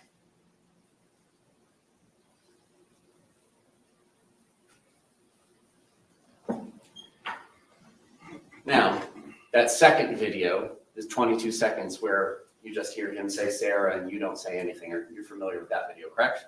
Yes. It's after that that you go upstairs, correct? Yes. How quickly is it that you go upstairs after that? It was pretty quick. Can you grab the dogs? No, the dogs were upstairs already. Okay. Did you call 911 and let the police know that you had zipped somebody shut in a suitcase and they had not been able to get out for 20 minutes? I did not. Did you go to Brian's house and tell him, I had to zip Mr. Torres up in a suitcase shut? We need to do something about that before he passes. I believe that's what the phone call was. Okay. Well, what do you remember now about the phone call with Brian? I know that I called him.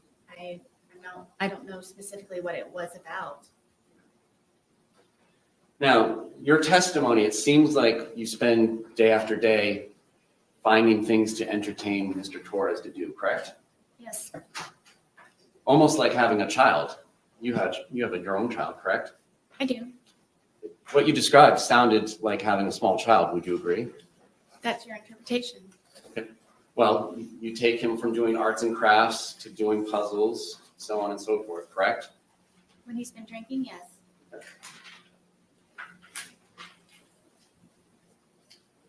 And Mr. Torres was notorious for doing some of these things, correct? What do you mean?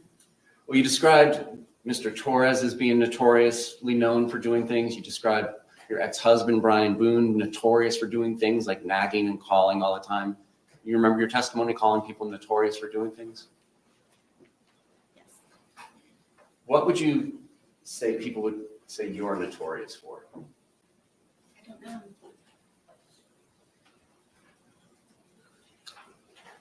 And you would not answer Brian Boone, your ex-husband's phone calls, just so that you could let him know that you're busy and you have things going on, correct?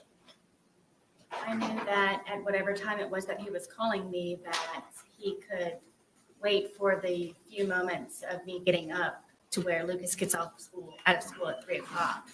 Okay. But you wouldn't return his call. You would let him call several times, correct? That day, yes. Okay. How about other days? Would he have to call to remind you to get Lucas on other days? He wasn't reminding me. He was just making sure that Lucas was covered for a pickup or drop off. All right. You didn't mention to the sheriff's office on either February 24th or February 25th about going to Publix with Mr. Torres at noon or 12:17, did you? I don't recall. So the best evidence of that would be the reporting of those interviews? Correct.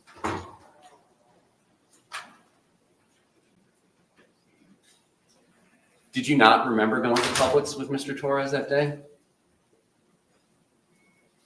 At what point? At any point? No, I didn't.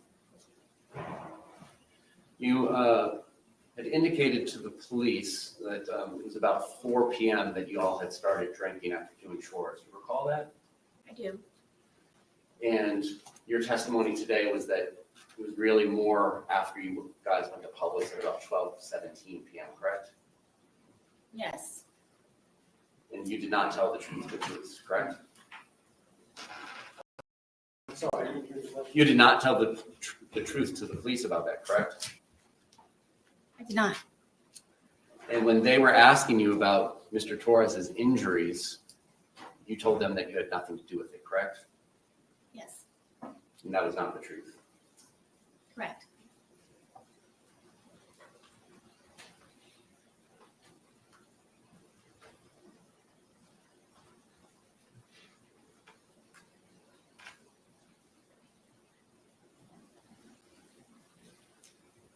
What did y'all have for breakfast on the 23rd?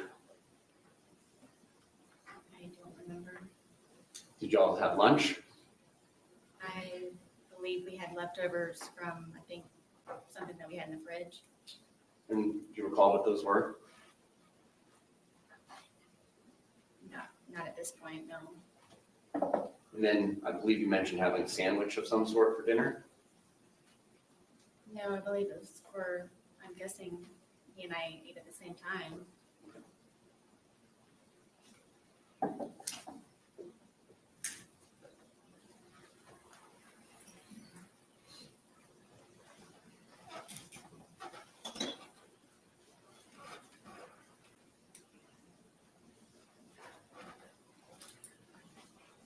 And at one point, Mr. Torres called his brother Juan, correct?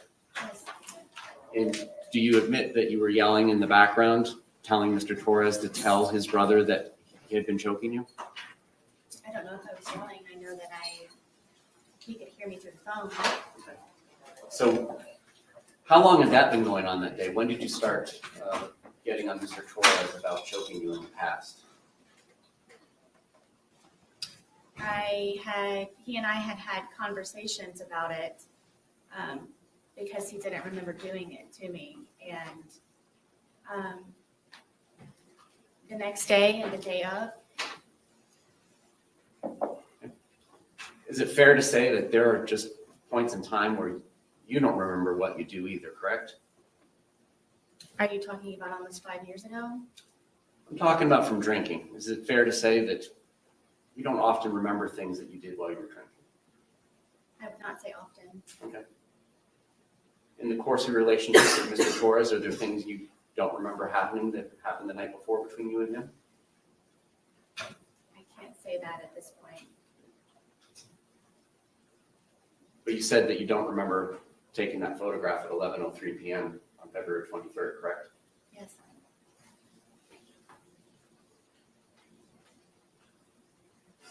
Was there anything else that you were telling Mr. Torres that he needed to tell his brother?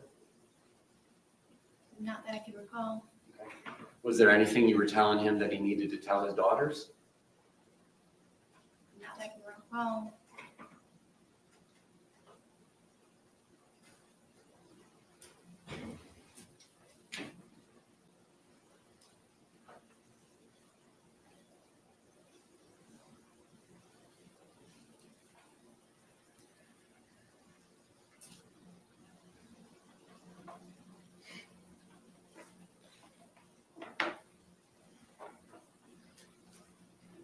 Now, you indicated that Mr. Torres would use your phone to look at pornography. Correct. Were there ever any points in times when it was you that was used looking at pornography? If I was, it was to go back and look to see.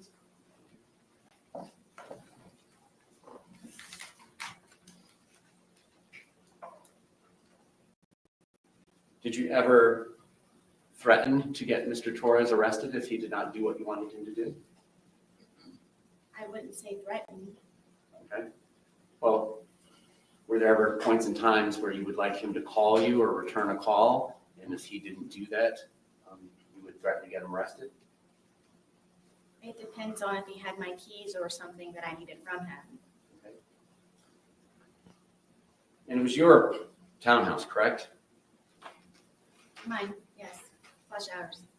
Well, When did you get him off the lease? I'm not sure what year it was, but I don't think he was actually removed from the lease. Okay. I think he was made a different type of tenant.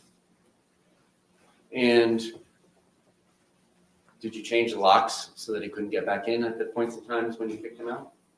I did sometimes. And then would you leave the key in the hiding spot that he was aware of? There were multiple hiding places. On any of the 911 calls, did you ever mention that Mr. Torres was aware of where you kept your keys and that's how he got back into the house? I didn't know I needed to. Okay. He would never break into my home. All right, and it's your testimony that you did not push him down the stairs, correct? Yes. And in fact, it was him that dragged you down the stairs the night before, correct? Yes. Now, by dragged, did you leave your feet? Yes. And did you get scrapes on your knees or anywhere from the carpet? I'm not sure. I don't. Did you get any injuries, like bruises or abrasions or scrapes? I was missing a lot of my hair. Yes, that was on the stairwell. And you agree that you were photographed on February 24th when the police came out, correct? The day of the incident? Well, the afternoon after the incident. We're not sure when he passed. Yes. Some of those photographs showed ashtrays inside your house. I thought you said you guys couldn't smoke inside your house, We couldn't. but you did, right? Sometimes, yes.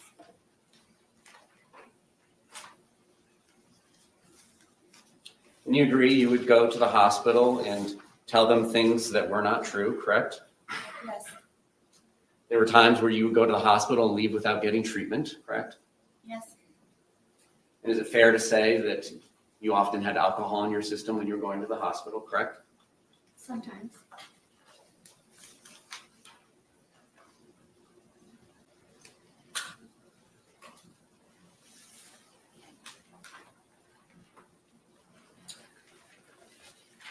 All right, so just to summarize the day to make sure we understand it.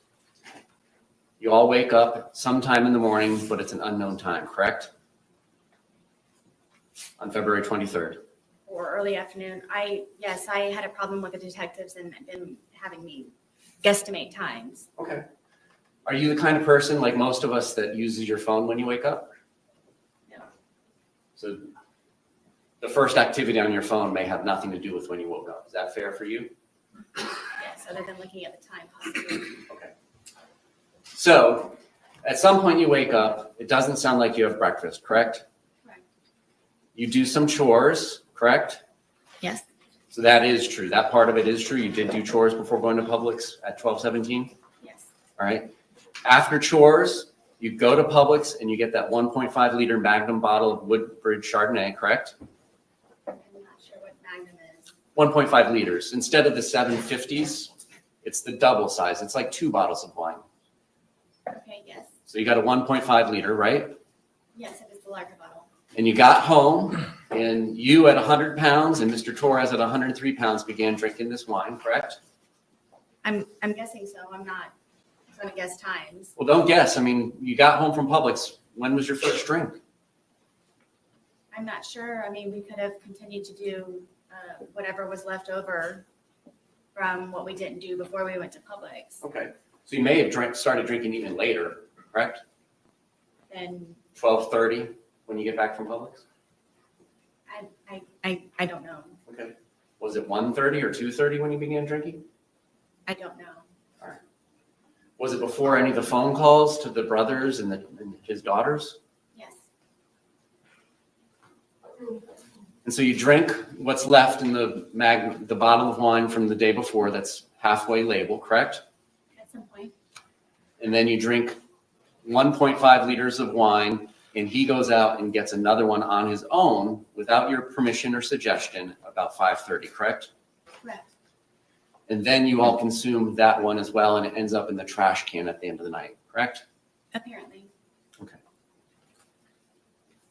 At what point in the night does your memory tape stop? Because you You described that it wasn't on at 11:03 p.m. when that photograph was taken. What's the last thing you actually do remember prior to these videos being made? I don't recall it at this point. I don't remember. All right, and so it ends in hide and seek after arts and puzzles, correct? He says, tag, you're it, but you run and go upstairs and hide, right? Yes. So does that mean he's it and he's supposed to come find you? No. Okay. So you both hide? No. Okay. How does this work? I don't know how to tell you. Okay. I was it, and I went and hid. I mean, my understanding of the rules of hide and seek is one person will be it, cover his or her eyes and count to like 20 and then go find the person that's hiding. Is that your familiarity with the rules too, or do you guys have house rules? I understand how the Okay. game of hide and seek works. So explain to me, what was your expectation? You go up to the shower. Were you expecting him to come find you? I was. Okay.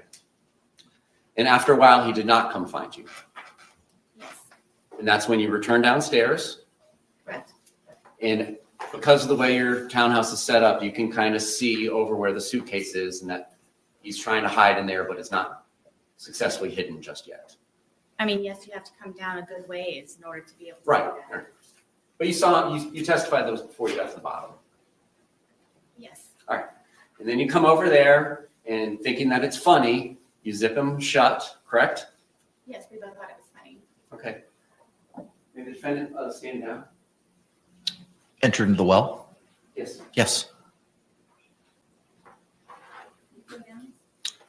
Deputy, we release her into the well, please?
All right.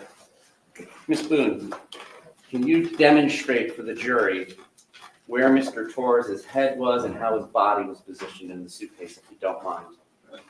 His back was this way and his head was here.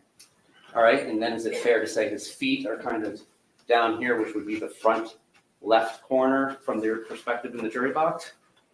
Yes. And then his knees are kind of tucked up towards his face. If I remember correctly, yes, that's the position. Okay. All right. Can you help me understand how it was that you zipped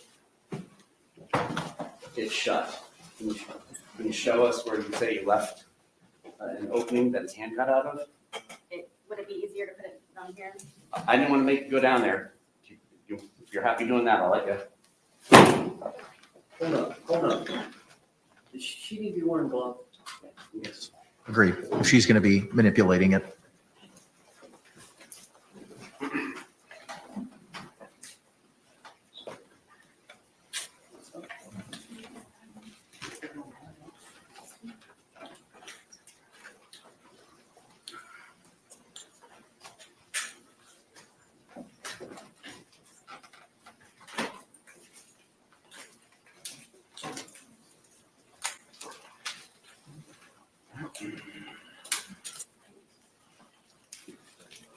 What do you want her to do?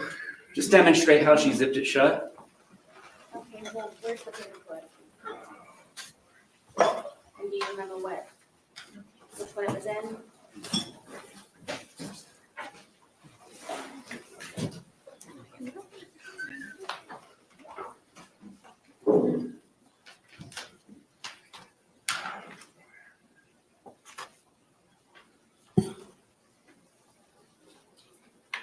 This side.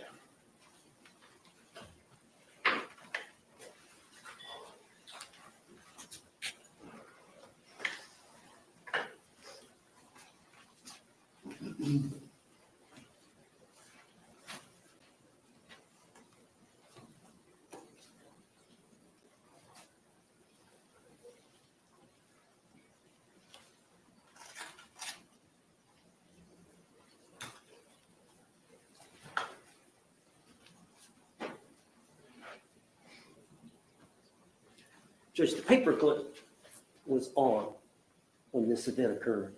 When we pulled the suitcase out earlier, the paperclip was not attached. So now the prosecutor has attached the paperclip. We don't know if that's the way it was attached. It's not even a paperclip. We don't Okay. know if that's the proper way that it was attached, but he's asking her now to pull. Is there an objection? Yes? Approach.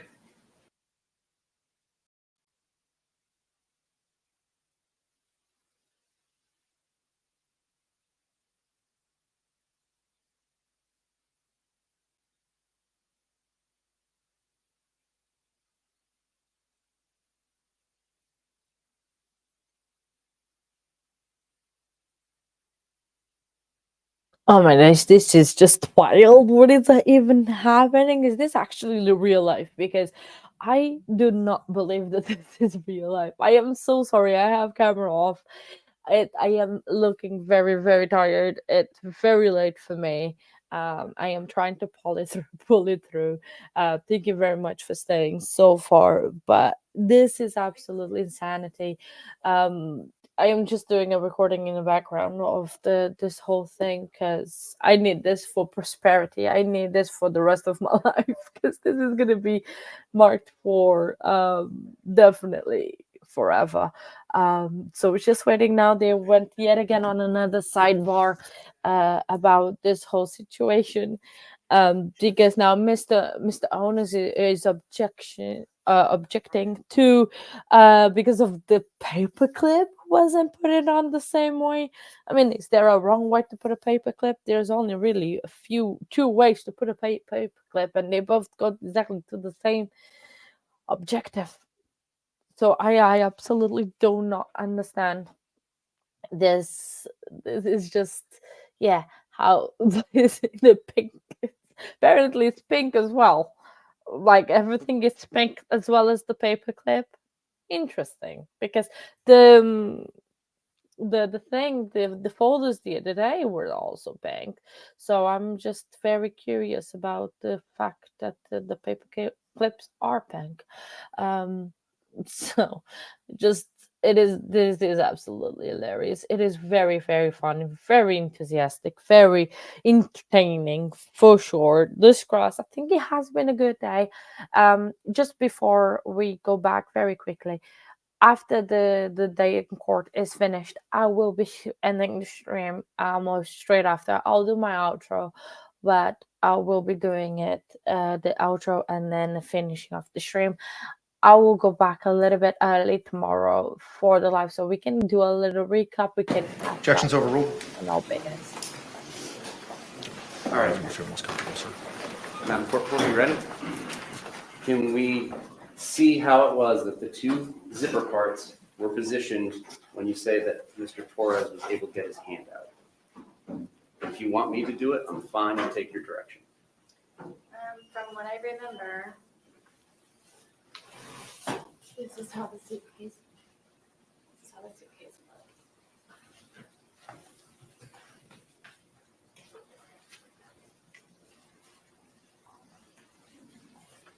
This was up here. This was not this hard either. So this was like here. Okay. Right here.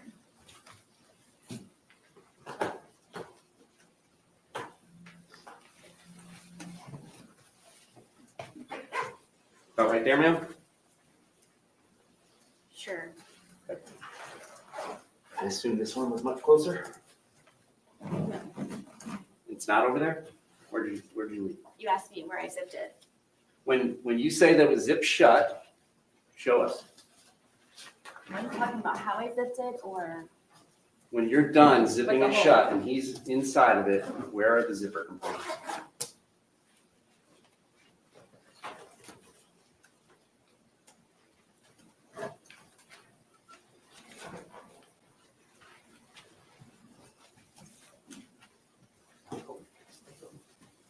Just tell me where it's at. I mean, it was the corner. I mean, the corner was It was right cut here? open. I mean, it's not.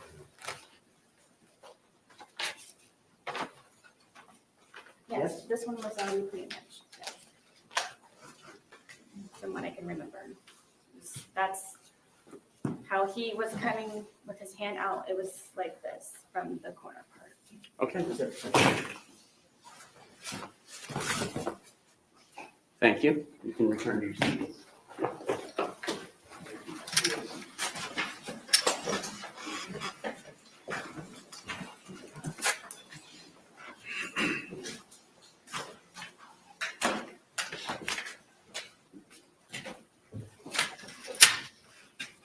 Did you ever change the position of those zippers once you put it in that position? I did not.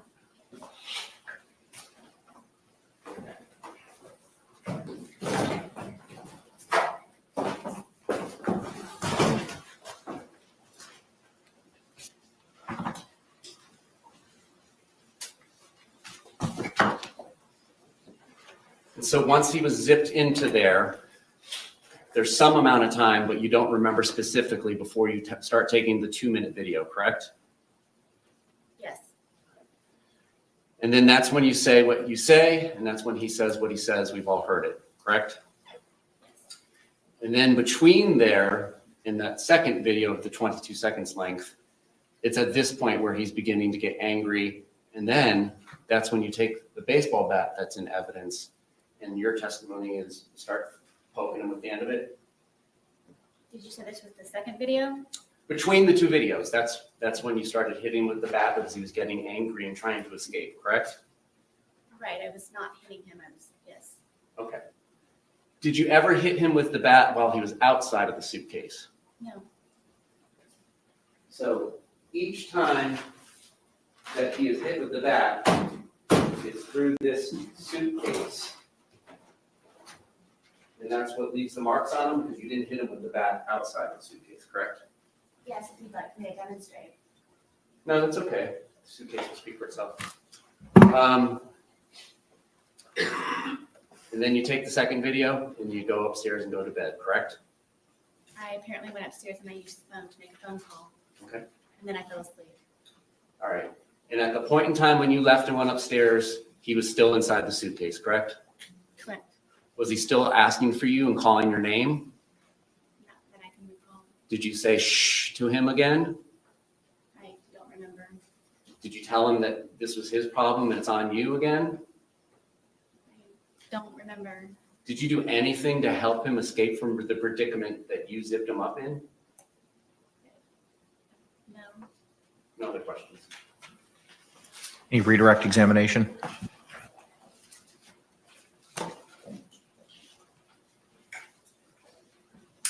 Ms. Boone, he just asked you the question that you poked him and you didn't poke it. You poked, every time you poked him hard with the bat, he was inside the briefcase, The suitcase, yes. the suitcase. But you remember when he put his hand out, did you not hit him in the hand outside the suitcase? Yes. Okay, so that was the only time the bat touched Mr. Torres's body outside the suitcase, Yes. was when you hit him with a hand. But all the other injuries were with you poking him pretty hard. I mean, you bruised your hand, correct? Doing that. Thank you. That's all I have. Ma'am, you can return to council's table. Judge, can we approach you? Just a moment. Let me get her situated at table, and then we can approach.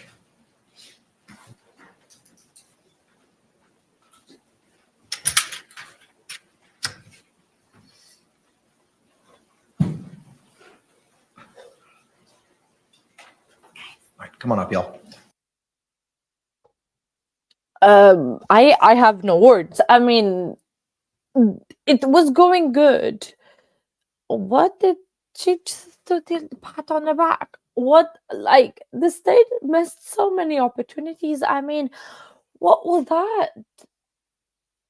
Um, I mean, so many questions that he could have asked, so many opportunities he had that he literally did not took advantage of anything. I mean, where is the oh my days about the injuries, about going I would go through all the injuries about, it should have just oh my days. He could have shown the video and point to the hole because of the video or the photo. Why did he not do that? I just don't understand. I don't understand this cross. I don't know if it is because I'm tired, if it is because this is wild to think. But he missed so many opportunities. I mean, there was the injury that she had about he said that he stomped on her face and all that she had was a black eye.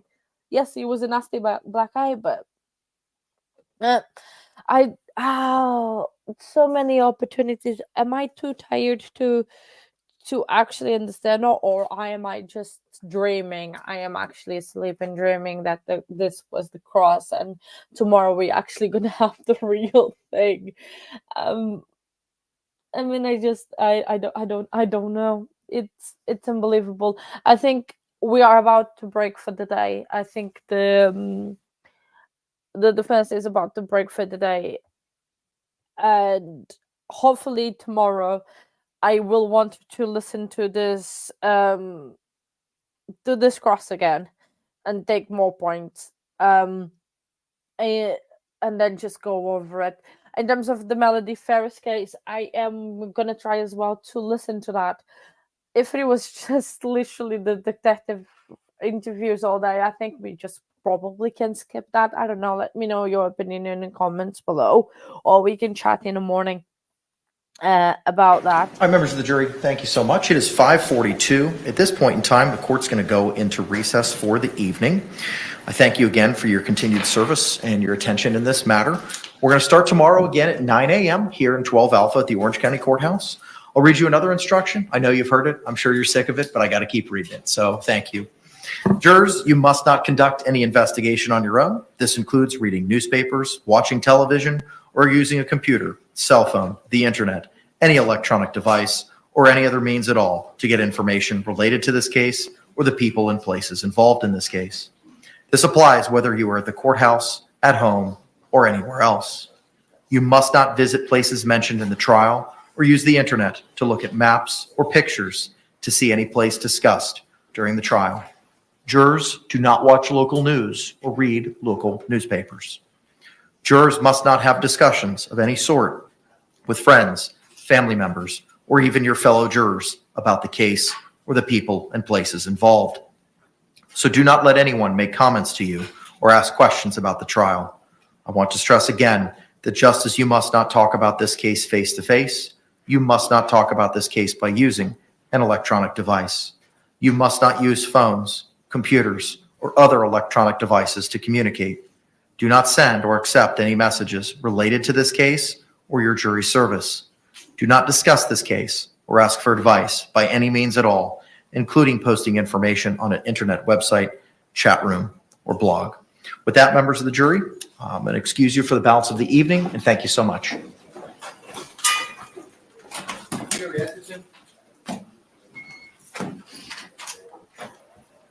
All right. So I think this is it. We're done for the day. Thank you very much for staying all day with me to listen to this crazy case. Tomorrow we'll be back probably with the Melody Ferris case. We'll see what we're gonna do about that one. If we're gonna do just summary, or we're gonna listen to the whole day and go back to the new day. We'll have a look. We'll see what's going on as well. Once again, thank you very much for hanging out. Have a lovely rest of your day, evening, wherever you are. And yeah, thank you very much. Bye.